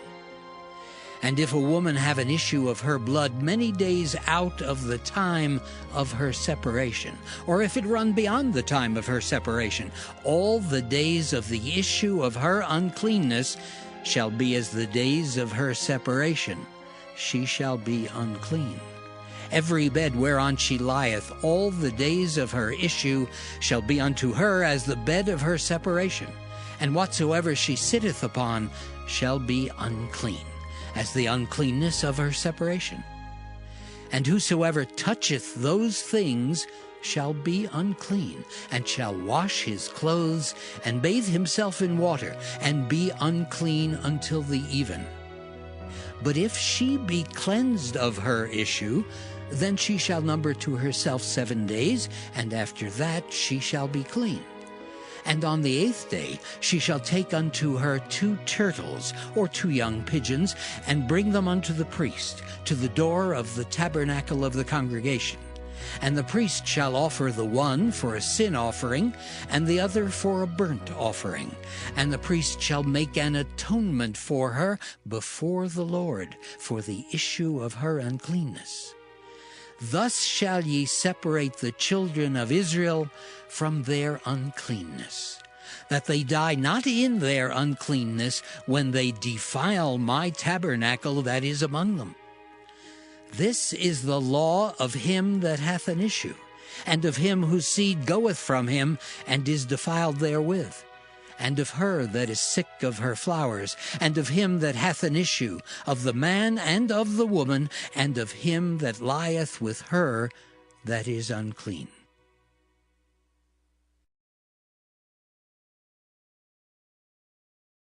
Leviticus chapter 16.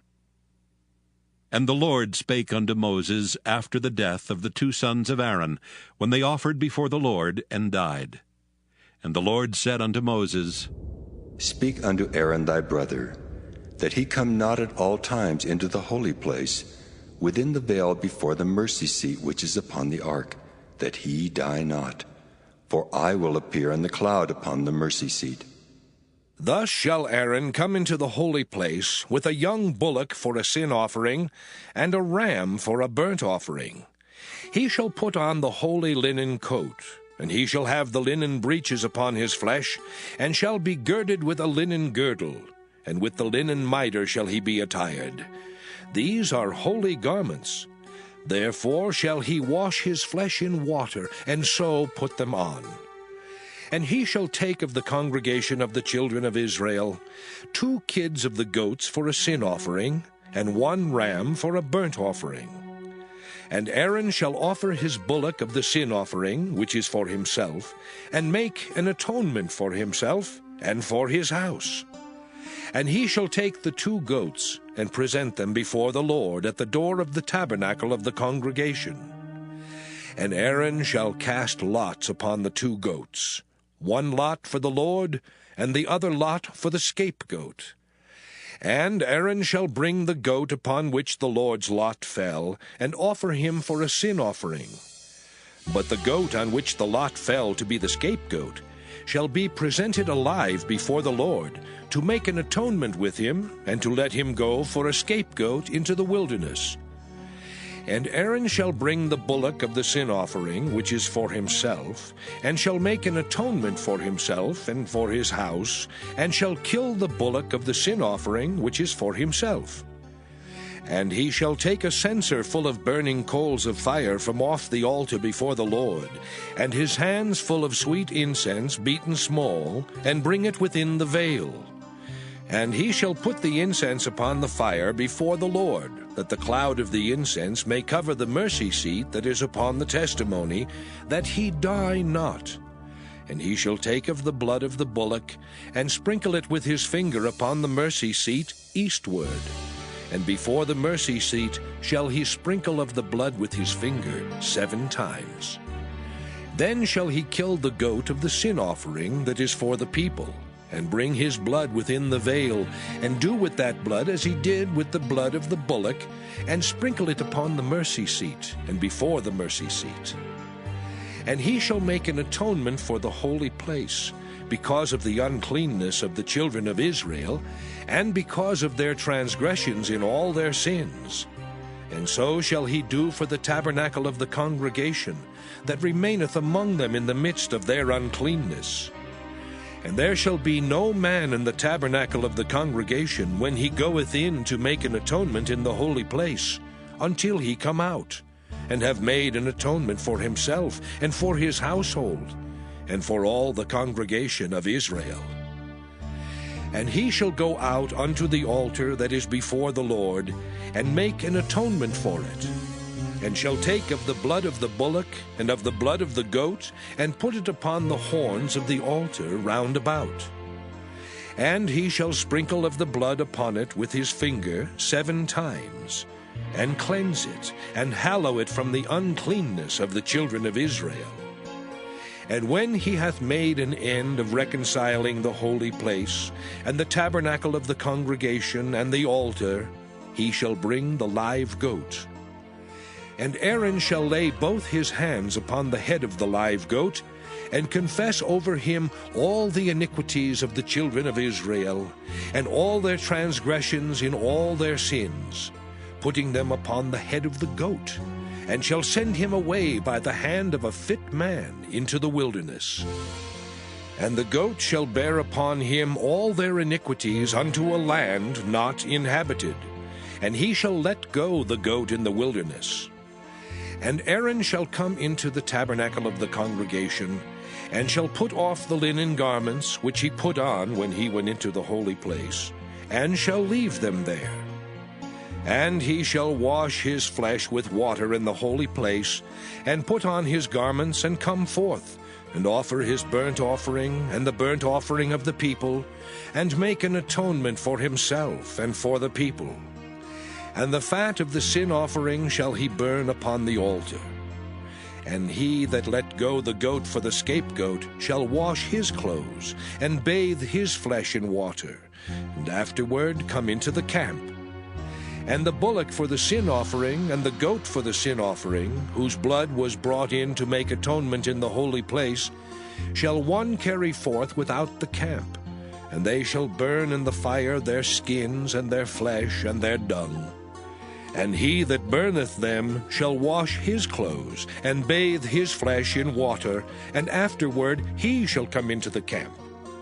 And this shall be a statute forever unto you, that in the 7th month, on the 10th day of the month, ye shall afflict your souls, and do no work at all, whether it be one of your own country, or a stranger that sojourneth among you.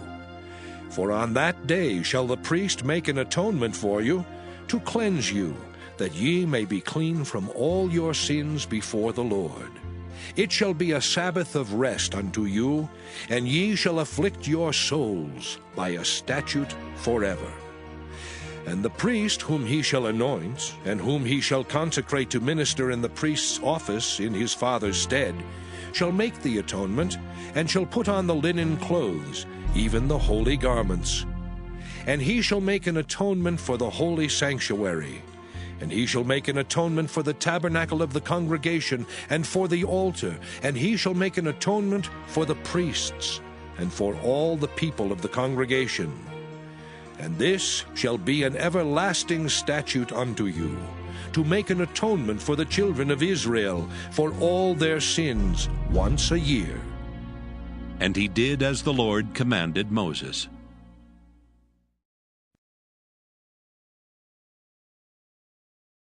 Leviticus chapter 17. And the Lord spake unto Moses, saying, Speak unto Aaron, and unto his sons, and unto all the children of Israel, and say unto them, This is the thing which the Lord hath commanded, saying, What man soever there be of the house of Israel that killeth an ox, or lamb, or goat in the camp, or that killeth it out of the camp, and bringeth it not unto the door of the tabernacle of the congregation, to offer an offering unto the Lord before the tabernacle of the Lord, blood shall be imputed unto that man. He hath shed blood, and that man shall be cut off from among his people. To the end that the children of Israel may bring their sacrifices, which they offer in the open field, even that they may bring them unto the Lord, unto the door of the tabernacle of the congregation, unto the priest, and offer them for peace offerings unto the Lord. And the priest shall sprinkle the blood upon the altar of the Lord at the door of the tabernacle of the congregation, and burn the fat for a sweet savor unto the Lord.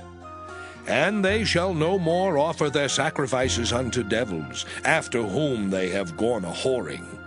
This shall be a statute forever unto them throughout their generations. And thou shalt say unto them, Whatsoever man there be of the house of Israel, or of the strangers which sojourn among you, that offereth a burnt offering or sacrifice, and bringeth it not unto the door of the tabernacle of the congregation, to offer it unto the Lord, even that man shall be cut off from among his people. And whatsoever man there be of the house of Israel, or of the strangers that sojourn among you, that eateth any manner of blood, I will even set my face against that soul that eateth blood, and will cut him off from among his people. For the life of the flesh is in the blood, and I have given it to you upon the altar to make an atonement for your souls, for it is the blood that maketh an atonement for the soul. Therefore I said unto the children of Israel, No soul of you shall eat blood, Neither shall any stranger that sojourneth among you eat blood. And whatsoever man there be of the children of Israel, or of the strangers that sojourn among you, which hunteth and catcheth any beast or fowl that may be eaten, he shall even pour out the blood thereof, and cover it with dust. For it is the life of all flesh. The blood of it is for the life thereof. Therefore I said unto the children of Israel, Ye shall eat the blood of no manner of flesh, for the life of all flesh is the blood thereof. Whosoever eateth it shall be cut off. And every soul that eateth that which died of itself, or that which was torn with beasts, whether it be one of your own country or a stranger, he shall both wash his clothes and bathe himself in water, and be unclean until the even. Then shall he be clean. But if he wash them not, nor bathe his flesh, then he shall bear his iniquity.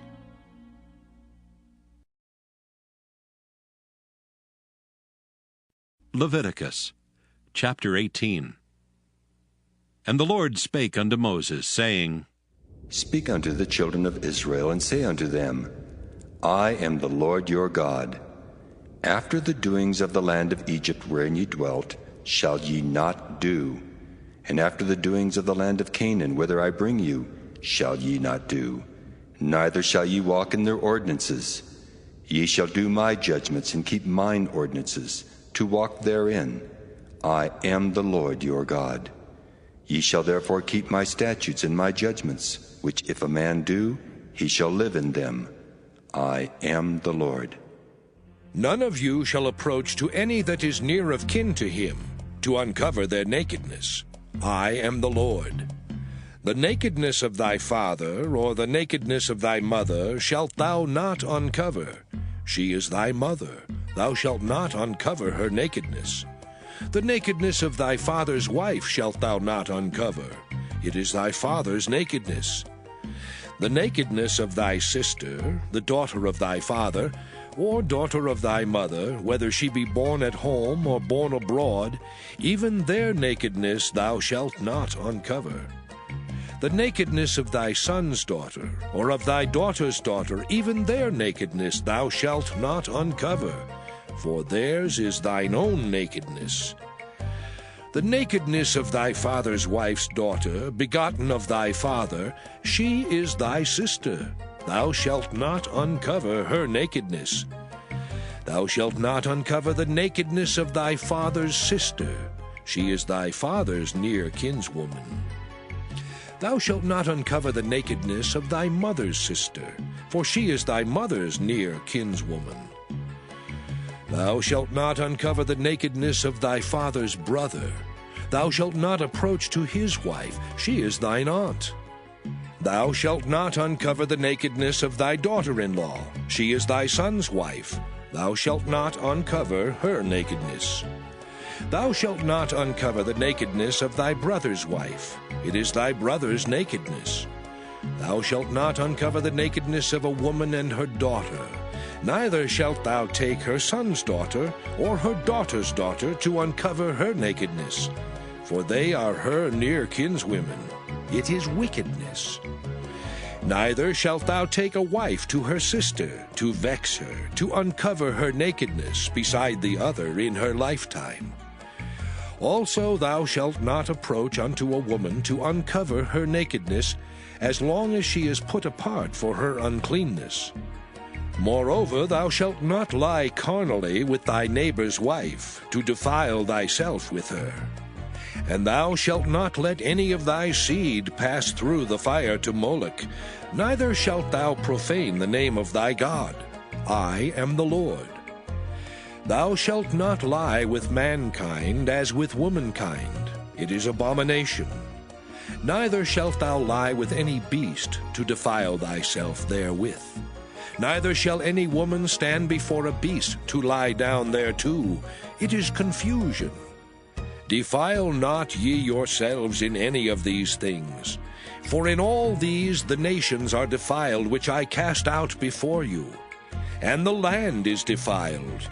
Therefore I do visit the iniquity thereof upon it, and the land itself vomiteth out her inhabitants.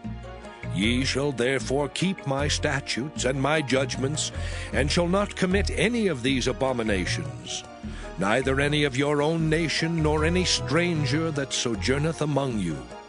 For all these abominations have the men of the land done which were before you, and the land is defiled. That the land spew not you out also when ye defile it, as it spewed out the nations that were before you. For whosoever shall commit any of these abominations, even the souls that commit them shall be cut off from among their people. Therefore shall ye keep mine ordinance, that ye commit not any one of these abominable customs which were committed before you, and that ye defile not yourselves therein. I am the Lord your God.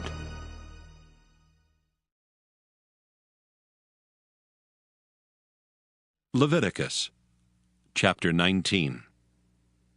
And the Lord spake unto Moses, saying, Speak unto all the congregation of the children of Israel, and say unto them, Ye shall be holy, for I, the Lord your God, am holy. Ye shall fear every man his mother and his father, and keep my Sabbaths. I am the Lord your God. Turn ye not unto idols, nor make to yourselves molten gods. I am the Lord your God. And if ye offer a sacrifice of peace offerings unto the Lord, ye shall offer it at your own will. It shall be eaten the same day ye offer it, and on the morrow. And if aught remain until the third day, it shall be burnt in the fire. And if it be eaten at all on the third day, it is abominable. It shall not be accepted. Therefore every one that eateth it shall bear his iniquity, because he hath profaned the hallowed thing of the Lord, and that soul shall be cut off from among his people. And when ye reap the harvest of your land, thou shalt not wholly reap the corners of thy field, neither shalt thou gather the gleanings of thy harvest. And thou shalt not glean thy vineyard, neither shalt thou gather every grape of thy vineyard. Thou shalt leave them for the poor and stranger. I am the Lord your God. Ye shall not steal, neither deal falsely, neither lie one to another. And ye shall not swear by my name falsely, neither shalt thou profane the name of thy God. I am the Lord. Thou shalt not defraud thy neighbor, neither rob him. The wages of him that is hired shall not abide with thee all night until the morning. Thou shalt not curse the deaf, nor put a stumbling block before the blind, but shalt fear thy God. I am the Lord. Ye shall do no unrighteousness in judgment. Thou shalt not respect the person of the poor, nor honor the person of the mighty, but in righteousness shalt thou judge thy neighbor.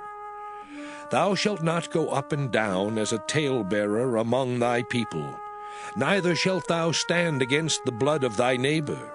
I am the Lord. Thou shalt not hate thy brother in thine heart.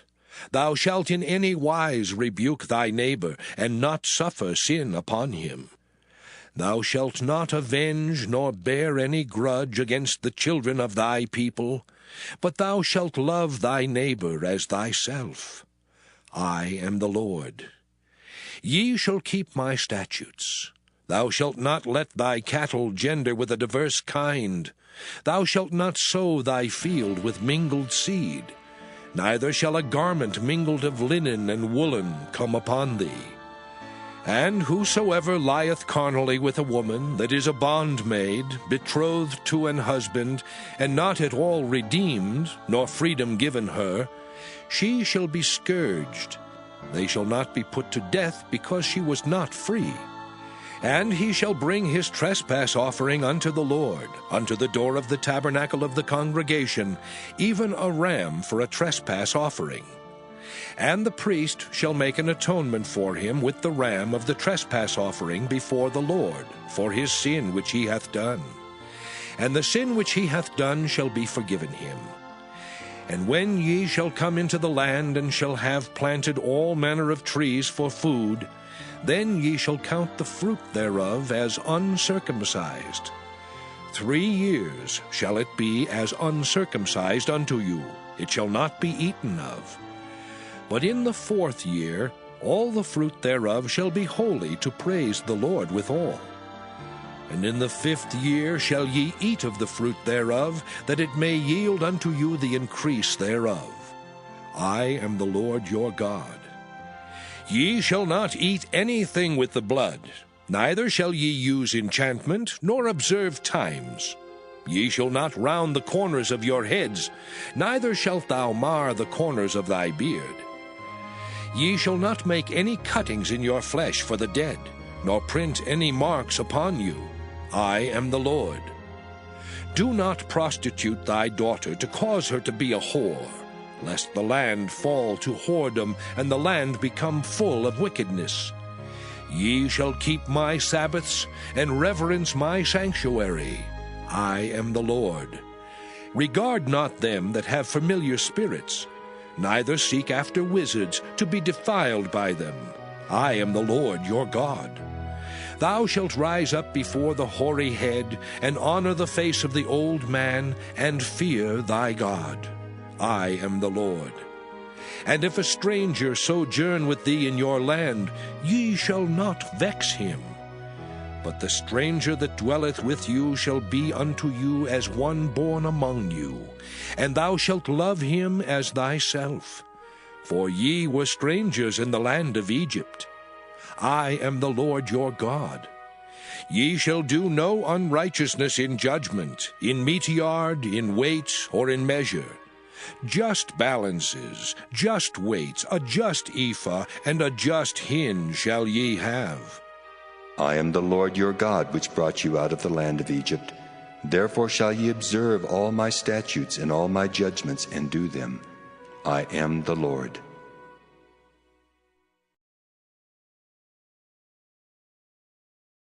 Leviticus chapter 20. And the Lord spake unto Moses, saying, Again thou shalt say to the children of Israel, Whosoever he be of the children of Israel, or of the strangers that sojourn in Israel, that giveth any of his seed unto Moloch, he shall surely be put to death. The people of the land shall stone him with stones. And I will set my face against that man, and will cut him off from among his people, because he hath given of his seed unto Moloch, to defile my sanctuary, and to profane my holy name.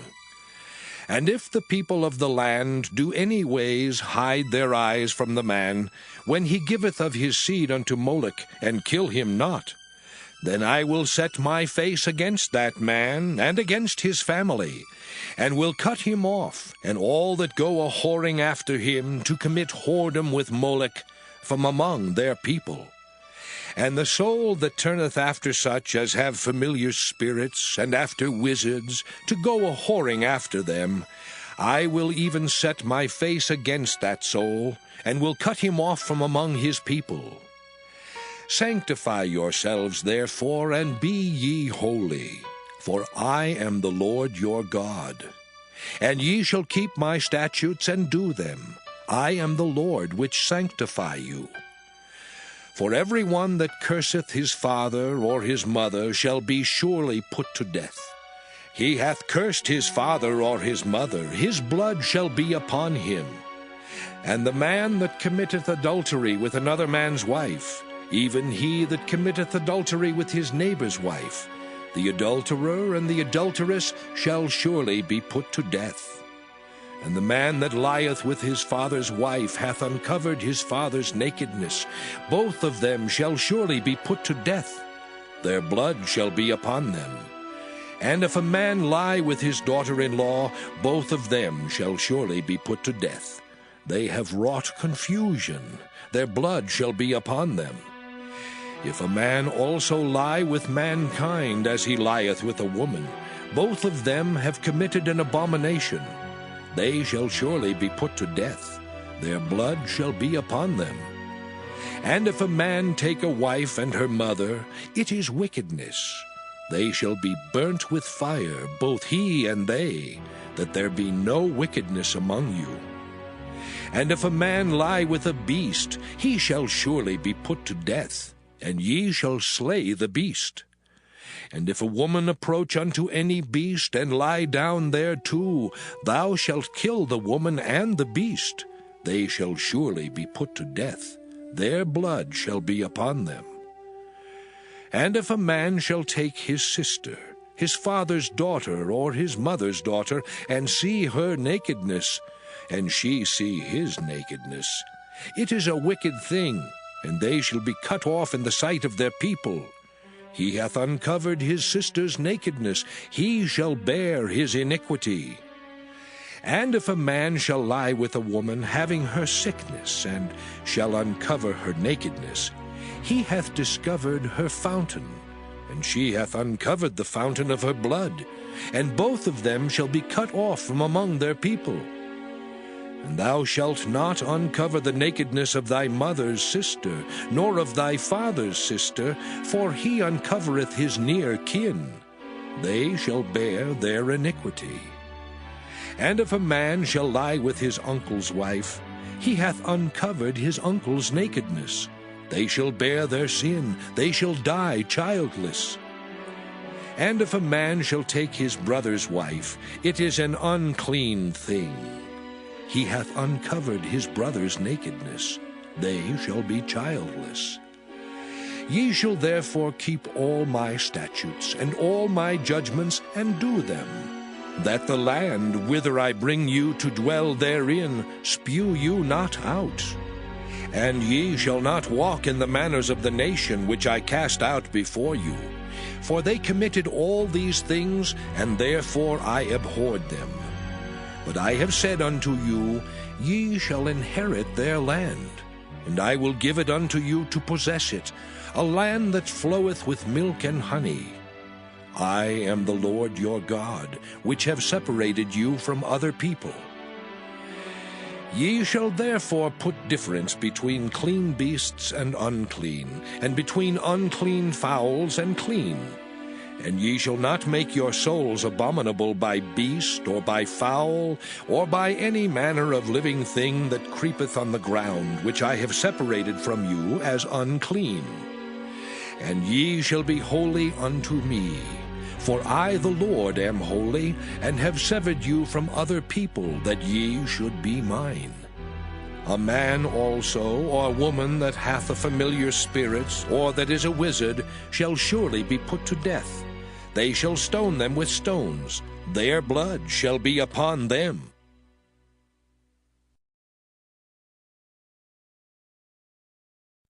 Leviticus chapter 21. And the Lord said unto Moses, Speak unto the priests the sons of Aaron, and say unto them, There shall none be defiled for the dead among his people.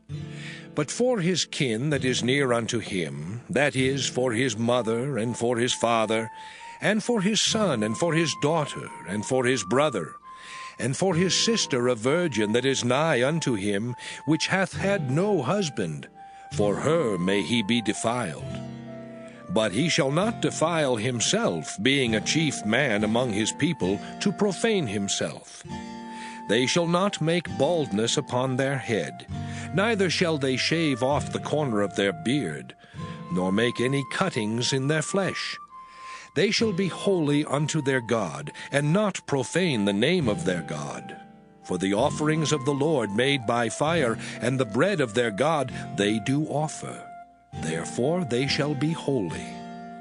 They shall not take a wife that is a whore or profane, neither shall they take a woman put away from her husband, for he is holy unto his God. Thou shalt sanctify him therefore, for he offereth the bread of thy God. He shall be holy unto thee, for I the Lord which sanctify you am holy. And the daughter of any priest, if she profane herself by playing the whore, she profaneth her father. She shall be burnt with fire. And he that is the high priest among his brethren, upon whose head the anointing oil was poured, and that is consecrated to put on the garments, shall not uncover his head, nor rend his clothes. Neither shall he go into any dead body, nor defile himself for his father or for his mother. Neither shall he go out of the sanctuary, nor profane the sanctuary of his God. For the crown of the anointing oil of his God is upon him. I am the Lord. And he shall take a wife in her virginity. A widow, or a divorced woman, or profane, or an harlot, these shall he not take, but he shall take a virgin of his own people to wife. Neither shall he profane his seed among his people, for I, the Lord, do sanctify him. And the Lord spake unto Moses, saying, Speak unto Aaron, saying, Whosoever he be of thy seed in their generations that hath any blemish, let him not approach to offer the bread of his God. For whatsoever man he be that hath a blemish, he shall not approach. A blind man, or a lame, or he that hath a flat nose, or anything superfluous, or a man that is broken-footed, or broken-handed, or crook-backed, or a dwarf, or that hath a blemish in his eye, or be scurvy, or scabbed, or hath his stones broken.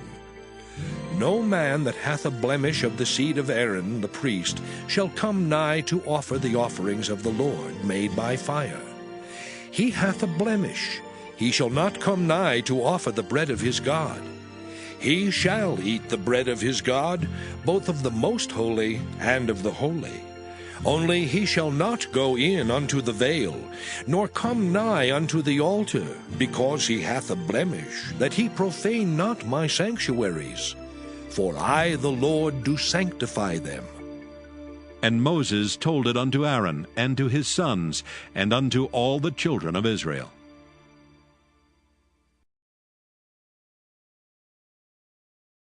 Leviticus chapter 22. And the Lord spake unto Moses, saying, Speak unto Aaron and to his sons, that they separate themselves from the holy things of the children of Israel, and that they profane not my holy name in those things which they hallow unto me. I am the Lord. Say unto them, Whosoever he be of all your seed among your generations, that goeth unto the holy things, which the children of Israel hallow unto the Lord, having his uncleanness upon him, that soul shall be cut off from my presence. I am the Lord.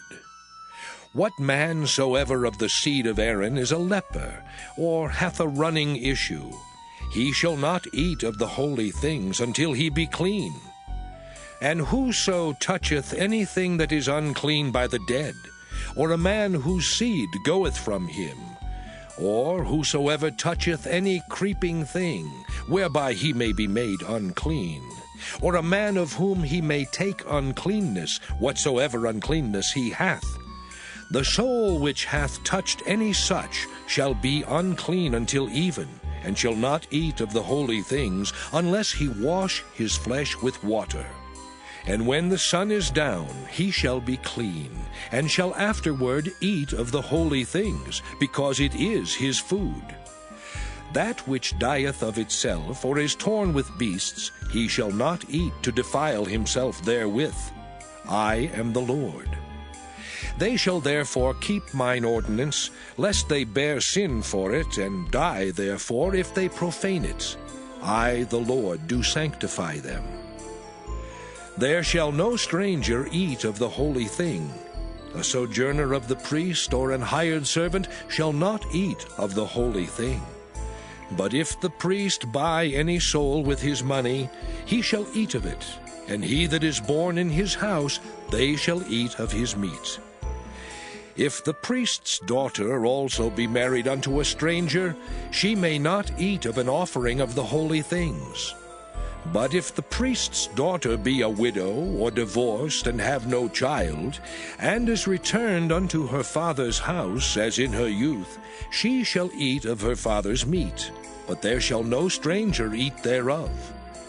And if a man eat of the holy thing unwittingly, then he shall put the 5th part thereof unto it, and shall give it unto the priest with the holy thing. And they shall not profane the holy things of the children of Israel, which they offer unto the Lord, or suffer them to bear the iniquity of trespass when they eat their holy things. For I, the Lord, do sanctify them.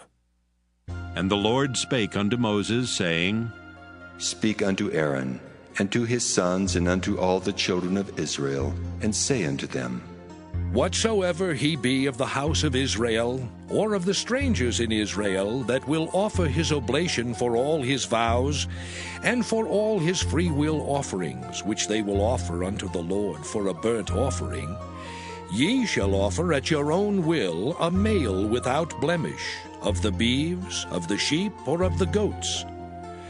But whatsoever hath a blemish, that shall ye not offer, for it shall not be acceptable for you. And whosoever offereth a sacrifice of peace offerings unto the Lord to accomplish his vow, or a free will offering in beeves or sheep, it shall be perfect to be accepted. There shall be no blemish therein. Blind, or broken, or maimed, or having a wen, or scurvy, or scabbed, ye shall not offer these unto the Lord, nor make an offering by fire of them upon the altar unto the Lord. Either a bullock or a lamb that hath anything superfluous or lacking in his parts, that mayest thou offer for a free will offering, but for a vow it shall not be accepted. Ye shall not offer unto the Lord that which is bruised, or crushed, or broken, or cut. Neither shall ye make any offering thereof in your land. Neither from a stranger's hand shall ye offer the bread of your God of any of these, because their corruption is in them, and blemishes be in them, they shall not be accepted for you. And the Lord spake unto Moses, saying, When a bullock, or a sheep, or a goat is brought forth, then it shall be 7 days under the dam, and from the 8th day and thenceforth it shall be accepted for an offering made by fire unto the Lord. And whether it be cow or ewe, ye shall not kill it and her young both in 1 day. And when ye will offer a sacrifice of thanksgiving unto the Lord, offer it at your own will. On the same day it shall be eaten up. Ye shall leave none of it until the morrow. I am the Lord. Therefore shall ye keep my commandments and do them. I am the Lord. Neither shall ye profane my holy name, but I will be hallowed among the children of Israel. I am the Lord which hallow you, that brought you out of the land of Egypt, to be your God. I am the Lord.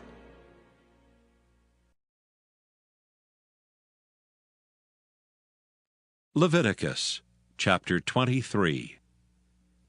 And the Lord spake unto Moses, saying, Speak unto the children of Israel, and say unto them, Concerning the feasts of the Lord, which ye shall proclaim to be holy convocations, even these are my feasts. 6 days shall work be done, but the 7th day is the Sabbath of rest, and holy convocation. Ye shall do no work therein. It is the Sabbath of the Lord in all your dwellings. These are the feasts of the Lord, even holy convocations, which ye shall proclaim in their seasons. In the 14th day of the 1st month at even is the Lord's Passover. And on the 15th day of the same month is the feast of unleavened bread unto the Lord. 7 days ye must eat unleavened bread. In the 1st day ye shall have an holy convocation. Ye shall do no servile work therein. But ye shall offer an offering made by fire unto the Lord 7 days.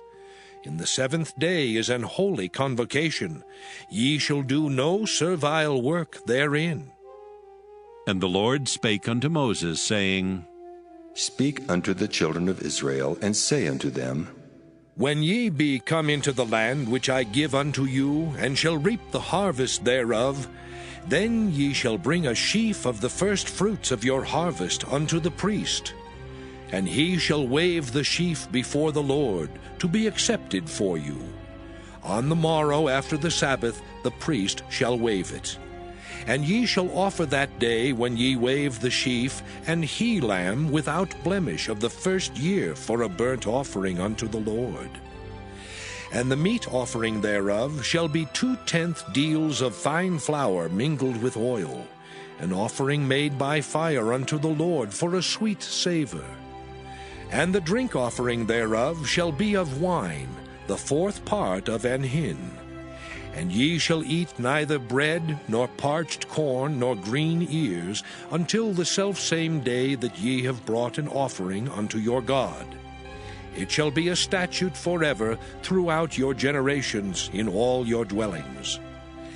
And ye shall count unto you from the morrow after the Sabbath, from the day that ye brought the sheaf of the wave offering, 7 Sabbaths shall be complete. Even unto the morrow after the 7th Sabbath shall ye number 50 days. And ye shall offer a new meat offering unto the Lord. Ye shall bring out of your habitations 2 wave loaves of 2/10 deals. They shall be of fine flour, they shall be baken with leaven. They are the first fruits unto the Lord.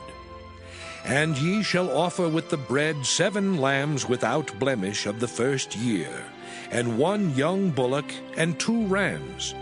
They shall be for a burnt offering unto the Lord, with their meat offering and their drink offerings, even an offering made by fire, of sweet savour unto the Lord. Then ye shall sacrifice 1 kid of the goats for a sin offering, and 2 lambs of the first year for a sacrifice of peace offerings. And the priest shall wave them with the bread of the first fruits for a wave offering before the Lord, with the 2 lambs. They shall be holy to the Lord for the priest.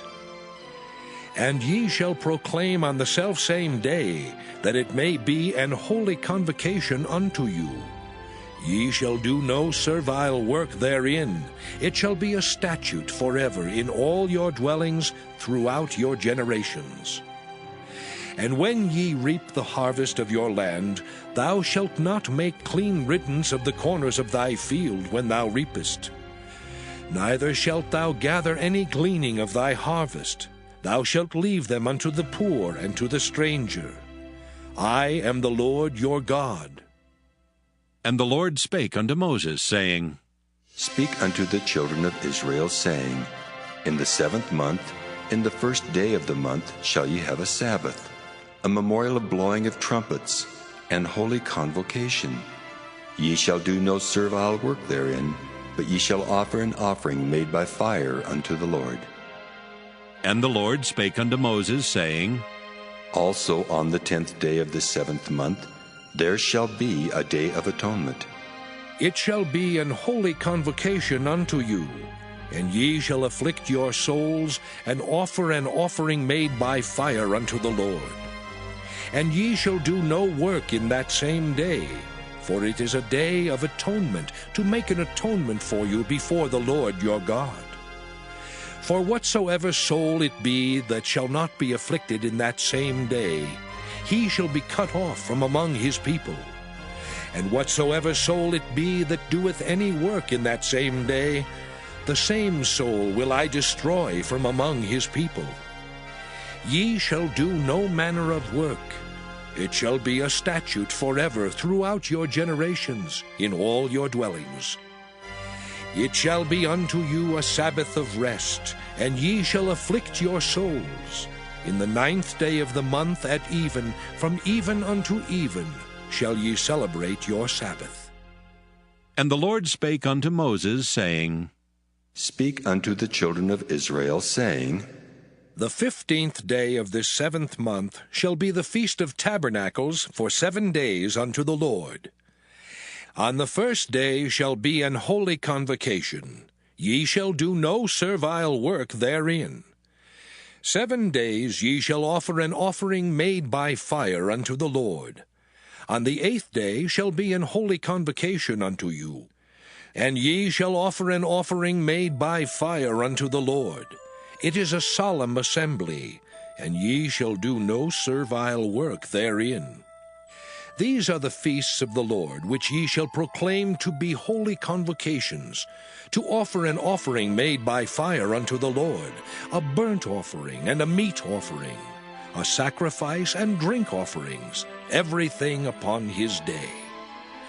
Beside the Sabbaths of the Lord, and beside your gifts, and beside all your vows, and beside all your free will offerings, which ye give unto the Lord. Also in the 15th day of the 7th month, when ye have gathered in the fruit of the land, ye shall keep a feast unto the Lord 7 days. On the 1st day shall be a Sabbath, and on the 8th day shall be a Sabbath. And ye shall take you on the 1st day the boughs of goodly trees, branches of palm trees, and the boughs of thick trees, and willows of the brook, and ye shall rejoice before the Lord your God 7 days. And ye shall keep it a feast unto the Lord 7 days in the year. It shall be a statute forever in your generations. Ye shall celebrate it in the 7th month. Ye shall dwell in booths 7 days. All that are Israelites born shall dwell in booths. That your generations may know that I made the children of Israel to dwell in booths, when I brought them out of the land of Egypt. I am the Lord your God. And Moses declared unto the children of Israel the feasts of the Lord.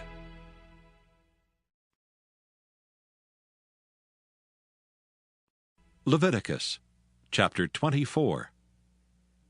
And the Lord spake unto Moses, saying, Command the children of Israel that they bring unto thee pure oil olive beaten for the light, to cause the lamps to burn continually. Without the veil of the testimony, in the tabernacle of the congregation, shall Aaron order it from the evening unto the morning before the Lord continually. It shall be a statute forever in your generations. He shall order the lamps upon the pure candlestick before the Lord continually. And thou shalt take fine flour, and bake 12 cakes thereof. 2/10 deals shall be in 1 cake. And thou shalt set them in 2 rows, 6 on a row upon the pure table before the Lord. And thou shalt put pure frankincense upon each row, that it may be on the bread for a memorial, even an offering made by fire unto the Lord. Every Sabbath he shall set it in order before the Lord continually, being taken from the children of Israel by an everlasting covenant. And it shall be Aaron's and his sons, and they shall eat it in the holy place. For it is most holy unto him of the offerings of the Lord, made by fire by a perpetual statute. And the son of an Israelitish woman, whose father was an Egyptian, went out among the children of Israel. And this son of the Israelitish woman and a man of Israel strove together in the camp. And the Israelitish woman's son blasphemed the name of the Lord, and cursed. And they brought him unto Moses, and his mother's name was Shelomith, the daughter of Dibri of the tribe of Dan. And they put him in ward, that the mind of the Lord might be showed them. And the Lord spake unto Moses, saying, Bring forth him that hath cursed without the camp, and let all that heard him lay their hands upon his head, and let all the congregation stone him. And thou shalt speak unto the children of Israel, saying, Whosoever curseth his God shall bear his sin. And he that blasphemeth the name of the Lord, he shall surely be put to death, and all the congregation shall certainly stone him. As well the stranger as he that is born in the land, when he blasphemeth the name of the Lord, shall be put to death. And he that killeth any man shall surely be put to death. And he that killeth the beast shall make it good, beast for beast. And if a man cause a blemish in his neighbor, as he hath done, so shall it be done to him. Breach for breach, eye for eye, tooth for tooth. As he hath caused a blemish in a man, so shall it be done to him again. And he that killeth the beast, he shall restore it. And he that killeth a man, he shall be put to death. Ye shall have one manner of law, as well for the stranger, as for one of your own country. For I am the Lord your God. And Moses spake to the children of Israel, that they should bring forth him that had cursed out of the camp, and stone him with stones. And the children of Israel did as the Lord commanded Moses.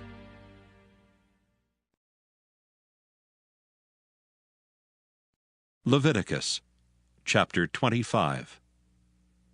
And the Lord spake unto Moses in Mount Sinai, saying, Speak unto the children of Israel, and say unto them, When ye come into the land which I give you, then shall the land keep a Sabbath unto the Lord. 6 years thou shalt sow thy field, and 6 years thou shalt prune thy vineyard, and gather in the fruit thereof. But in the 7th year shall be a Sabbath of rest unto the land, a Sabbath for the Lord. Thou shalt neither sow thy field, nor prune thy vineyard. That which groweth of its own accord of thy harvest thou shalt not reap, neither gather the grapes of thy vine undressed, for it is a year of rest unto the land. And the Sabbath of the land shall be meat for you, for thee, and for thy servant, and for thy maid, and for thy hired servant, and for thy stranger that sojourneth with thee. And for thy cattle, and for the beasts that are in thy land, shall all the increase thereof be meat. And thou shalt number 7 Sabbaths of years unto thee, 7 times 7 years. And the space of the 7 Sabbaths of years shall be unto thee 49 years. Then shalt thou cause the trumpet of the Jubilee to sound on the 10th day of the 7th month. In the day of atonement shall ye make the trumpet sound throughout all your land. And ye shall hallow the 50th year, and proclaim liberty throughout all the land unto all the inhabitants thereof. It shall be a jubilee unto you. And ye shall return every man unto his possession, and ye shall return every man unto his family. A jubilee shall that 50th year be unto you. Ye shall not sow, neither reap that which groweth of itself in it, nor gather the grapes in it of thy vine undressed. For it is the Jubilee, it shall be holy unto you. Ye shall eat the increase thereof out of the field.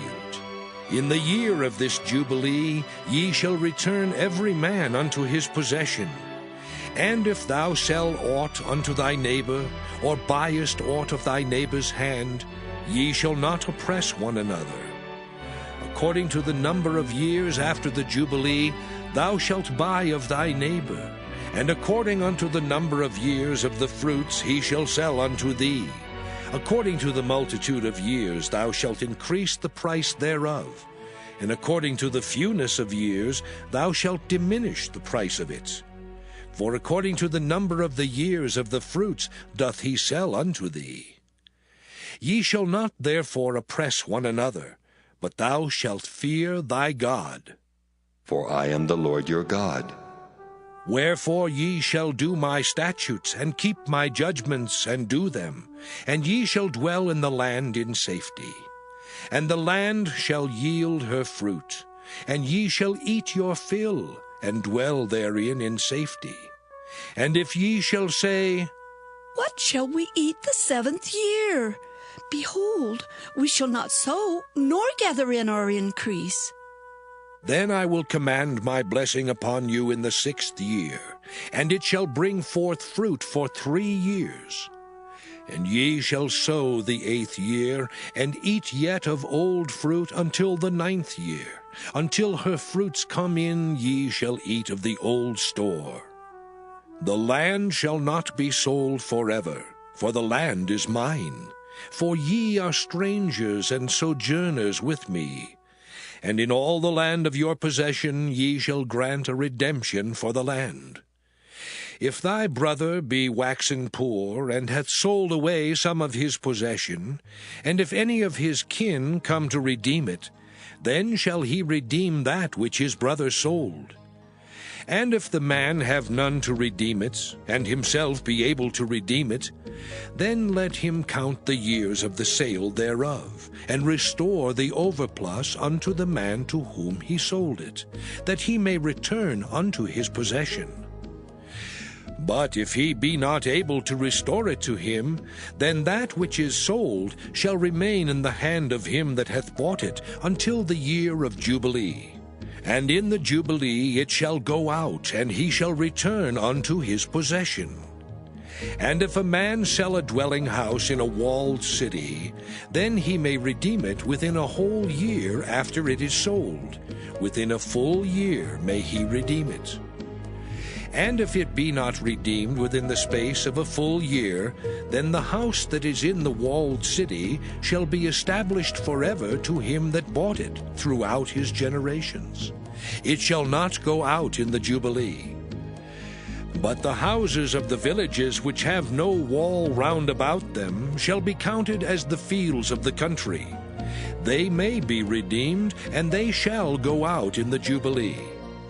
Notwithstanding the cities of the Levites, and the houses of the cities of their possession, may the Levites redeem at any time.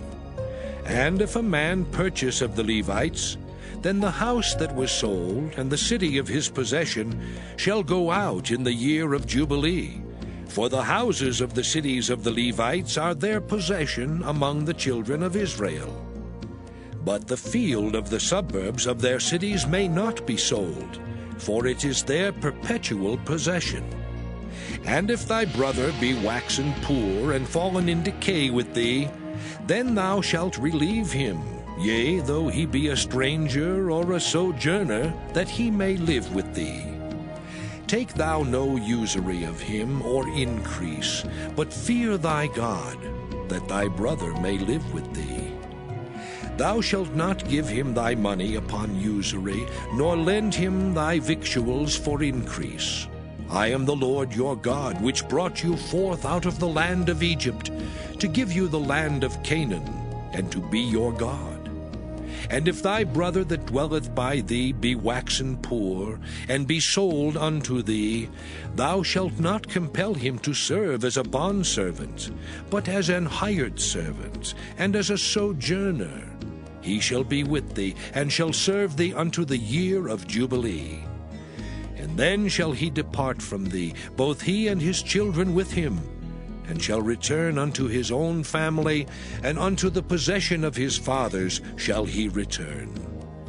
For they are my servants which I brought forth out of the land of Egypt. They shall not be sold as bondmen. Thou shalt not rule over him with rigor, but shalt fear thy God.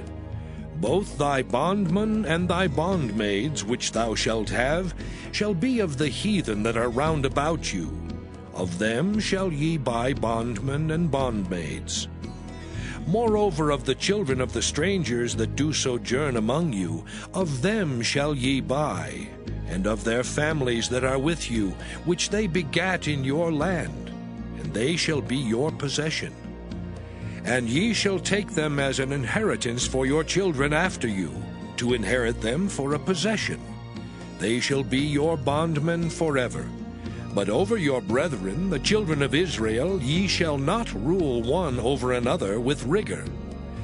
And if a sojourner or stranger wax rich by thee, and thy brother that dwelleth by him wax poor, and sell himself unto the stranger or sojourner by thee, or to the stock of the stranger's family, after that he is sold, he may be redeemed again. One of his brethren may redeem him. Either his uncle or his uncle's son may redeem him, or any that is nigh of kin unto him of his family may redeem him, or if he be able, he may redeem himself. And he shall reckon with him that bought him from the year that he was sold to him unto the year of Jubilee. And the price of his sale shall be according unto the number of years. According to the time of an hired servant shall it be with him. If there be yet many years behind, according unto them he shall give again the price of his redemption out of the money that he was bought for. And if there remain but few years unto the year of Jubilee, then he shall count with him, and according unto his years shall he give him again the price of his redemption. And as a yearly hired servant shall he be with him, and the other shall not rule with rigor over him in thy sight. And if he be not redeemed in these years, then he shall go out in the year of Jubilee, both he and his children with him. For unto me the children of Israel are servants. They are my servants whom I brought forth out of the land of Egypt. I am the Lord your God.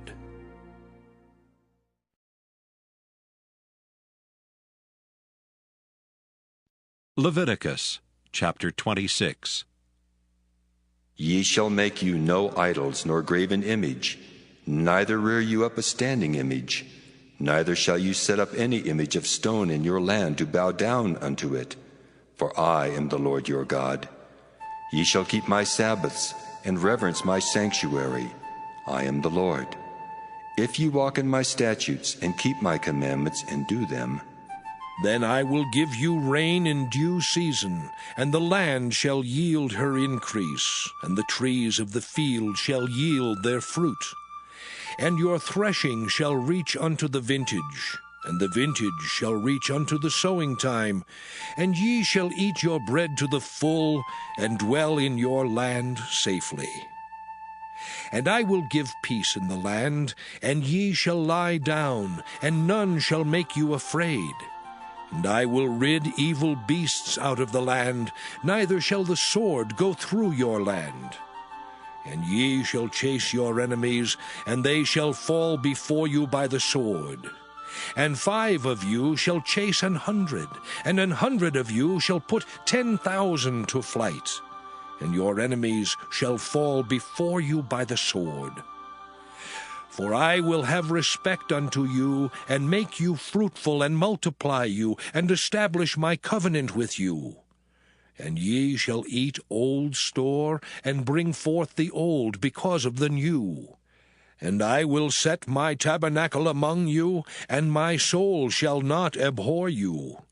And I will walk among you, and will be your God, and ye shall be my people. I am the Lord your God, which brought you forth out of the land of Egypt, that ye should not be their bondmen. And I have broken the bands of your yoke, and made you go upright. But if ye will not hearken unto me, and will not do all these commandments, and if ye shall despise my statutes, or if your soul abhor my judgments, so that ye will not do all my commandments, but that ye break my covenant, I also will do this unto you. I will even appoint over you terror, consumption, and the burning ague that shall consume the eyes and cause sorrow of heart. And ye shall sow your seed in vain, for your enemies shall eat it. I will set my face against you, and ye shall be slain before your enemies. They that hate you shall reign over you, and ye shall flee when none pursueth you. And if ye will not yet for all this hearken unto me, then I will punish you 7 times more for your sins. And I will break the pride of your power, and I will make your heaven as iron, and your earth as brass. And your strength shall be spent in vain, for your land shall not yield her increase, neither shall the trees of the land yield their fruits. And if ye walk contrary unto me, and will not hearken unto me, I will bring 7 times more plagues upon you according to your sins. I will also send wild beasts among you, which shall rob you of your children, and destroy your cattle, and make you few in number, and your high ways shall be desolate. And if ye will not be reformed by me by these things, but will walk contrary unto me, then will I also walk contrary unto you, and will punish you yet 7 times for your sins. And I will bring a sword upon you, that shall avenge the quarrel of my covenant. And when ye are gathered together within your cities, I will send the pestilence among you, and ye shall be delivered into the hand of the enemy. And when I have broken the staff of your bread, 10 women shall bake your bread in one oven, and they shall deliver you your bread again by weight. And ye shall eat, and not be satisfied. And if ye will not for all this hearken unto me, but walk contrary unto me, then I will walk contrary unto you also in fury. And I, even I, will chastise you 7 times for your sins. And ye shall eat the flesh of your sons, and the flesh of your daughters shall ye eat. And I will destroy your high places, and cut down your images, and cast your carcasses upon the carcasses of your idols, and my soul shall abhor you. And I will make your cities waste, and bring your sanctuaries unto desolation. And I will not smell the savor of your sweet odors. And I will bring the land into desolation, and your enemies which dwell therein shall be astonished at it. And I will scatter you among the heathen, and will draw out a sword after you, and your land shall be desolate, and your cities waste. Then shall the land enjoy her Sabbaths, as long as it lieth desolate, and ye be in your enemy's land, even then shall the land rest, and enjoy her Sabbaths.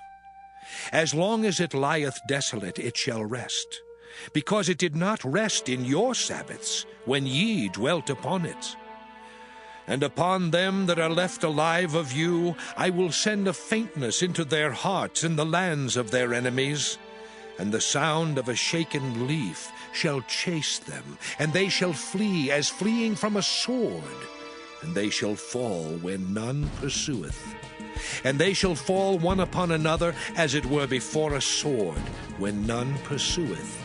And ye shall have no power to stand before your enemies.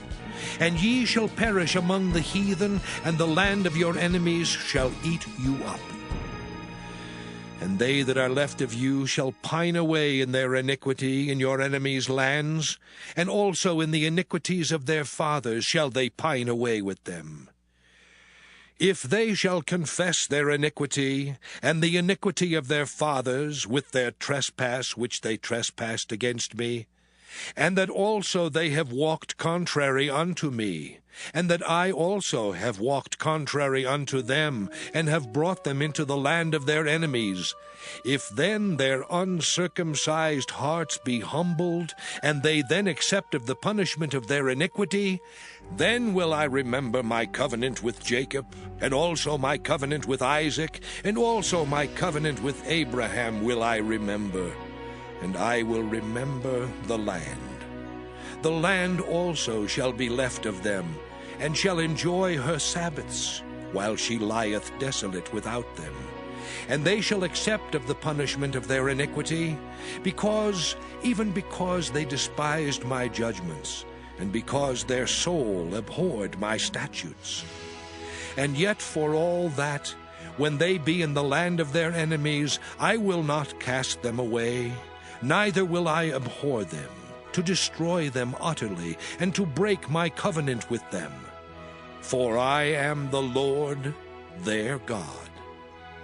But I will for their sakes remember the covenant of their ancestors, whom I brought forth out of the land of Egypt in the sight of the heathen, that I might be their God. I am the Lord. These are the statutes and judgments and laws which the Lord made between him and the children of Israel in Mount Sinai by the hand of Moses.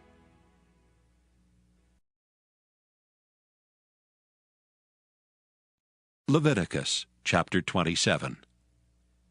And the Lord spake unto Moses, saying, Speak unto the children of Israel, and say unto them, When a man shall make a singular vow, the persons shall be for the Lord by thy estimation. And thy estimation shall be of the male from 20 years old, even unto 60 years old. Even thy estimation shall be 50 shekels of silver, after the shekel of the sanctuary. And if it be a female, then thy estimation shall be 30 shekels. And if it be from 5 years old even unto 20 years old, then thy estimation shall be of the male 20 shekels, and for the female 10 shekels. And if it be from a month old even unto 5 years old, then thy estimation shall be of the male 5 shekels of silver, and for the female thy estimation shall be 3 shekels of silver. And if it be from 60 years old and above, if it be a male, then thy estimation shall be 15 shekels, and for the female 10 shekels. But if he be poorer than thy estimation, then he shall present himself before the priest, and the priest shall value him. According to his ability that vowed shall the priest value him. And if it be a beast, whereof men bring an offering unto the Lord, all that any man giveth of such unto the Lord shall be holy. He shall not alter it, nor change it, a good for a bad, or a bad for a good. And if he shall at all change beast for beast, then it and the exchange thereof shall be holy. And if it be any unclean beast, of which they do not offer a sacrifice unto the Lord, then he shall present the beast before the priest. And the priest shall value it, whether it be good or bad. As thou valuest it, who art the priest, so shall it be. But if he will at all redeem it, then he shall add a 5th part thereof unto thy estimation. And when a man shall sanctify his house to be holy unto the Lord, then the priest shall estimate it, whether it be good or bad. As the priest shall estimate it, so shall it stand. And if he that sanctified it will redeem his house, then he shall add the 5th part of the money of thy estimation unto it, and it shall be his. And if a man shall sanctify unto the Lord some part of a field of his possession, then thy estimation shall be according to the seed thereof. An homer of barley seed shall be valued at 50 shekels of silver. If he sanctify his field from the year of Jubilee, according to thy estimation, it shall stand. But if he sanctify his field after the Jubilee, then the priest shall reckon unto him the money according to the years that remain, even unto the year of the Jubilee, and it shall be abated from thy estimation. And if he that sanctified the field will in any wise redeem it, then he shall add the 5th part of the money of thy estimation unto it, and it shall be assured to him. And if he will not redeem the field, or if he have sold the field to another man, it shall not be redeemed any more. But the field, when it goeth out in the Jubilee, shall be holy unto the Lord, as a field devoted. The possession thereof shall be the priest's. And if a man sanctify unto the Lord a field which he hath bought, which is not of the fields of his possession, then the priest shall reckon unto him the worth of thy estimation, even unto the year of the Jubilee. And he shall give thine estimation in that day as a holy thing unto the Lord. In the year of the Jubilee the field shall return unto him of whom it was bought, even to him to whom the possession of the land did belong. And all thy estimations shall be according to the shekel of the sanctuary. 20 gerahs shall be the shekel. Only the firstling of the beasts, which should be the Lord's firstling, no man shall sanctify it, whether it be ox or sheep, it is the Lord's.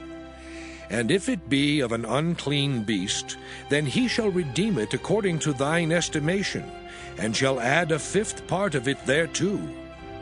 Or if it be not redeemed, then it shall be sold according to thy estimation. Notwithstanding, no devoted thing that a man shall devote unto the Lord of all that he hath, both of man and beast, and of the field of his possession, shall be sold or redeemed. Every devoted thing is most holy unto the Lord. None devoted, which shall be devoted of men, shall be redeemed, but shall surely be put to death. And all the tithe of the land, whether of the seed of the land or of the fruit of the tree, is the Lord's. It is holy unto the Lord. And if a man will at all redeem aught of his tithes, he shall add thereto the 5th part thereof. And concerning the tithe of the herd or of the flock, even of whatsoever passeth under the rod, the 10th shall be holy unto the Lord. He shall not search whether it be good or bad, neither shall he change it. And if he change it at all, then both it and the change thereof shall be holy. It shall not be redeemed. These are the commandments which the Lord commanded Moses for the children of Israel in Mount Sinai.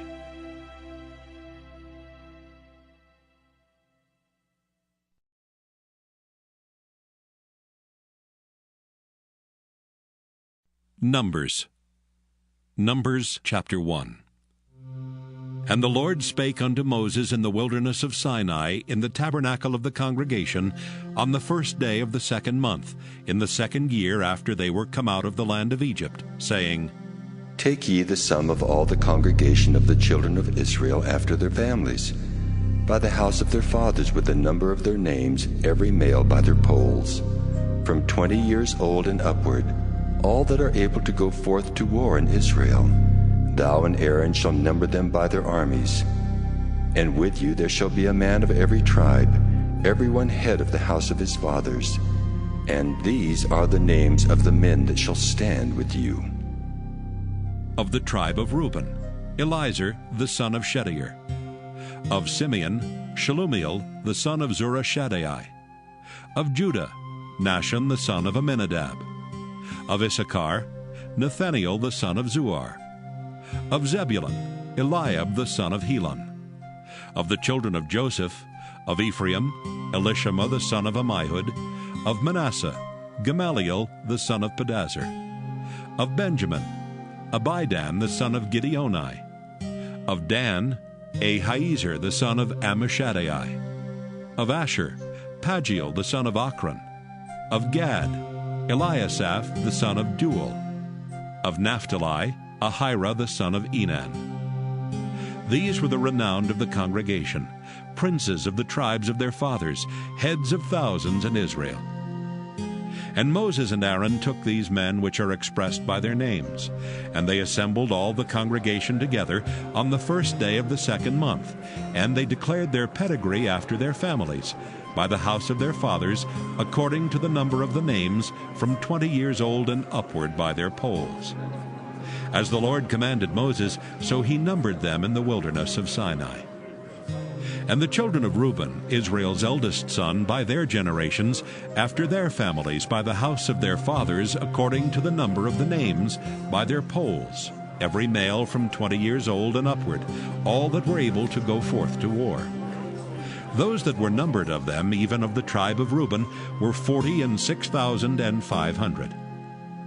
Of the children of Simeon, by their generations, after their families, by the house of their fathers, those that were numbered of them, according to the number of the names, by their polls, every male from 20 years old and upward, all that were able to go forth to war.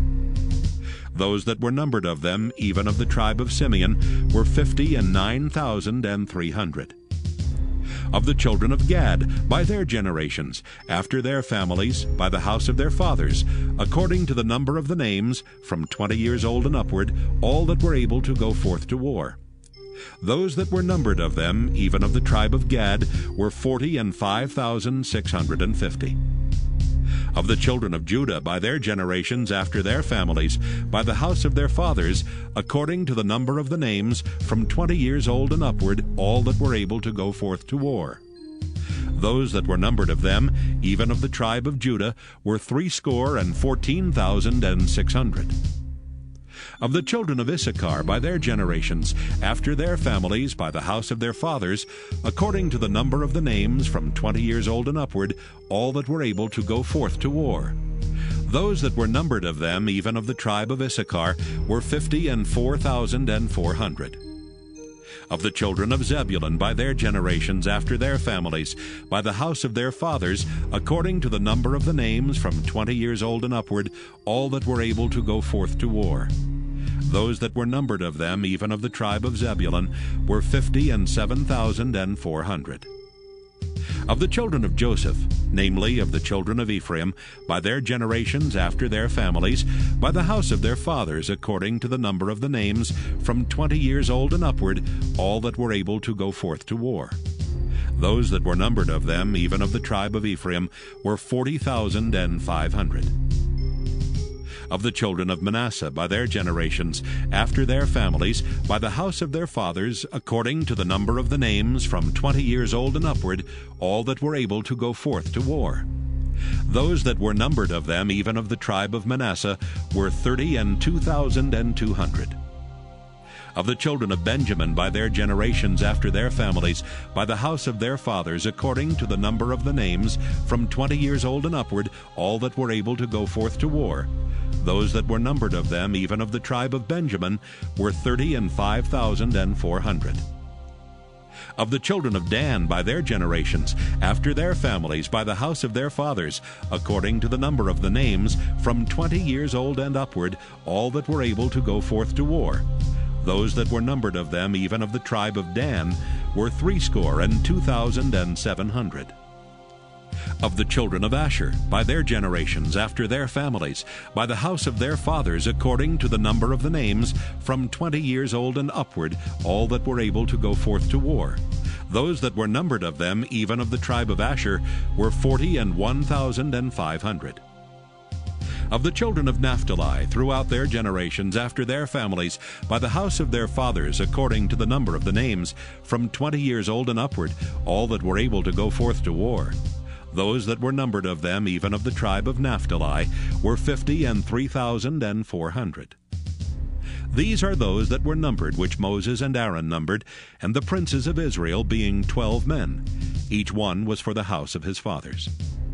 So were all those that were numbered of the children of Israel by the house of their fathers, from 20 years old and upward, all that were able to go forth to war in Israel. Even all they that were numbered were 600,000 and 3,550. But the Levites after the tribe of their fathers were not numbered among them. For the Lord had spoken unto Moses, saying, Only thou shalt not number the tribe of Levi, neither take the sum of them among the children of Israel. But thou shalt appoint the Levites over the tabernacle of testimony, and over all the vessels thereof, and over all things that belong to it. They shall bear the tabernacle and all the vessels thereof, and they shall minister unto it, and shall encamp round about the tabernacle.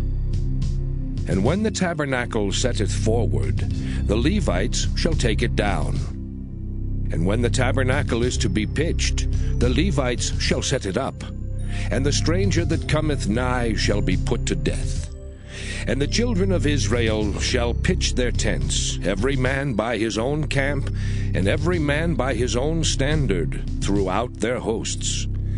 But the Levites shall pitch round about the tabernacle of testimony, that there be no wrath upon the congregation of the children of Israel.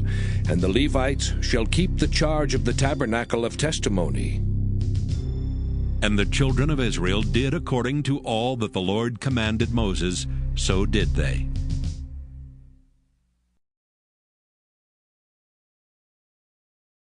Numbers chapter 2. And the Lord spake unto Moses and unto Aaron, saying, Every man of the children of Israel shall pitch by his own standard with the ensign of their father's house. Far off about the tabernacle of the congregation shall they pitch. And on the east side, toward the rising of the sun, shall they of the standard of the camp of Judah pitch throughout their armies. And Nahshon the son of Amminadab shall be captain of the children of Judah. And his host and those that were numbered of them were 314,600. And those that do pitch next unto him shall be the tribe of Issachar, and Nathaniel the son of Zuar shall be captain of the children of Issachar. And his host, and those that were numbered thereof, were 54,400. Then the tribe of Zebulun, and Eliab the son of Helon, shall be captain of the children of Zebulun. And his host and those that were numbered thereof were 57,400. All that were numbered in the camp of Judah were 100,000 and 6,400 throughout their armies. These shall first set forth. On the south side shall be the standard of the camp of Reuben, according to their armies, and the captain of the children of Reuben shall be Elizur the son of Shedeur.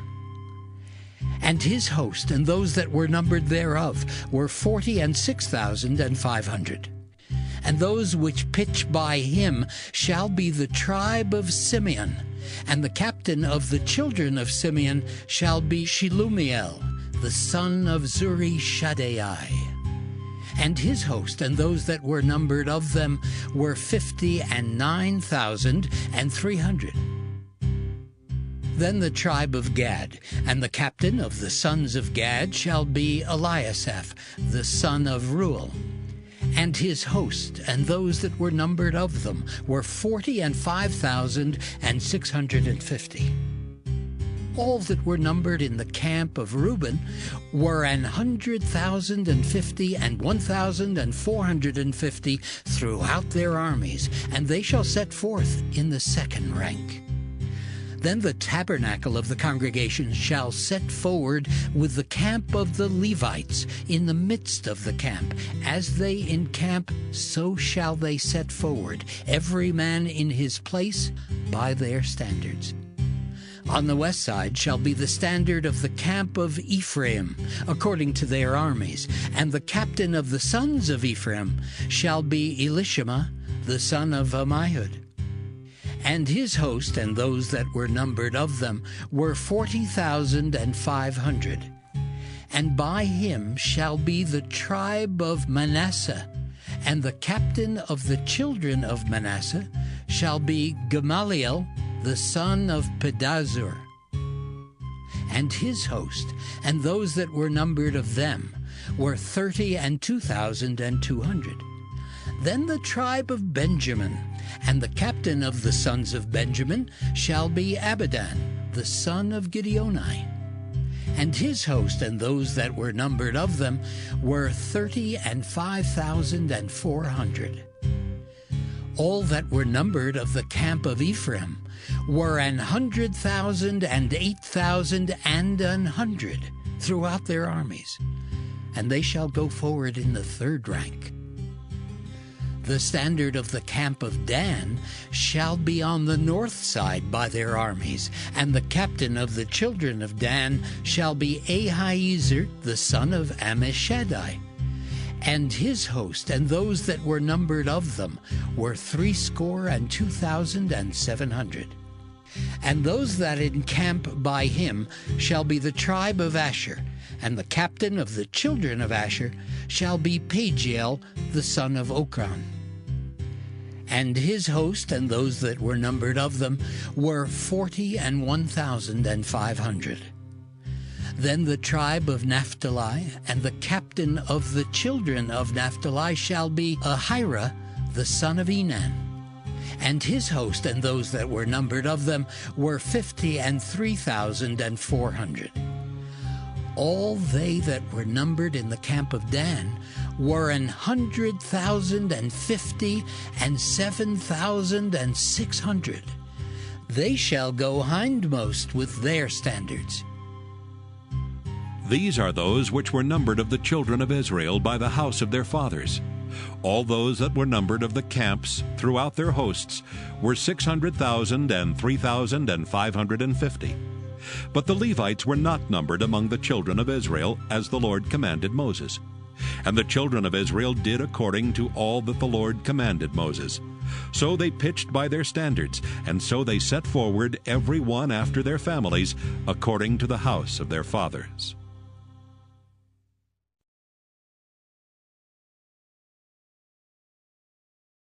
Numbers chapter 3. These also are the generations of Aaron and Moses in the day that the Lord spake with Moses in Mount Sinai. And these are the names of the sons of Aaron, Nadab the firstborn, and Abihu, Eleazar, and Ithamar. These are the names of the sons of Aaron, the priests which were anointed, whom he consecrated to minister in the priest's office.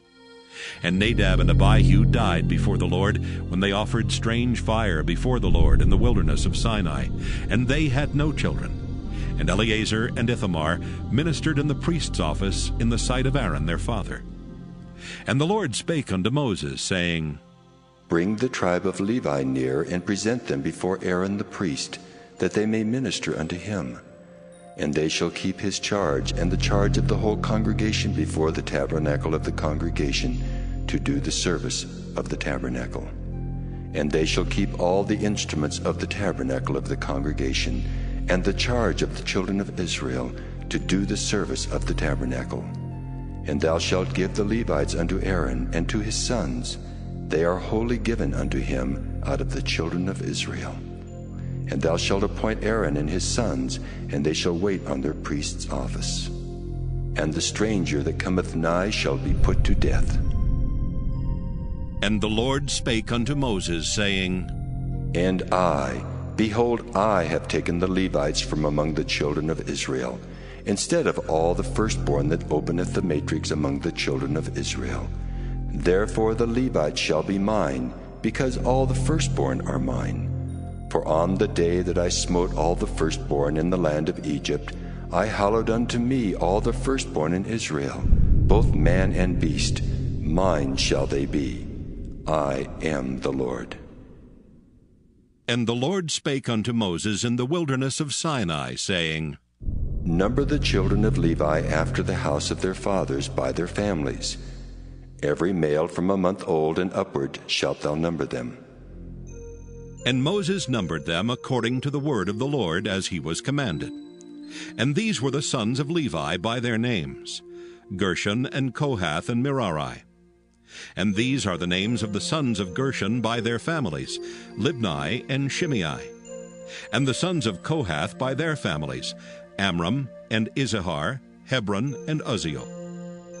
And the sons of Merari by their families, Mahli and Mushi. These are the families of the Levites according to the house of their fathers. Of Gershon was the family of the Libnites and the family of the Shimites. These are the families of the Gershonites. Those that were numbered of them according to the number of all the males, from a month old and upward, even those that were numbered of them were 7,500. The families of the Gershonites shall pitch behind the tabernacle westward. And the chief of the house of the father of the Gershonites shall be Eliasaph the son of Lael. And the charge of the sons of Gershon in the tabernacle of the congregation shall be the tabernacle and the tent, the covering thereof, and the hanging for the door of the tabernacle of the congregation.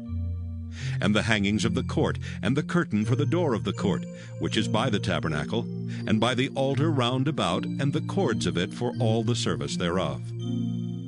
And of Kohath was the family of the Amramites, and the family of the Izaharites, and the family of the Hebronites, and the family of the Uzzielites. These are the families of the Kohathites.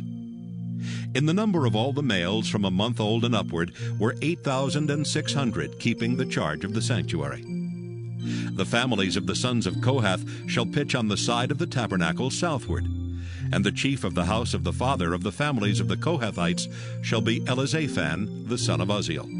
And their charge shall be the ark, and the table, and the candlestick, and the altars, and the vessels of the sanctuary wherewith they minister, and the hanging, and all the service thereof.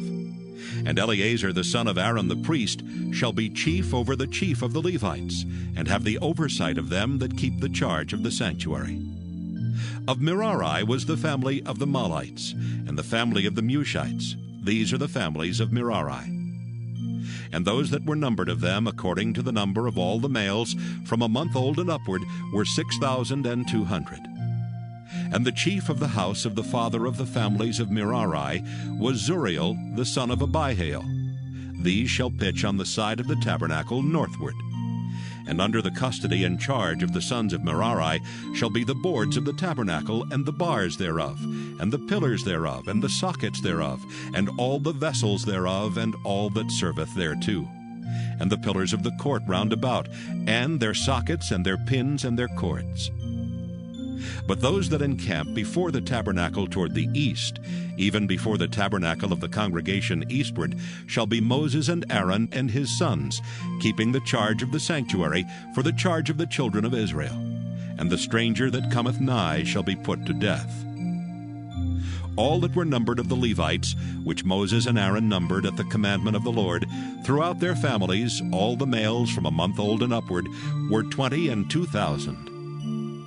And the Lord said unto Moses, Number all the firstborn of the males of the children of Israel from a month old and upward, and take the number of their names.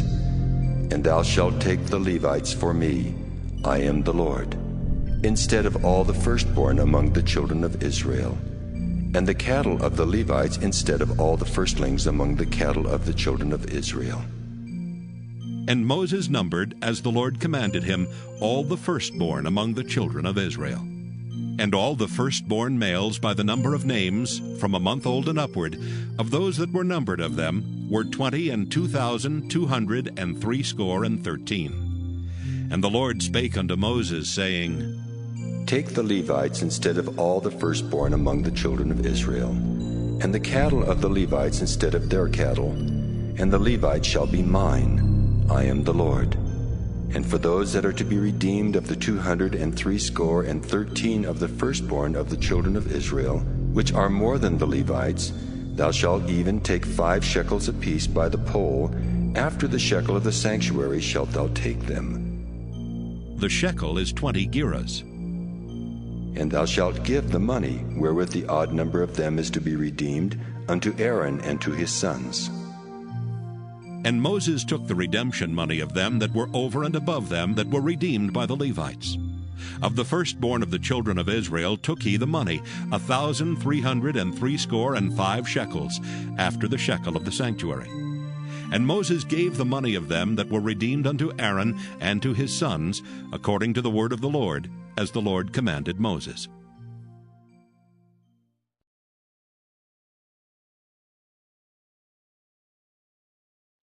Numbers chapter 4.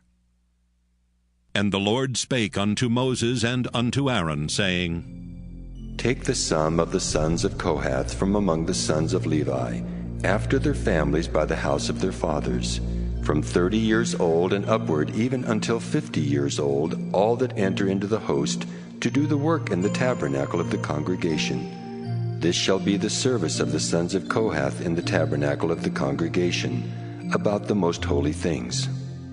And when the camp setteth forward, Aaron shall come and his sons, and they shall take down the covering veil, and cover the ark of testimony with it. And shall put thereon the covering of badgers' skins, and shall spread over it a cloth wholly of blue, and shall put in the staves thereof. And upon the table of showbread they shall spread a cloth of blue, and put thereon the dishes, and the spoons, and the bowls, and covers to cover withal, and the continual bread shall be thereon.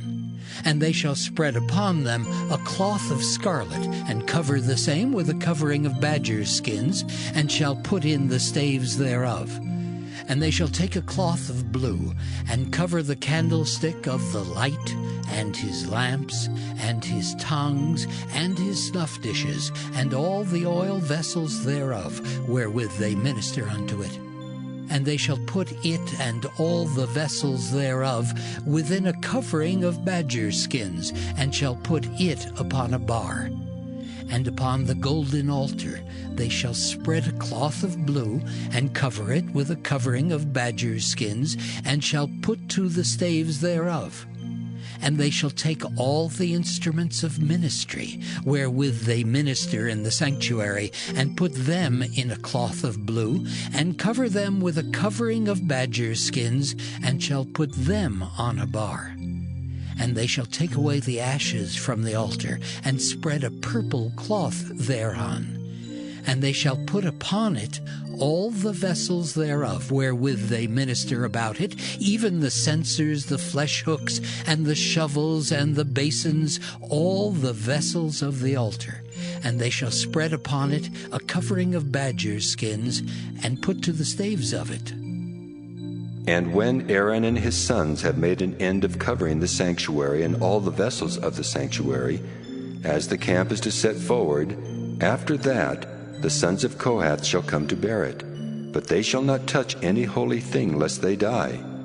These things are the burden of the sons of Kohath in the tabernacle of the congregation. And to the office of Eleazar the son of Aaron the priest pertaineth the oil for the light, and the sweet incense, and the daily meat offering, and the anointing oil, and the oversight of all the tabernacle, and of all that therein is, in the sanctuary and in the vessels thereof. And the Lord spake unto Moses and unto Aaron, saying, Cut ye not off the tribe of the families of the Kohathites from among the Levites, but thus do unto them that they may live, and not die when they approach unto the most holy things. Aaron and his sons shall go in, and appoint them every one to his service and to his burden. But they shall not go in to see when the holy things are covered, lest they die. And the Lord spake unto Moses, saying, Take also the sum of the sons of Gershon throughout the houses of their fathers by their families. From 30 years old and upward until 50 years old shalt thou number them. All that enter in to perform the service to do the work in the tabernacle of the congregation. This is the service of the families of the Gershonites, to serve and for burdens. And they shall bear the curtains of the tabernacle, and the tabernacle of the congregation his covering, and the covering of the badger's skins that is above upon it, and the hanging for the door of the tabernacle of the congregation, and the hangings of the court, and the hanging for the door of the gate of the court, which is by the tabernacle, and by the altar round about, and their cords, and all the instruments of their service, and all that is made for them, so shall they serve. At the appointment of Aaron and his sons shall be all the service of the sons of the Gershonites, in all their burdens and in all their service, and ye shall appoint unto them in charge all their burdens. This is the service of the families of the sons of Gershon in the tabernacle of the congregation, and their charge shall be under the hand of Ithamar the son of Aaron the priest.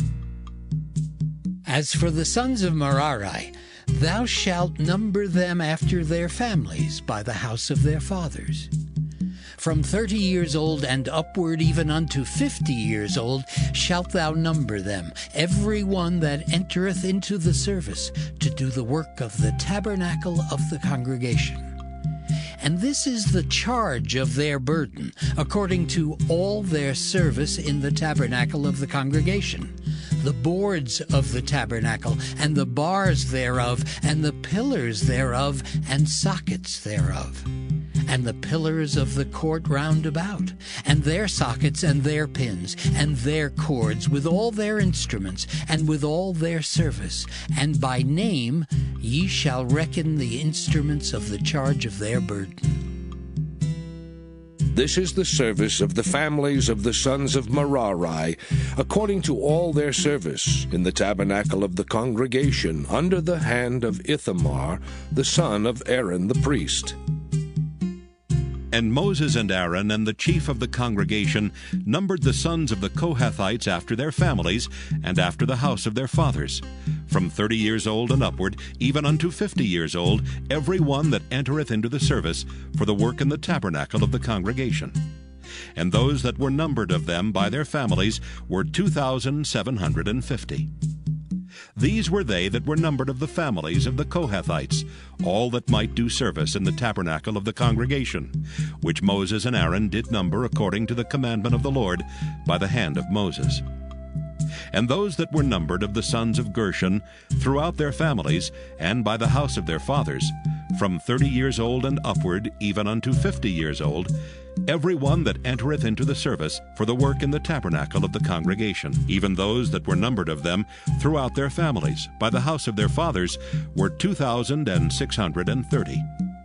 These are they that were numbered of the families of the sons of Gershon, of all that might do service in the tabernacle of the congregation, whom Moses and Aaron did number according to the commandment of the Lord.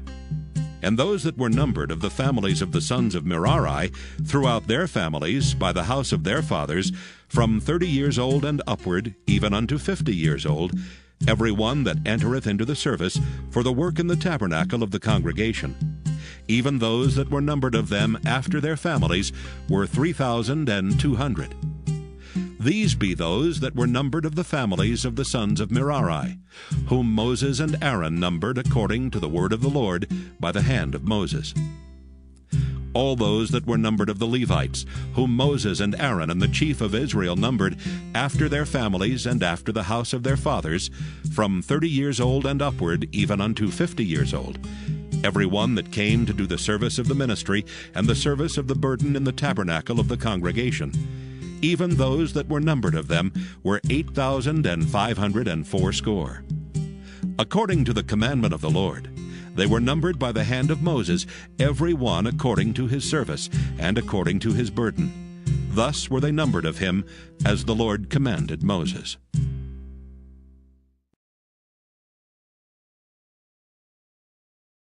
Numbers chapter 5. And the Lord spake unto Moses, saying, Command the children of Israel that they put out of the camp every leper, and every one that hath an issue, and whosoever is defiled by the dead. Both male and female shall ye put out. Without the camp shall ye put them, that they defile not their camps, in the midst whereof I dwell. And the children of Israel did so, and put them out without the camp, as the Lord spake unto Moses, so did the children of Israel. And the Lord spake unto Moses, saying, Speak unto the children of Israel. When a man or woman shall commit any sin that men commit, to do a trespass against the Lord, and that person be guilty, then they shall confess their sin which they have done, and he shall recompense his trespass with the principal thereof, and add unto it the 5th part thereof, and give it unto him against whom he hath trespassed. But if the man have no kinsman to recompense the trespass unto, let the trespass be recompensed unto the Lord, even to the priest, beside the ram of the atonement, whereby an atonement shall be made for him. And every offering of all the holy things of the children of Israel, which they bring unto the priest, shall be his. And every man's hallowed things shall be his. Whatsoever any man giveth the priest, it shall be his.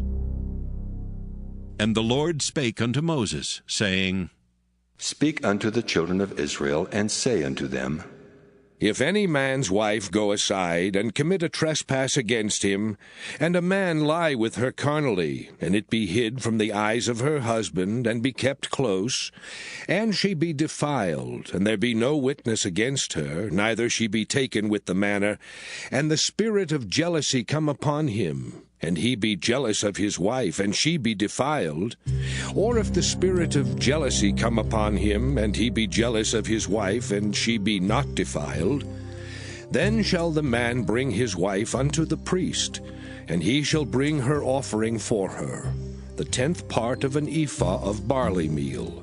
He shall pour no oil upon it, nor put frankincense thereon. For it is an offering of jealousy, an offering of memorial, bringing iniquity to remembrance. And the priest shall bring her near, and set her before the Lord. And the priest shall take holy water in an earthen vessel, and of the dust that is in the floor of the tabernacle the priest shall take, and put it into the water. And the priest shall set the woman before the Lord, and uncover the woman's head, and put the offering of memorial in her hands, which is the jealousy offering. And the priest shall have in his hand the bitter water that causeth the curse. And the priest shall charge her by an oath, and say unto the woman, If no man have lain with thee, and if thou hast not gone aside to uncleanness with another instead of thy husband, be thou free from this bitter water that causeth the curse. But if thou hast gone aside to another instead of thy husband, and if thou be defiled, and some man have lain with thee beside thine husband, then the priest shall charge the woman with an oath of cursing, and the priest shall say unto the woman, the Lord make thee a curse and an oath among thy people, when the Lord doth make thy thigh to rot and thy belly to swell. And this water that causeth the curse shall go into thy bowels, to make thy belly to swell and thy thigh to rot. And the woman shall say, Amen. Amen. And the priest shall write these curses in a book, and he shall blot them out with the bitter water. And he shall cause the woman to drink the bitter water that causeth the curse. And the water that causeth the curse shall enter into her and become bitter. Then the priest shall take the jealousy offering out of the woman's hand, and shall wave the offering before the Lord, and offer it upon the altar. And the priest shall take an handful of the offering, even the memorial thereof, and burn it upon the altar, and afterward shall cause the woman to drink the water. And when he hath made her to drink the water, then it shall come to pass that if she be defiled, and have done trespass against her husband, that the water that causeth the curse shall enter into her and become bitter, and her belly shall swell, and her thigh shall rot, and the woman shall be a curse among her people. And if the woman be not defiled, but be clean, then she shall be free, and shall conceive seed. This is the law of jealousies, when a wife goeth aside to another instead of her husband, and is defiled. Or when the spirit of jealousy cometh upon him, and he be jealous over his wife, and shall set the woman before the Lord, and the priest shall execute upon her all this law. Then shall the man be guiltless from iniquity, and this woman shall bear her iniquity.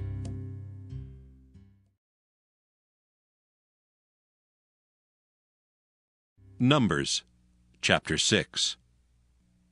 And the Lord spake unto Moses, saying, Speak unto the children of Israel, and say unto them, When either man or woman shall separate themselves to vow a vow of a Nazarite, to separate themselves unto the Lord, he shall separate himself from wine and strong drink, and shall drink no vinegar of wine or vinegar of strong drink, neither shall he drink any liquor of grapes, nor eat moist grapes or dried.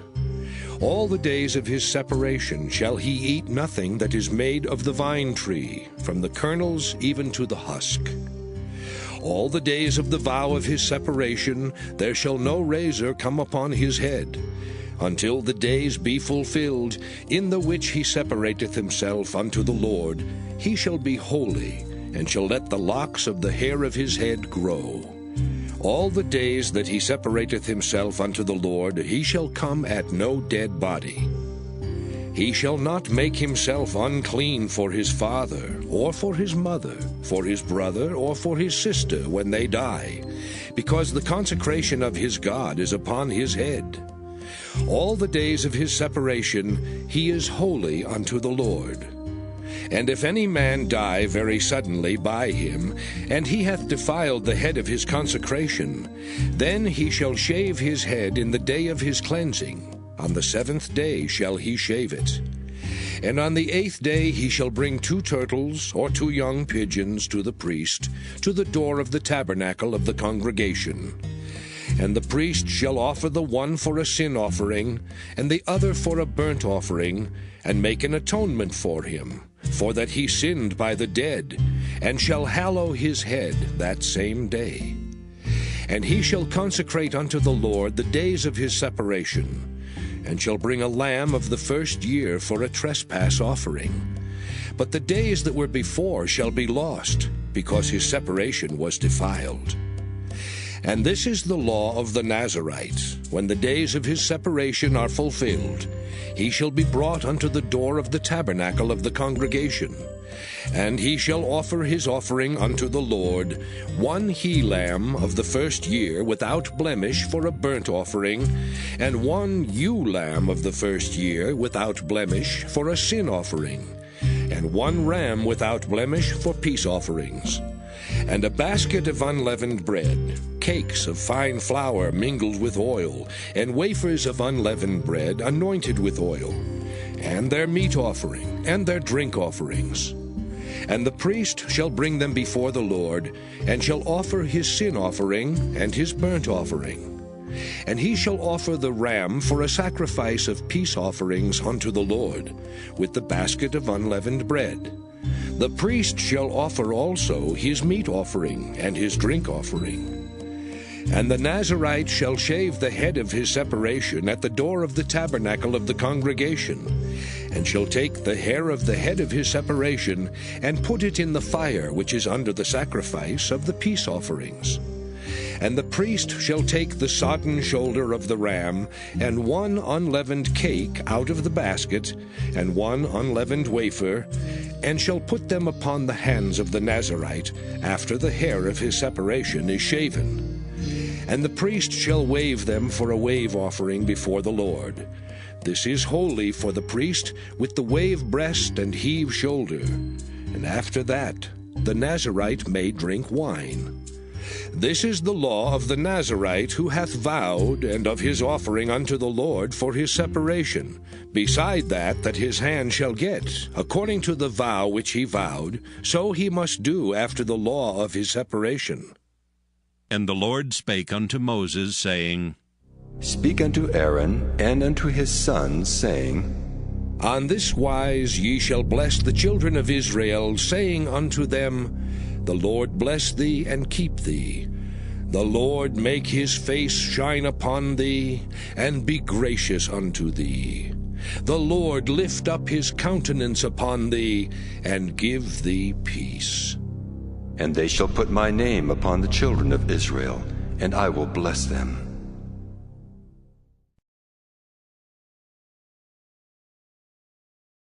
Numbers, chapter 7. And it came to pass on the day that Moses had fully set up the tabernacle, and had anointed it, and sanctified it and all the instruments thereof, both the altar and all the vessels thereof, and had anointed them and sanctified them, that the princes of Israel, heads of the house of their fathers, who were the princes of the tribes, and were over them that were numbered, offered. And they brought their offering before the Lord, 6 covered wagons and 12 oxen, a wagon for 2 of the princes, and for each one an ox. And they brought them before the tabernacle. And the Lord spake unto Moses, saying, Take it of them, that they may be to do the service of the tabernacle of the congregation.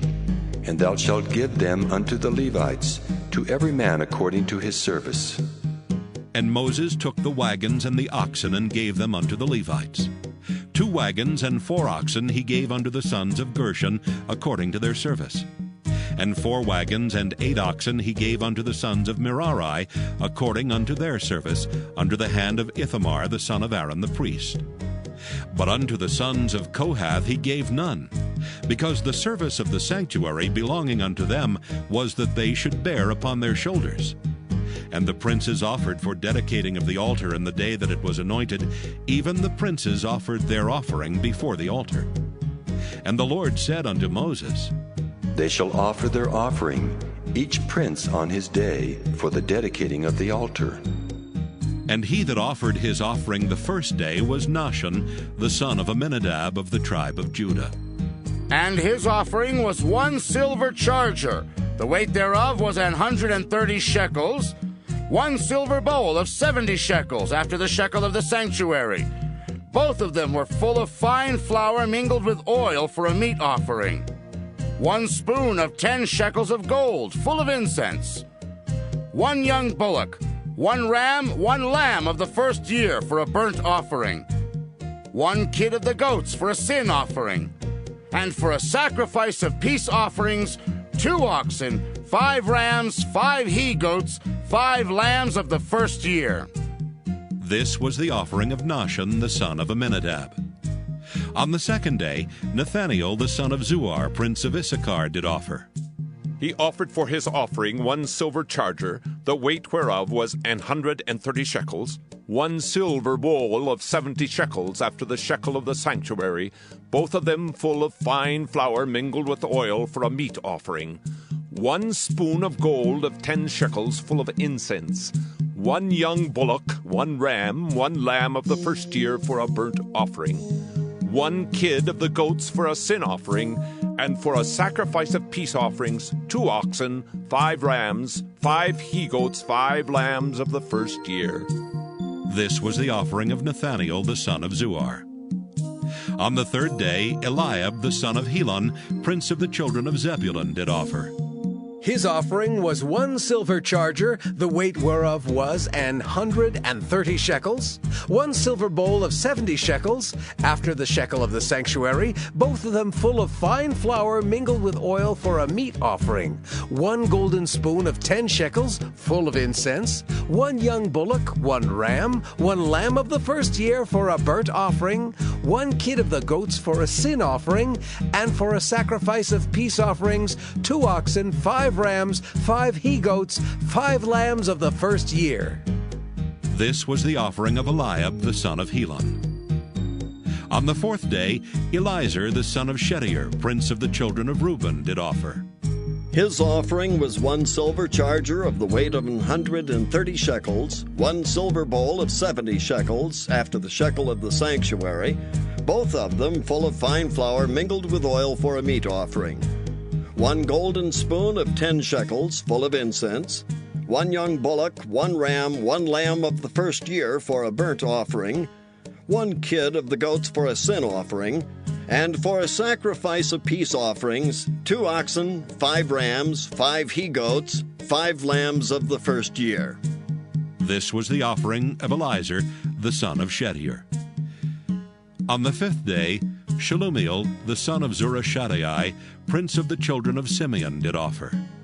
His offering was 1 silver charger, the weight whereof was 130 shekels, 1 silver bowl of 70 shekels, after the shekel of the sanctuary, both of them full of fine flour mingled with oil for a meat offering, 1 golden spoon of 10 shekels, full of incense, 1 young bullock, 1 ram, 1 lamb of the first year for a burnt offering, 1 kid of the goats for a sin offering, and for a sacrifice of peace offerings, 2 oxen, 5 rams, 5 he-goats, 5 lambs of the first year. This was the offering of Shelumiel the son of Zurishaddai. On the 6th day, Eliasaph the son of Deuel, prince of the children of Gad, offered. His offering was 1 silver charger of the weight of 130 shekels, a silver bowl of 70 shekels after the shekel of the sanctuary, both of them full of fine flour mingled with oil for a meat offering, 1 golden spoon of 10 shekels full of incense, 1 young bullock, 1 ram, 1 lamb of the first year for a burnt offering, 1 kid of the goats for a sin offering, and for a sacrifice of peace offerings, 2 oxen, 5 rams, 5 he-goats, 5 lambs of the first year. This was the offering of Eliasaph the son of Deuel. On the 7th day, Elishama the son of Ammihud, prince of the children of Ephraim, offered. His offering was 1 silver charger, the weight whereof was 130 shekels, 1 silver bowl of 70 shekels, after the shekel of the sanctuary, both of them full of fine flour mingled with oil for a meat offering, 1 golden spoon of 10 shekels full of incense, 1 young bullock, 1 ram, 1 lamb of the first year for a burnt offering, 1 kid of the goats for a sin offering, and for a sacrifice of peace offerings, 2 oxen, 5 rams, 5 he-goats, 5 lambs of the first year. This was the offering of Elishama the son of Ammihud. On the 8th day offered Gamaliel the son of Pedahzur, prince of the children of Manasseh. His offering was 1 silver charger of the weight of 130 shekels, 1 silver bowl of 70 shekels, after the shekel of the sanctuary, both of them full of fine flour mingled with oil for a meat offering, 1 golden spoon of 10 shekels, full of incense, 1 young bullock, 1 ram, 1 lamb of the first year for a burnt offering, 1 kid of the goats for a sin offering, and for a sacrifice of peace offerings, 2 oxen, 5 rams, 5 he-goats, 5 lambs of the first year. This was the offering of Gamaliel the son of Pedahzur. On the 9th day, Abidan the son of Gideoni, prince of the children of Benjamin, offered. His offering was 1 silver charger, the weight whereof was 130 shekels. 1 silver bowl of 70 shekels, after the shekel of the sanctuary, both of them full of fine flour mingled with oil for a meat offering. 1 golden spoon of 10 shekels, full of incense. 1 young bullock, 1 ram, 1 lamb of the first year for a burnt offering. 1 kid of the goats for a sin offering. And for a sacrifice of peace offerings, 2 oxen, 5 rams, 5 he-goats, 5 lambs of the first year. This was the offering of Abidan, the son of Gideoni. On the 10th day, Ahiezer, the son of Ammishaddai, prince of the children of Dan, offered.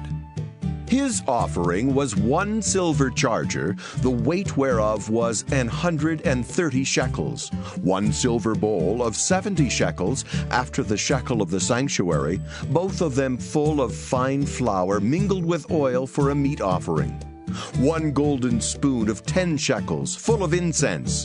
1 young bullock, 1 ram, 1 lamb of the first year for a burnt offering, 1 kid of the goats for a sin offering. And for a sacrifice of peace offerings, 2 oxen, 5 rams, 5 he-goats, 5 lambs of the first year. This was the offering of Ahiezer, the son of Ammishaddai.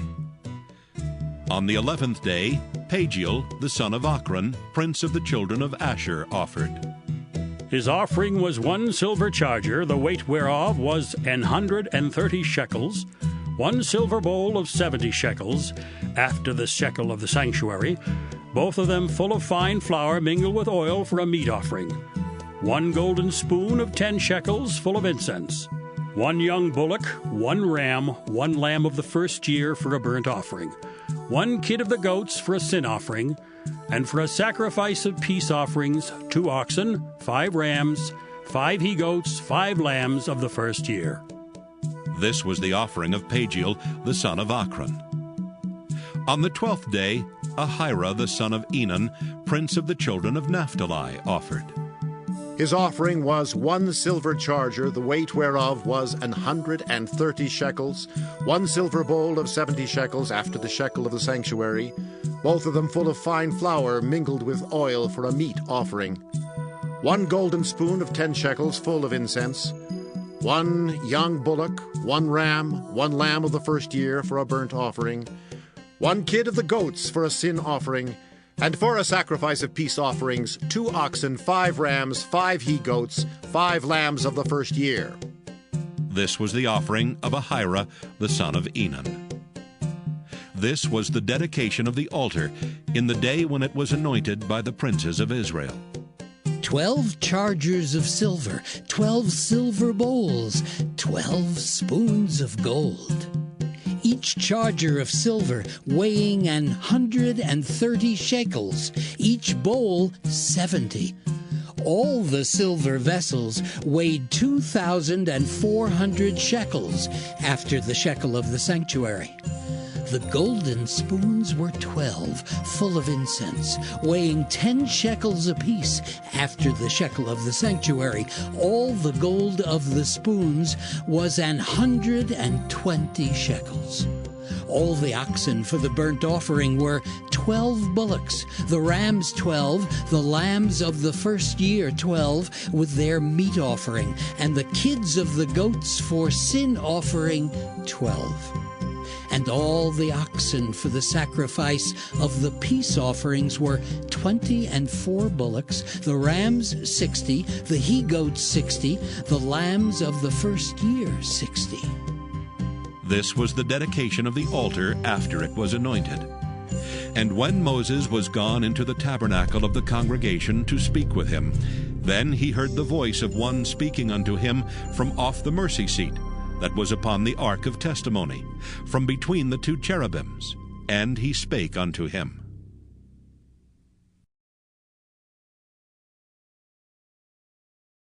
Numbers chapter 8. And the Lord spake unto Moses, saying, Speak unto Aaron, and say unto him, When thou lightest the lamps, the 7 lamps shall give light over against the candlestick. And Aaron did so. He lighted the lamps thereof over against the candlestick, as the Lord commanded Moses. And this work of the candlestick was of beaten gold. Unto the shaft thereof, unto the flowers thereof, was beaten work.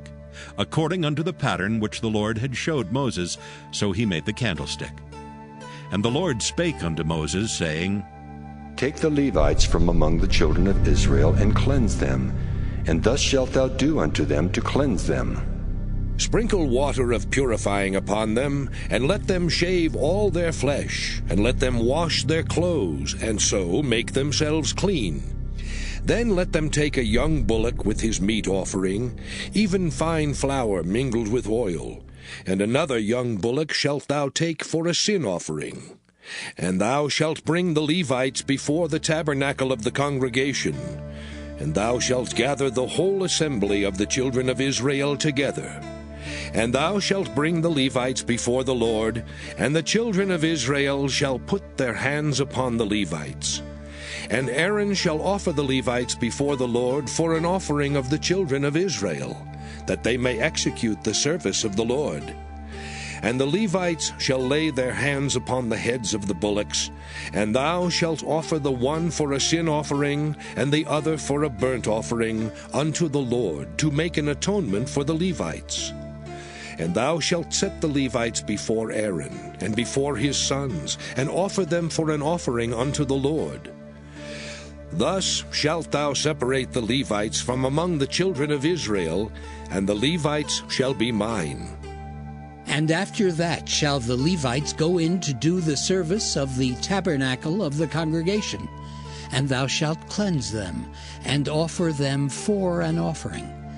For they are wholly given unto me from among the children of Israel. Instead of such as open every womb, even instead of the firstborn of all the children of Israel, have I taken them unto me. For all the firstborn of the children of Israel are mine, both man and beast. On the day that I smote every firstborn in the land of Egypt, I sanctified them for myself, and I have taken the Levites for all the firstborn of the children of Israel. And I have given the Levites as a gift to Aaron and to his sons from among the children of Israel, to do the service of the children of Israel in the tabernacle of the congregation, and to make an atonement for the children of Israel, that there be no plague among the children of Israel, when the children of Israel come nigh unto the sanctuary. And Moses and Aaron and all the congregation of the children of Israel did to the Levites according unto all that the Lord commanded Moses concerning the Levites. So did the children of Israel unto them. And the Levites were purified, and they washed their clothes. And Aaron offered them as an offering before the Lord. And Aaron made an atonement for them to cleanse them. And after that went the Levites in to do their service in the tabernacle of the congregation before Aaron and before his sons. As the Lord had commanded Moses concerning the Levites, so did they unto them. And the Lord spake unto Moses, saying, This is it that belongeth unto the Levites. From 25 years old and upward, they shall go in to wait upon the service of the tabernacle of the congregation. And from the age of 50 years they shall cease waiting upon the service thereof, and shall serve no more, but shall minister with their brethren in the tabernacle of the congregation to keep the charge, and shall do no service. Thus shalt thou do unto the Levites touching their charge.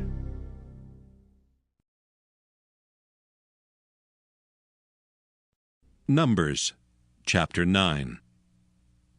And the Lord spake unto Moses in the wilderness of Sinai, in the first month of the 2nd year after they were come out of the land of Egypt, saying, Let the children of Israel also keep the Passover at his appointed season. In the 14th day of this month at even, ye shall keep it in his appointed season. According to all the rites of it, and according to all the ceremonies thereof, shall ye keep it. And Moses spake unto the children of Israel that they should keep the Passover.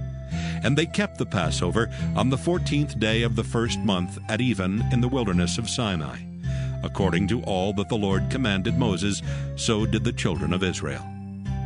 And there were certain men who were defiled by the dead body of a man, that they could not keep the Passover on that day. And they came before Moses and before Aaron on that day. And those men said unto him, We are defiled by the dead body of a man. Wherefore are we kept back, that we may not offer an offering of the Lord in his appointed season among the children of Israel? And Moses said unto them, Stand still, and I will hear what the Lord will command concerning you. And the Lord spake unto Moses, saying, Speak unto the children of Israel, saying, If any man of you or of your posterity shall be unclean by reason of a dead body, or be in a journey afar off, yet he shall keep the Passover unto the Lord. The 14th day of the 2nd month at even they shall keep it, and eat it with unleavened bread and bitter herbs. They shall leave none of it unto the morning, nor break any bone of it. According to all the ordinances of the Passover they shall keep it. But the man that is clean, and is not in a journey, and forbeareth to keep the Passover, even the same soul shall be cut off from among his people. Because he brought not the offering of the Lord in his appointed season, that man shall bear his sin. And if a stranger shall sojourn among you, and will keep the Passover unto the Lord, according to the ordinance of the Passover, and according to the manner thereof, so shall he do. Ye shall have one ordinance, both for the stranger and for him that was born in the land.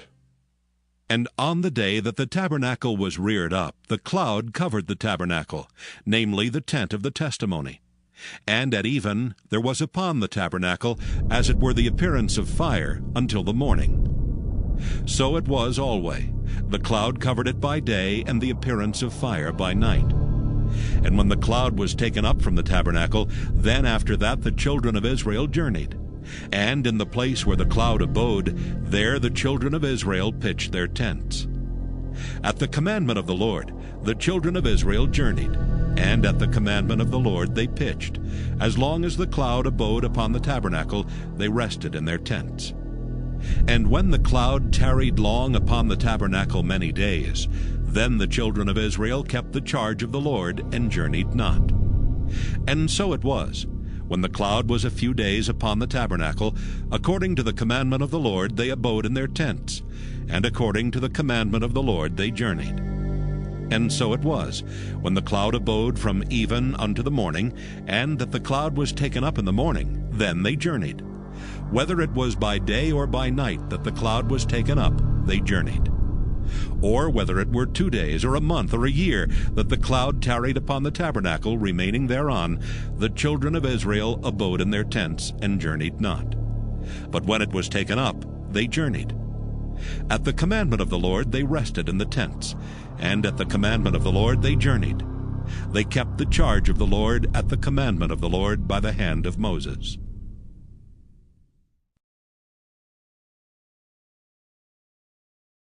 Numbers chapter 10. And the Lord spake unto Moses, saying, Make thee 2 trumpets of silver. Of a whole piece shalt thou make them, that thou mayest use them for the calling of the assembly, and for the journeying of the camps. And when they shall blow with them, all the assembly shall assemble themselves to thee at the door of the tabernacle of the congregation. And if they blow but with 1 trumpet, then the princes, which are heads of the thousands of Israel, shall gather themselves unto thee. When ye blow an alarm, then the camps that lie on the east parts shall go forward. When ye blow an alarm the 2nd time, then the camps that lie on the south side shall take their journey. They shall blow an alarm for their journeys. But when the congregation is to be gathered together, ye shall blow, but ye shall not sound an alarm. And the sons of Aaron the priests shall blow at the trumpets, and they shall be to you for an ordinance forever throughout your generations. And if ye go to war in your land against the enemy that oppresseth you, then ye shall blow an alarm with the trumpets, and ye shall be remembered before the Lord your God, and ye shall be saved from your enemies. Also in the day of your gladness, and in your solemn days, and in the beginnings of your months, ye shall blow with the trumpets over your burnt offerings, and over the sacrifices of your peace offerings, that they may be to you for a memorial before your God. I am the Lord your God. And it came to pass on the 20th day of the 2nd month in the 2nd year, that the cloud was taken up from off the tabernacle of the testimony. And the children of Israel took their journeys out of the wilderness of Sinai, and the cloud rested in the wilderness of Paran. And they first took their journey according to the commandment of the Lord by the hand of Moses. In the first place went the standard of the camp of the children of Judah according to their armies. And over his host was Nahshon, the son of Amminadab. And over the host of the tribe of the children of Issachar was Nathaniel, the son of Zuar. And over the host of the tribe of the children of Zebulun was Eliab, the son of Helon. And the tabernacle was taken down, and the sons of Gershon and the sons of Merari set forward, bearing the tabernacle.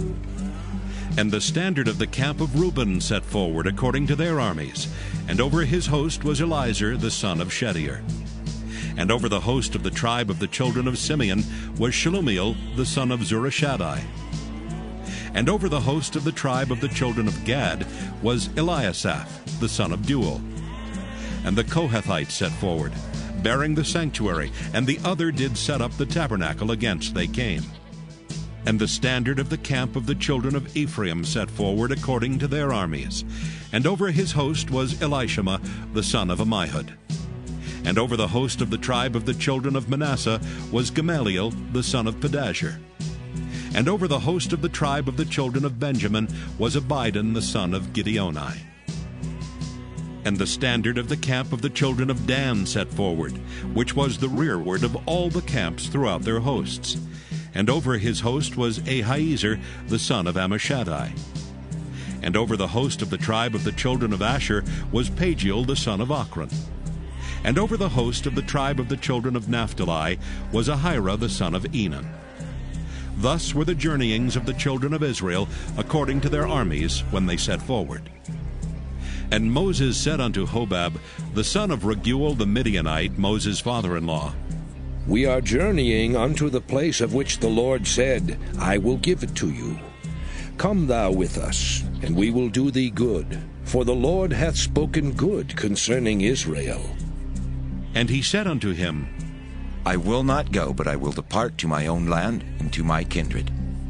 And he said, Leave us not, I pray thee, forasmuch as thou knowest how we are to encamp in the wilderness, and thou mayest be to us instead of eyes.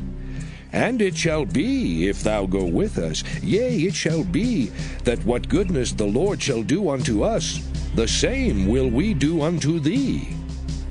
And they departed from the mount of the Lord 3 days' journey, and the ark of the covenant of the Lord went before them in the 3 days' journey, to search out a resting place for them. And the cloud of the Lord was upon them by day when they went out of the camp. And it came to pass, when the ark set forward, that Moses said, Rise up, Lord, and let thine enemies be scattered, and let them that hate thee flee before thee. And when it rested, he said, Return, O Lord, unto the many thousands of Israel.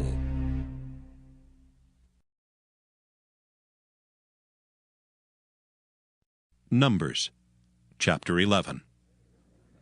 And when the people complained, it displeased the Lord. And the Lord heard it, and his anger was kindled. And the fire of the Lord burnt among them, and consumed them that were in the uttermost parts of the camp. And the people cried unto Moses, and when Moses prayed unto the Lord, the fire was quenched. And he called the name of the place Taberah, because the fire of the Lord burnt among them. And the mixed multitude that was among them fell a-lusting.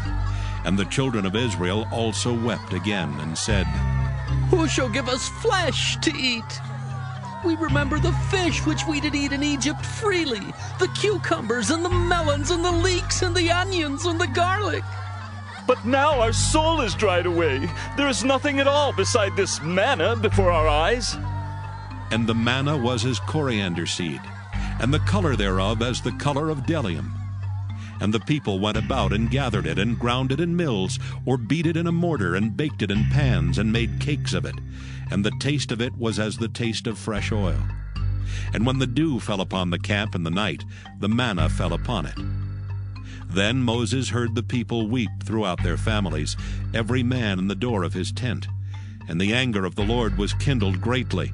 Moses also was displeased. And Moses said unto the Lord, Wherefore hast thou afflicted thy servant? And wherefore have I not found favor in thy sight, that thou layest the burden of all this people upon me? Have I conceived all this people?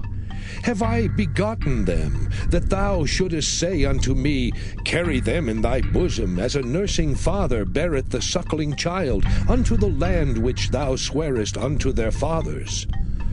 Whence should I have flesh to give unto all this people? For they weep unto me, saying, Give us flesh that we may eat. I am not able to bear all this people alone, because it is too heavy for me. And if thou deal thus with me, kill me, I pray thee, out of hand, if I have found favor in thy sight, and let me not see my wretchedness. And the Lord said unto Moses, Gather unto me 70 men of the elders of Israel, whom thou knowest to be the elders of the people and officers over them, and bring them unto the tabernacle of the congregation, that they may stand there with thee. And I will come down and talk with thee there, and I will take of the Spirit which is upon thee, and will put it upon them, and they shall bear the burden of the people with thee, that thou bear it not thyself alone. And say thou unto the people, Sanctify yourselves against tomorrow, and ye shall eat flesh. For ye have wept in the ears of the Lord, saying, Who shall give us flesh to eat? For it was well with us in Egypt. Therefore the Lord will give you flesh, and ye shall eat. Ye shall not eat 1 day, nor 2 days, nor 5 days, neither 10 days nor 20 days, but even a whole month, until it come out at your nostrils, and it be loathsome unto you. Because that ye have despised the Lord which is among you, and have wept before him, saying, Why came we forth out of Egypt? And Moses said, The people among whom I am are 600,000 footmen. And thou hast said, I will give them flesh that they may eat a whole month. Shall the flocks and the herds be slain for them to suffice them? Or shall all the fish of the sea be gathered together for them to suffice them?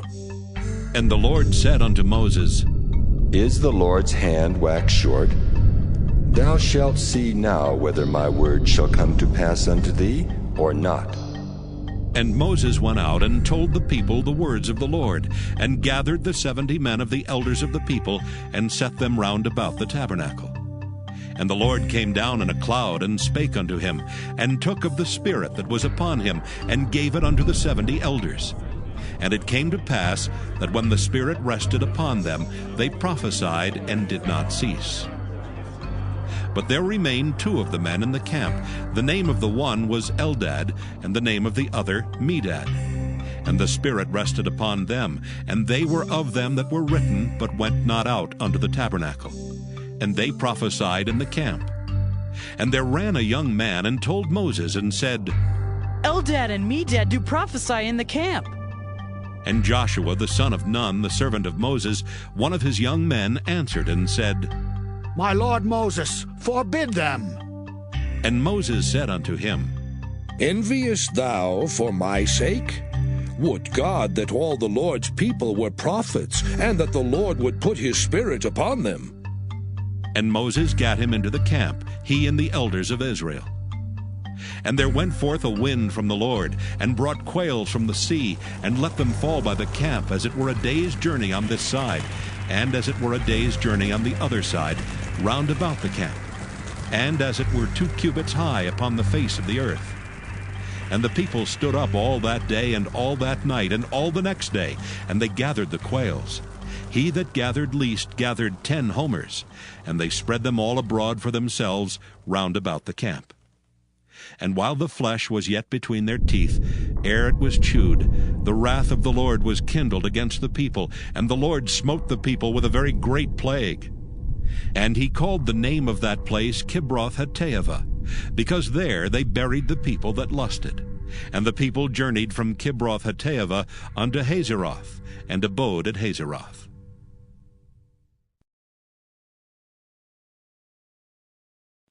Numbers chapter 12.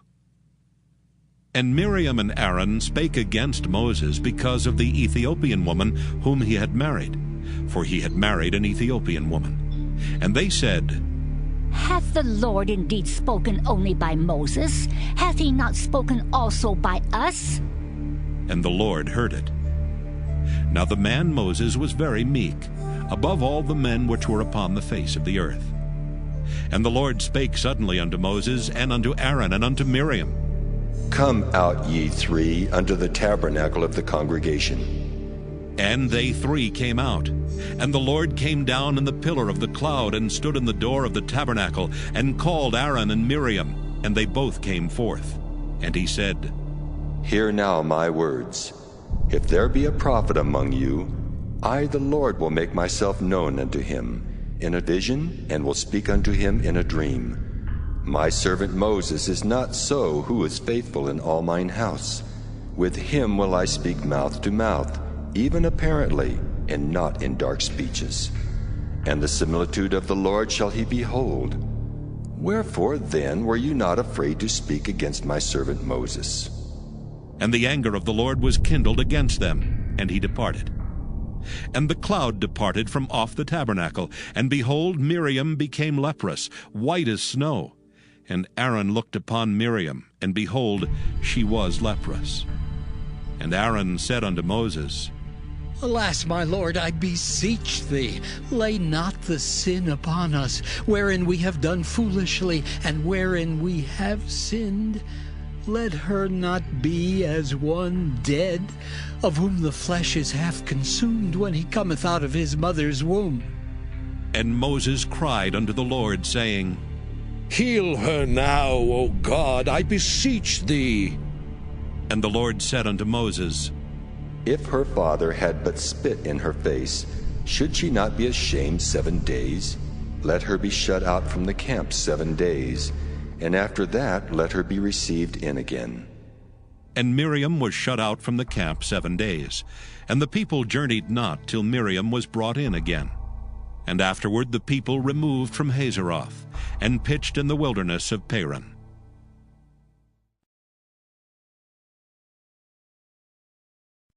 Numbers chapter 13.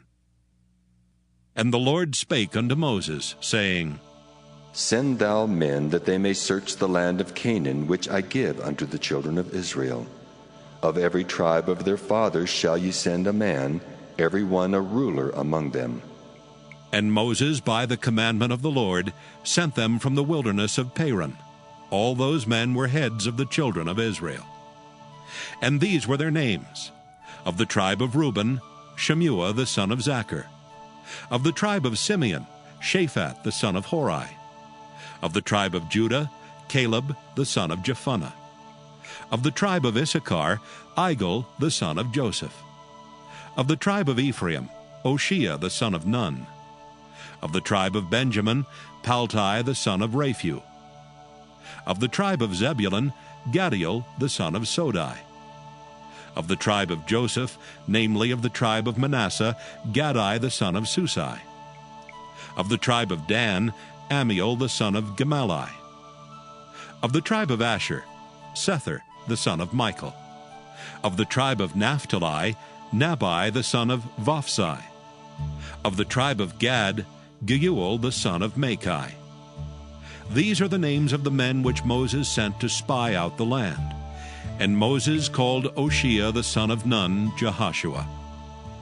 And Moses sent them to spy out the land of Canaan, and said unto them, Get you up this way southward, and go up into the mountain, and see the land what it is, and the people that dwelleth therein, whether they be strong or weak, few or many, and what the land is that they dwell in, whether it be good or bad, and what cities they be that they dwell in, whether in tents or in strongholds, and what the land is, whether it be fat or lean, whether there be wood therein or not. and be ye of good courage, and bring of the fruit of the land. Now the time was the time of the first ripe grapes. So they went up, and searched the land from the wilderness of Zin unto Rehob, as men come to Hamath. And they ascended by the south, and came unto Hebron, where Ahiman, Sheshai, and Talmai, the children of Anak, were. Now Hebron was built 7 years before Zoan in Egypt. And they came unto the brook of Eshcol, and cut down from thence a branch with one cluster of grapes, and they bare it between two upon a staff. And they brought of the pomegranates and of the figs.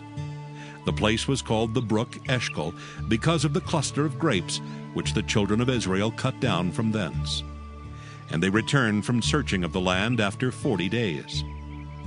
And they went and came to Moses and to Aaron, and to all the congregation of the children of Israel, unto the wilderness of Paran, to Kadesh, and brought back word unto them, and unto all the congregation, and showed them the fruit of the land.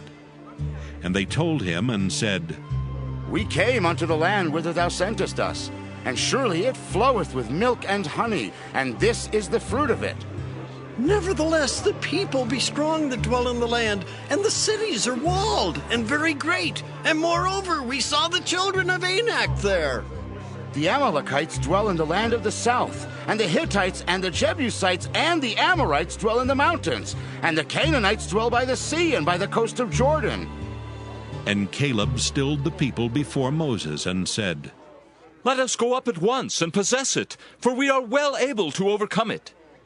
But the men that went up with him said, We be not able to go up against the people, for they are stronger than we. And they brought up an evil report of the land which they had searched unto the children of Israel, saying, The land through which we have gone to search it is a land that eateth up the inhabitants thereof. And all the people that we saw in it are men of great stature. And there we saw the giants, the sons of Anak, which come of the giants. And we were in our own sight as grasshoppers, and so we were in their sight.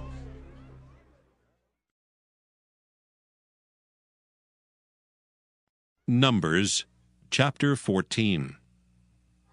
And all the congregation lifted up their voice and cried, and the people wept that night. And all the children of Israel murmured against Moses and against Aaron. And the whole congregation said unto them, Would God that we had died in the land of Egypt, or would God we had died in this wilderness? And wherefore hath the Lord brought us unto this land, to fall by the sword, that our wives and our children should be a prey? Were it not better for us to return into Egypt? And they said to one another, Let us make a captain, and let us return into Egypt. Then Moses and Aaron fell on their faces before all the assembly of the congregation of the children of Israel. And Joshua the son of Nun, and Caleb the son of Jephunneh, which were of them that searched the land, rent their clothes. And they spake unto all the company of the children of Israel, saying, The land which we passed through to search it is an exceeding good land. If the Lord delight in us, then he will bring us into this land and give it us, a land which floweth with milk and honey. Only rebel not ye against the Lord, neither fear ye the people of the land, for they are bread for us. Their defense is departed from them, and the Lord is with us. Fear them not. But all the congregation bade stone them with stones. And the glory of the Lord appeared in the tabernacle of the congregation before all the children of Israel. And the Lord said unto Moses, How long will this people provoke me? And how long will it be ere they believe me for all the signs which I have showed among them? I will smite them with the pestilence and disinherit them, and will make of thee a greater nation and mightier than they. And Moses said unto the Lord, Then the Egyptians shall hear it, for thou broughtest up this people in thy might from among them.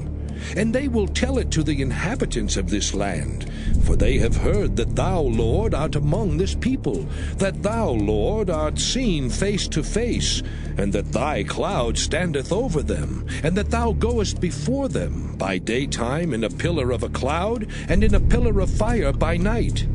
Now, if thou shalt kill all this people as one man, then the nations which have heard the fame of thee will speak, saying, Because the Lord was not able to bring this people into the land which he sware unto them, therefore he hath slain them in the wilderness.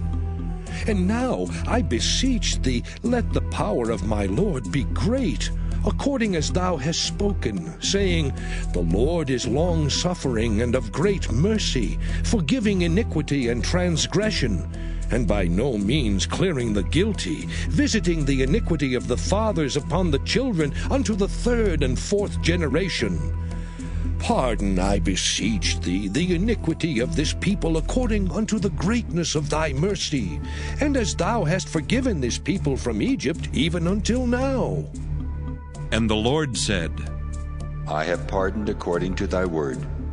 But as truly as I live, all the earth shall be filled with the glory of the Lord.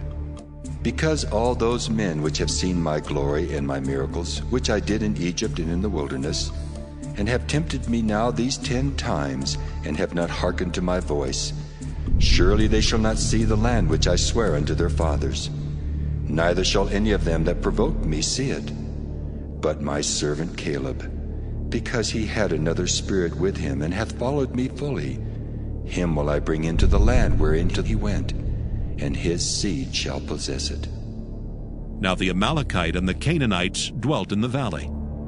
Tomorrow turn you, and get you into the wilderness by the way of the Red Sea. And the Lord spake unto Moses and unto Aaron, saying, How long shall I bear with this evil congregation which murmur against me? I have heard the murmurings of the children of Israel which they murmur against me.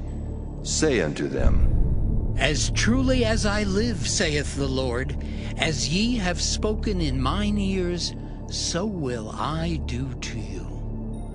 Your carcasses shall fall in this wilderness, and all that were numbered of you, according to your whole number, from 20 years old and upward, which have murmured against me. Doubtless ye shall not come into the land, concerning which I swear to make you dwell therein, save Caleb the son of Jephunneh, and Joshua the son of Nun. But your little ones, which ye said should be a prey, them will I bring in, and they shall know the land which ye have despised. But as for you, your carcasses they shall fall in this wilderness, and your children shall wander in the wilderness 40 years, and bear your whoredoms, until your carcasses be wasted in the wilderness. After the number of the days in which ye searched the land, even 40 days, each day for a year, shall ye bear your iniquities, even 40 years, and ye shall know my breach of promise. I, the Lord, have said, I will surely do it unto all this evil congregation that are gathered together against me. In this wilderness they shall be consumed, and there they shall die. And the men which Moses sent to search the land, who returned, and made all the congregation to murmur against him by bringing up a slander upon the land, even those men that did bring up the evil report upon the land, died by the plague before the Lord. But Joshua the son of Nun and Caleb the son of Jephunneh, which were of the men that went to search the land, lived still. And Moses told these sayings unto all the children of Israel, and the people mourned greatly. And they rose up early in the morning, and gat them up into the top of the mountain, saying, Lo, we be here, and will go up unto the place which the Lord hath promised, for we have sinned. And Moses said, Wherefore now do ye transgress the commandment of the Lord? But it shall not prosper. Go not up, for the Lord is not among you, that ye be not smitten before your enemies. For the Amalekites and the Canaanites are there before you, and ye shall fall by the sword. Because ye are turned away from the Lord, therefore the Lord will not be with you. But they presumed to go up unto the hilltop. Nevertheless the ark of the covenant of the Lord and Moses departed not out of the camp. Then the Amalekites came down, and the Canaanites which dwelt in that hill, and smote them, and discomfited them even unto Hormah.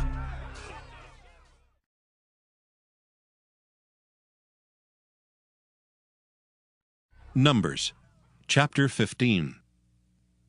And the Lord spake unto Moses, saying, Speak unto the children of Israel, and say unto them, When ye be come into the land of your habitations, which I give unto you, and will make an offering by fire unto the Lord, a burnt offering, or a sacrifice in performing a vow, or in a free will offering, or in your solemn feasts, to make a sweet savour unto the Lord, of the herd or of the flock, then shall he that offereth his offering unto the Lord bring a meat offering of 1/10 deal of flour, mingled with the 4th part of an hin of oil.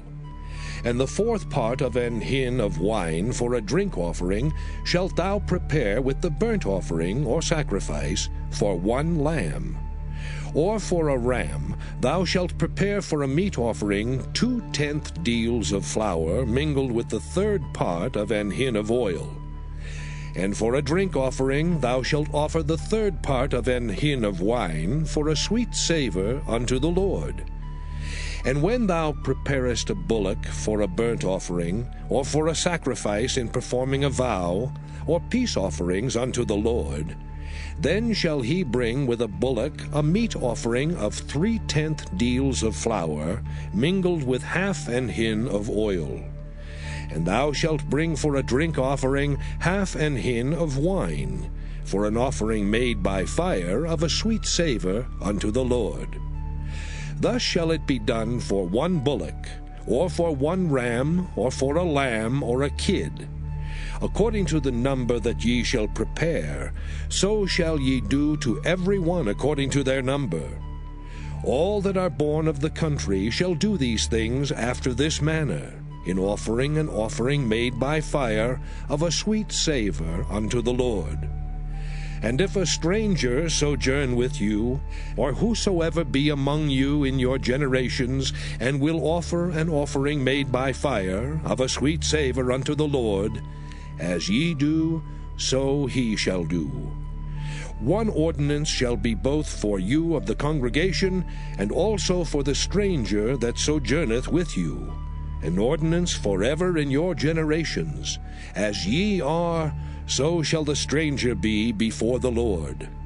1 law and 1 manner shall be for you, and for the stranger that sojourneth with you.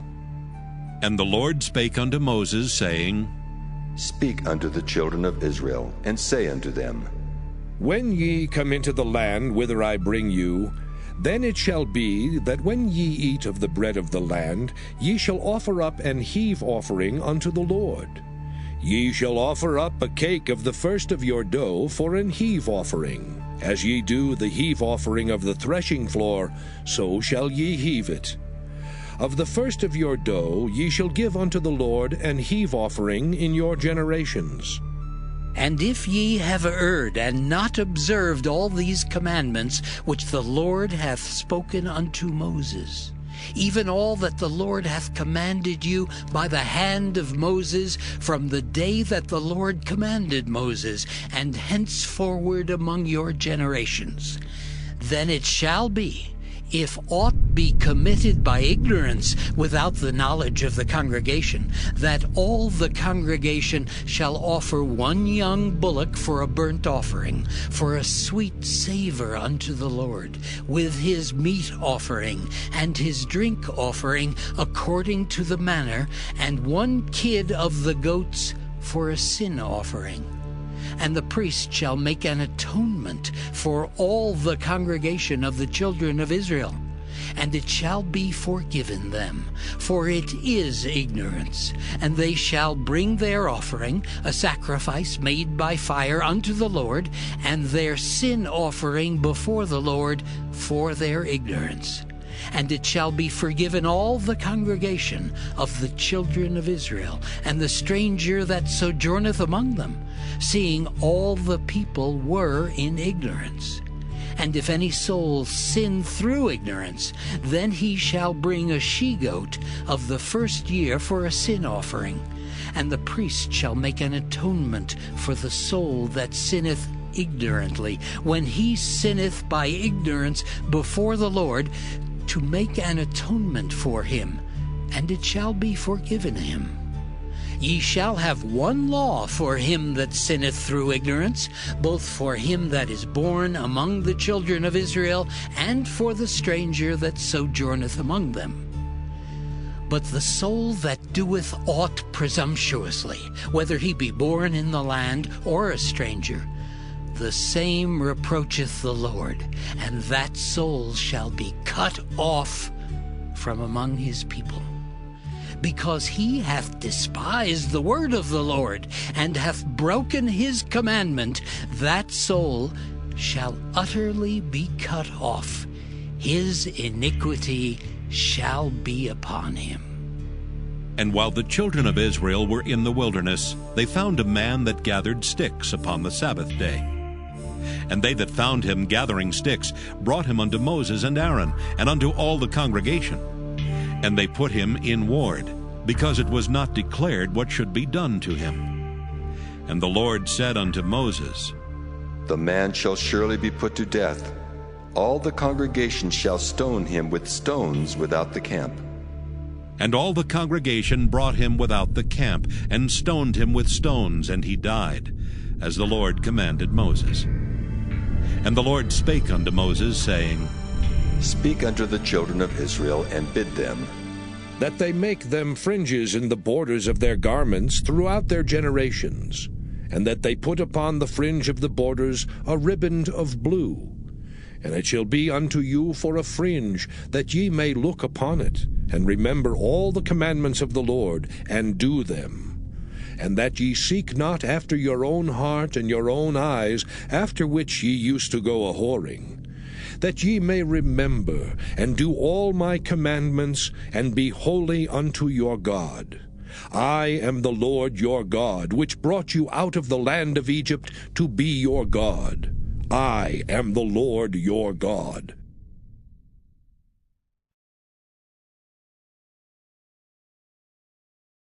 Numbers chapter 16. Now Korah the son of Izhar, the son of Kohath, the son of Levi, and Dathan and Abiram the sons of Eliab, and the son of Peleth, sons of Reuben, took men. And they rose up before Moses with certain of the children of Israel, 250 princes of the assembly, famous in the congregation, men of renown. And they gathered themselves together against Moses and against Aaron, and said unto them, Ye take too much upon you, seeing all the congregation are holy, every one of them, and the Lord is among them. Wherefore then lift ye up yourselves above the congregation of the Lord. And when Moses heard it, he fell upon his face. And he spake unto Korah and unto all his company, saying, Even tomorrow the Lord will show who are his and who is holy, and will cause him to come near unto him. Even him whom he hath chosen will he cause to come near unto him.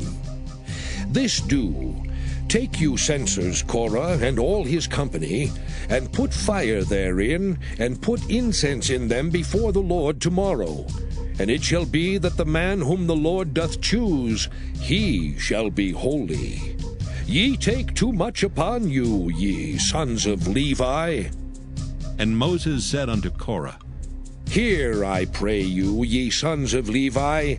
Seemeth it but a small thing unto you, that the God of Israel hath separated you from the congregation of Israel, to bring you near to himself, to do the service of the tabernacle of the Lord, and to stand before the congregation to minister unto them? And he hath brought thee near to him, and all thy brethren, the sons of Levi, with thee. And seek ye the priesthood also? For which cause both thou and all thy company are gathered together against the Lord. And what is Aaron, that ye murmur against him? And Moses sent to call Dathan and Abiram, the sons of Eliab, which said, We will not come up.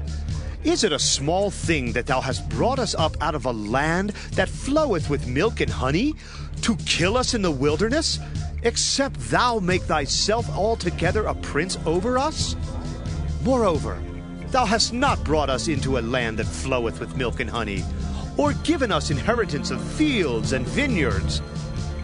Wilt thou put out the eyes of these men? We will not come up. And Moses was very wroth, and said unto the Lord, Respect not thou their offering. I have not taken one ass from them, neither have I hurt one of them. And Moses said unto Korah, Be thou and all thy company before the Lord, thou and they and Aaron tomorrow. And take every man his censer, and put incense in them, and bring ye before the Lord every man his censer, 250 censers. Thou also and Aaron, each of you his censer. And they took every man his censer, and put fire in them, and laid incense thereon, and stood in the door of the tabernacle of the congregation with Moses and Aaron. And Korah gathered all the congregation against them unto the door of the tabernacle of the congregation. And the glory of the Lord appeared unto all the congregation. And the Lord spake unto Moses and unto Aaron, saying, Separate yourselves from among this congregation, that I may consume them in a moment. And they fell upon their faces and said, O God, the God of the spirits of all flesh, shall one man sin, and wilt thou be wroth with all the congregation? And the Lord spake unto Moses, saying, Speak unto the congregation, saying, Get you up from about the tabernacle of Korah, Dathan, and Abiram. And Moses rose up, and went unto Dathan and Abiram, and the elders of Israel followed him. And he spake unto the congregation, saying, Depart, I pray you, from the tents of these wicked men, and touch nothing of theirs, lest ye be consumed in all their sins. So they got up from the tabernacle of Korah, Dathan and Abiram on every side. And Dathan and Abiram came out and stood in the door of their tents, and their wives and their sons and their little children. And Moses said, Hereby ye shall know that the Lord hath sent me to do all these works, for I have not done them of mine own mind. If these men die the common death of all men, or if they be visited after the visitation of all men, then the Lord hath not sent me. But if the Lord make a new thing, and the earth open her mouth, and swallow them up with all that appertain unto them, and they go down quick into the pit, then ye shall understand that these men have provoked the Lord. And it came to pass, as he had made an end of speaking all these words, that the ground clave asunder that was under them. And the earth opened her mouth, and swallowed them up, and their houses, and all the men that appertained unto Korah, and all their goods. They and all that appertained to them went down alive into the pit, and the earth closed upon them. And they perished from among the congregation.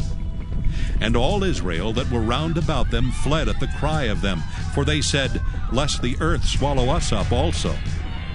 And there came out a fire from the Lord, and consumed the 250 men that offered incense. And the Lord spake unto Moses, saying, Speak unto Eleazar the son of Aaron the priest, that he take up the censers out of the burning, and scatter thou the fire yonder, for they are hallowed. The censers of these sinners against their own souls, let them make them broad plates for a covering of the altar. For they offered them before the Lord. Therefore they are hallowed, and they shall be a sign unto the children of Israel. And Eleazar the priest took the brazen censers, wherewith they that were burnt had offered, and they were made broad plates for a covering of the altar, to be a memorial unto the children of Israel, that no stranger which is not of the seed of Aaron come near to offer incense before the Lord, that he be not as Korah and as his company, as the Lord said to him by the hand of Moses. But on the morrow all the congregation of the children of Israel murmured against Moses and against Aaron, saying, Ye have killed the people of the Lord. And it came to pass, when the congregation was gathered against Moses and against Aaron, that they looked toward the tabernacle of the congregation, and behold, the cloud covered it, and the glory of the Lord appeared. And Moses and Aaron came before the tabernacle of the congregation. And the Lord spake unto Moses, saying, get you up from among this congregation, that I may consume them as in a moment. And they fell upon their faces. And Moses said unto Aaron, Take a censer, and put fire therein from off the altar, and put on incense, and go quickly unto the congregation, and make an atonement for them. For there is wrath gone out from the Lord, the plague is begun. And Aaron took as Moses commanded, and ran into the midst of the congregation, and behold, the plague was begun among the people. And he put on incense, and made an atonement for the people. And he stood between the dead and the living, and the plague was stayed. Now they that died in the plague were 14,700, beside them that died about the matter of Korah. And Aaron returned unto Moses unto the door of the tabernacle of the congregation, and the plague was stayed.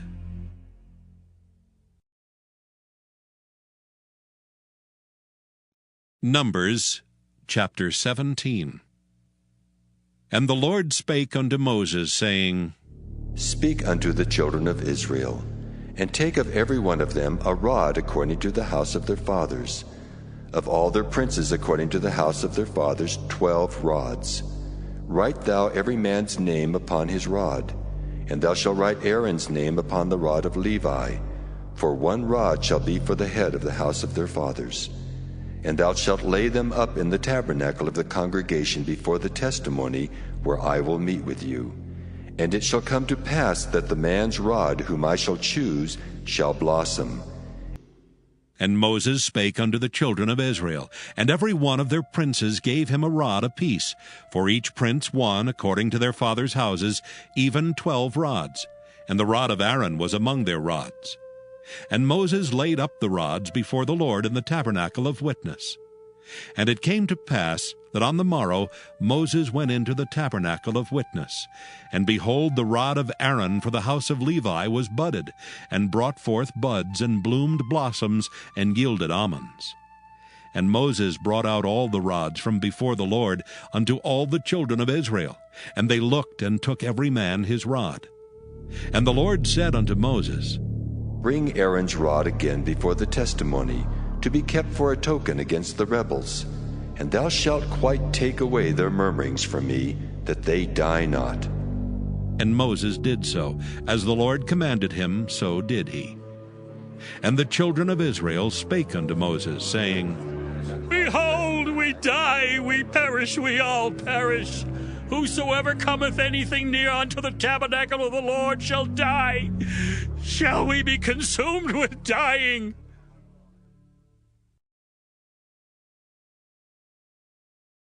Numbers chapter 18. And the Lord said unto Aaron, Thou and thy sons and thy father's house with thee shall bear the iniquity of the sanctuary. And thou and thy sons with thee shall bear the iniquity of your priesthood. And thy brethren also of the tribe of Levi, the tribe of thy father, bring thou with thee, that they may be joined unto thee and minister unto thee. But thou and thy sons with thee shall minister before the tabernacle of witness, and they shall keep thy charge, and the charge of all the tabernacle. Only they shall not come nigh the vessels of the sanctuary and the altar, that neither they nor ye also die. And they shall be joined unto thee, and keep the charge of the tabernacle of the congregation, for all the service of the tabernacle. And a stranger shall not come nigh unto you. And ye shall keep the charge of the sanctuary, and the charge of the altar, that there be no wrath any more upon the children of Israel. And I, behold, I have taken your brethren, the Levites, from among the children of Israel. To you they are given as a gift for the Lord, to do the service of the tabernacle of the congregation. Therefore thou and thy sons with thee shall keep your priest office for everything of the altar and within the veil, and ye shall serve.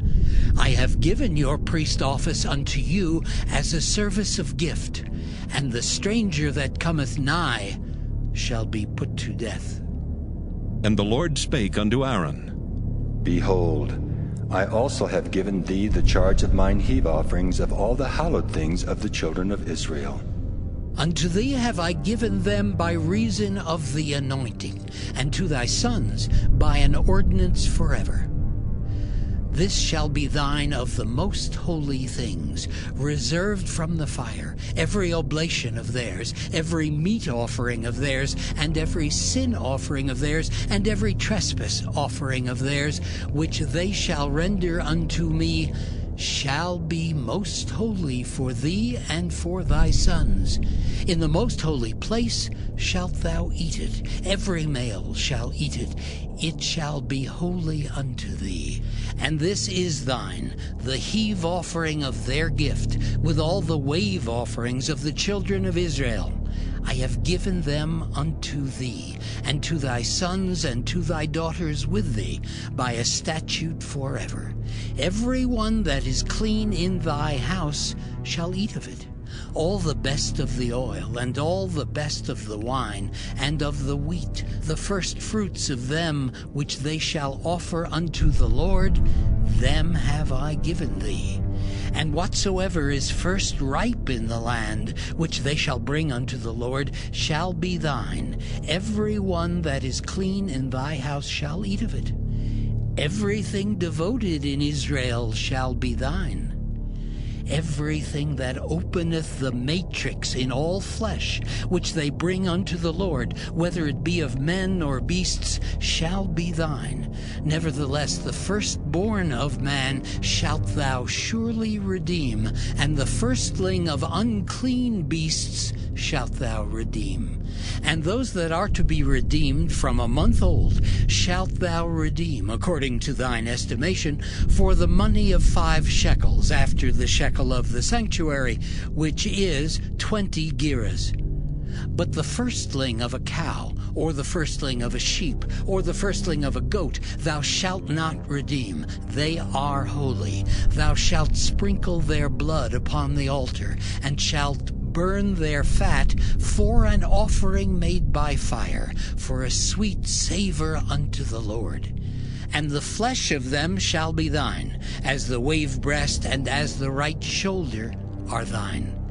All the heave offerings of the holy things which the children of Israel offer unto the Lord have I given thee, and thy sons and thy daughters with thee, by a statute forever. It is a covenant of salt forever before the Lord, unto thee and to thy seed with thee. And the Lord spake unto Aaron, Thou shalt have no inheritance in their land, neither shalt thou have any part among them. I am thy part, and thine inheritance among the children of Israel. And behold, I have given the children of Levi all the 10th in Israel for an inheritance, for their service which they serve, even the service of the tabernacle of the congregation. Neither must the children of Israel henceforth come nigh the tabernacle of the congregation, lest they bear sin and die. But the Levites shall do the service of the tabernacle of the congregation, and they shall bear their iniquity. It shall be a statute forever throughout your generations, that among the children of Israel they have no inheritance. But the tithes of the children of Israel, which they offer as an heave offering unto the Lord, I have given to the Levites to inherit. Therefore I have said unto them, among the children of Israel they shall have no inheritance. And the Lord spake unto Moses, saying, Thus speak unto the Levites, and say unto them, When ye take of the children of Israel the tithes which I have given you from them for your inheritance, then ye shall offer up an heave offering of it for the Lord, even a 10th part of the tithe. And this your heave offering shall be reckoned unto you, as though it were the corn of the threshing floor, and as the fullness of the winepress. Thus ye also shall offer an heave offering unto the Lord of all your tithes which ye receive of the children of Israel. And ye shall give thereof the Lord's heave offering to Aaron the priest.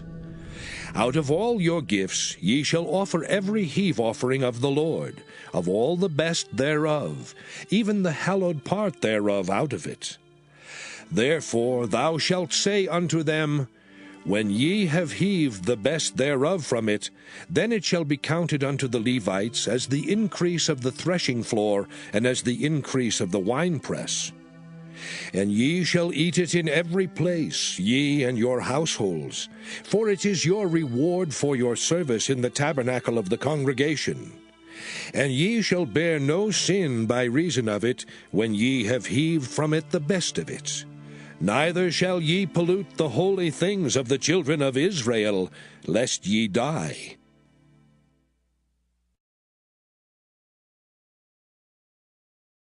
Numbers chapter 19. And the Lord spake unto Moses and unto Aaron, saying, This is the ordinance of the law which the Lord hath commanded, saying, Speak unto the children of Israel, that they bring thee a red heifer without spot, wherein is no blemish, and upon which never came yoke. And ye shall give her unto Eleazar the priest, that he may bring her forth without the camp, and one shall slay her before his face. And Eleazar the priest shall take of her blood with his finger, and sprinkle of her blood directly before the tabernacle of the congregation 7 times. And one shall burn the heifer in his sight, her skin and her flesh and her blood with her dung shall he burn. And the priest shall take cedar wood, and hyssop, and scarlet, and cast it into the midst of the burning of the heifer. Then the priest shall wash his clothes, and he shall bathe his flesh in water, and afterward he shall come into the camp, and the priest shall be unclean until the even. And he that burneth her shall wash his clothes in water, and bathe his flesh in water, and shall be unclean until the even.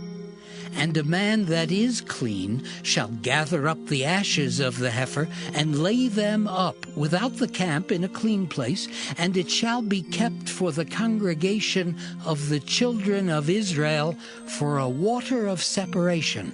It is a purification for sin. And he that gathereth the ashes of the heifer shall wash his clothes, and be unclean until the even. And it shall be unto the children of Israel, and unto the stranger that sojourneth among them, for a statute forever. He that toucheth the dead body of any man shall be unclean 7 days. He shall purify himself with it on the 3rd day, and on the 7th day he shall be clean. But if he purify not himself the 3rd day, then the 7th day he shall not be clean. Whosoever toucheth the dead body of any man that is dead, and purifieth not himself, defileth the tabernacle of the Lord, and that soul shall be cut off from Israel. Because the water of separation was not sprinkled upon him, he shall be unclean. His uncleanness is yet upon him. This is the law.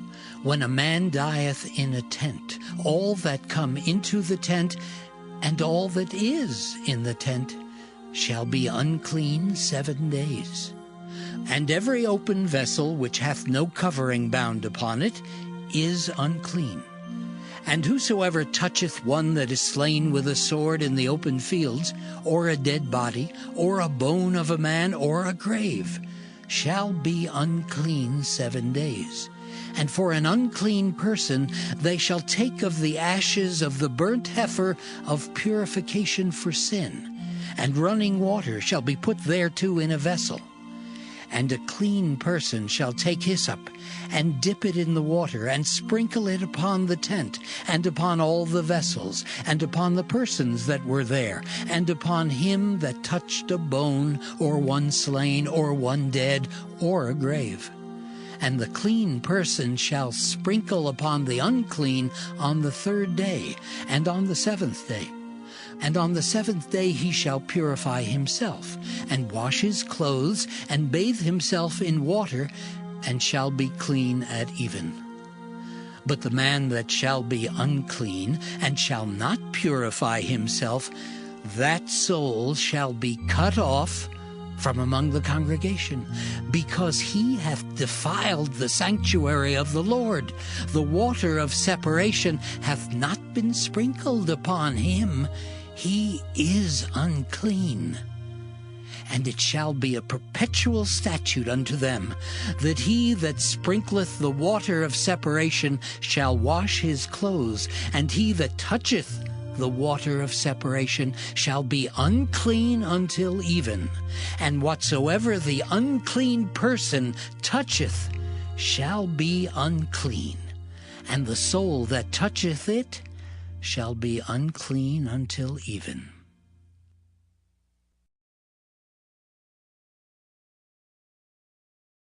Numbers chapter 20.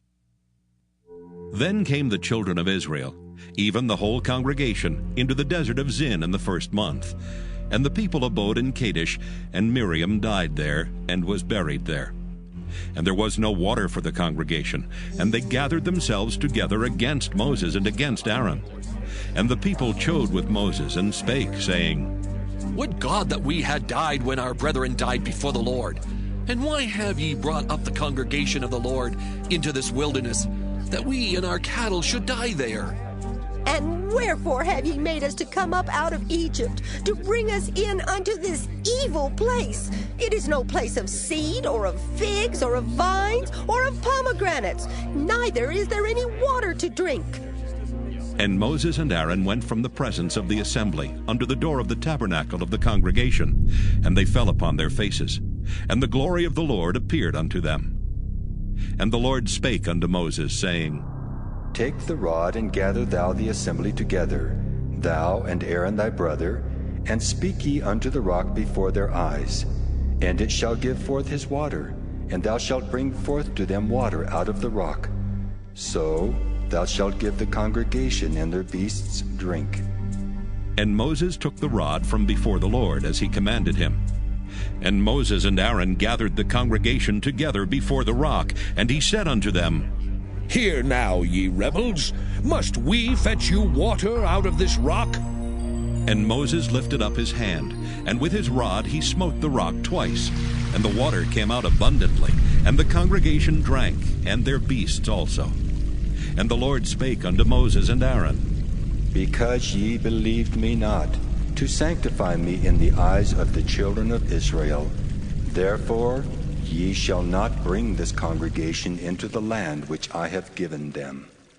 This is the water of Meribah, because the children of Israel strove with the Lord, and he was sanctified in them. And Moses sent messengers from Kadesh unto the king of Edom. Thus saith thy brother Israel, Thou knowest all the travail that hath befallen us, how our fathers went down into Egypt, and we have dwelt in Egypt a long time, and the Egyptians vexed us and our fathers. And when we cried unto the Lord, he heard our voice, and sent an angel, and hath brought us forth out of Egypt. And behold, we are in Kadesh, a city in the uttermost of thy border. Let us pass, I pray thee, through thy country. We will not pass through the fields or through the vineyards, neither will we drink of the water of the wells. We will go by the king's highway. We will not turn to the right hand nor to the left, until we have passed thy borders. And Edom said unto him, Thou shalt not pass by me, lest I come out against thee with the sword. And the children of Israel said unto him, We will go by the highway, and if I and my cattle drink of thy water, then I will pay for it. I will only, without doing anything else, go through on my feet. And he said, Thou shalt not go through. And Edom came out against him with much people and with a strong hand. Thus Edom refused to give Israel passage through his border, wherefore Israel turned away from him. And the children of Israel, even the whole congregation, journeyed from Kadesh and came unto Mount Hor. And the Lord spake unto Moses and Aaron in Mount Hor, by the coast of the land of Edom, saying, Aaron shall be gathered unto his people, for he shall not enter into the land which I have given unto the children of Israel, because ye rebelled against my word at the water of Meribah. Take Aaron and Eleazar his son, and bring them up unto Mount Hor, and strip Aaron of his garments, and put them upon Eleazar his son. And Aaron shall be gathered unto his people, and shall die there. And Moses did as the Lord commanded. And they went up into Mount Hor in the sight of all the congregation. And Moses stripped Aaron of his garments, and put them upon Eleazar his son. And Aaron died there in the top of the mount. And Moses and Eleazar came down from the mount. And when all the congregation saw that Aaron was dead, they mourned for Aaron 30 days, even all the house of Israel.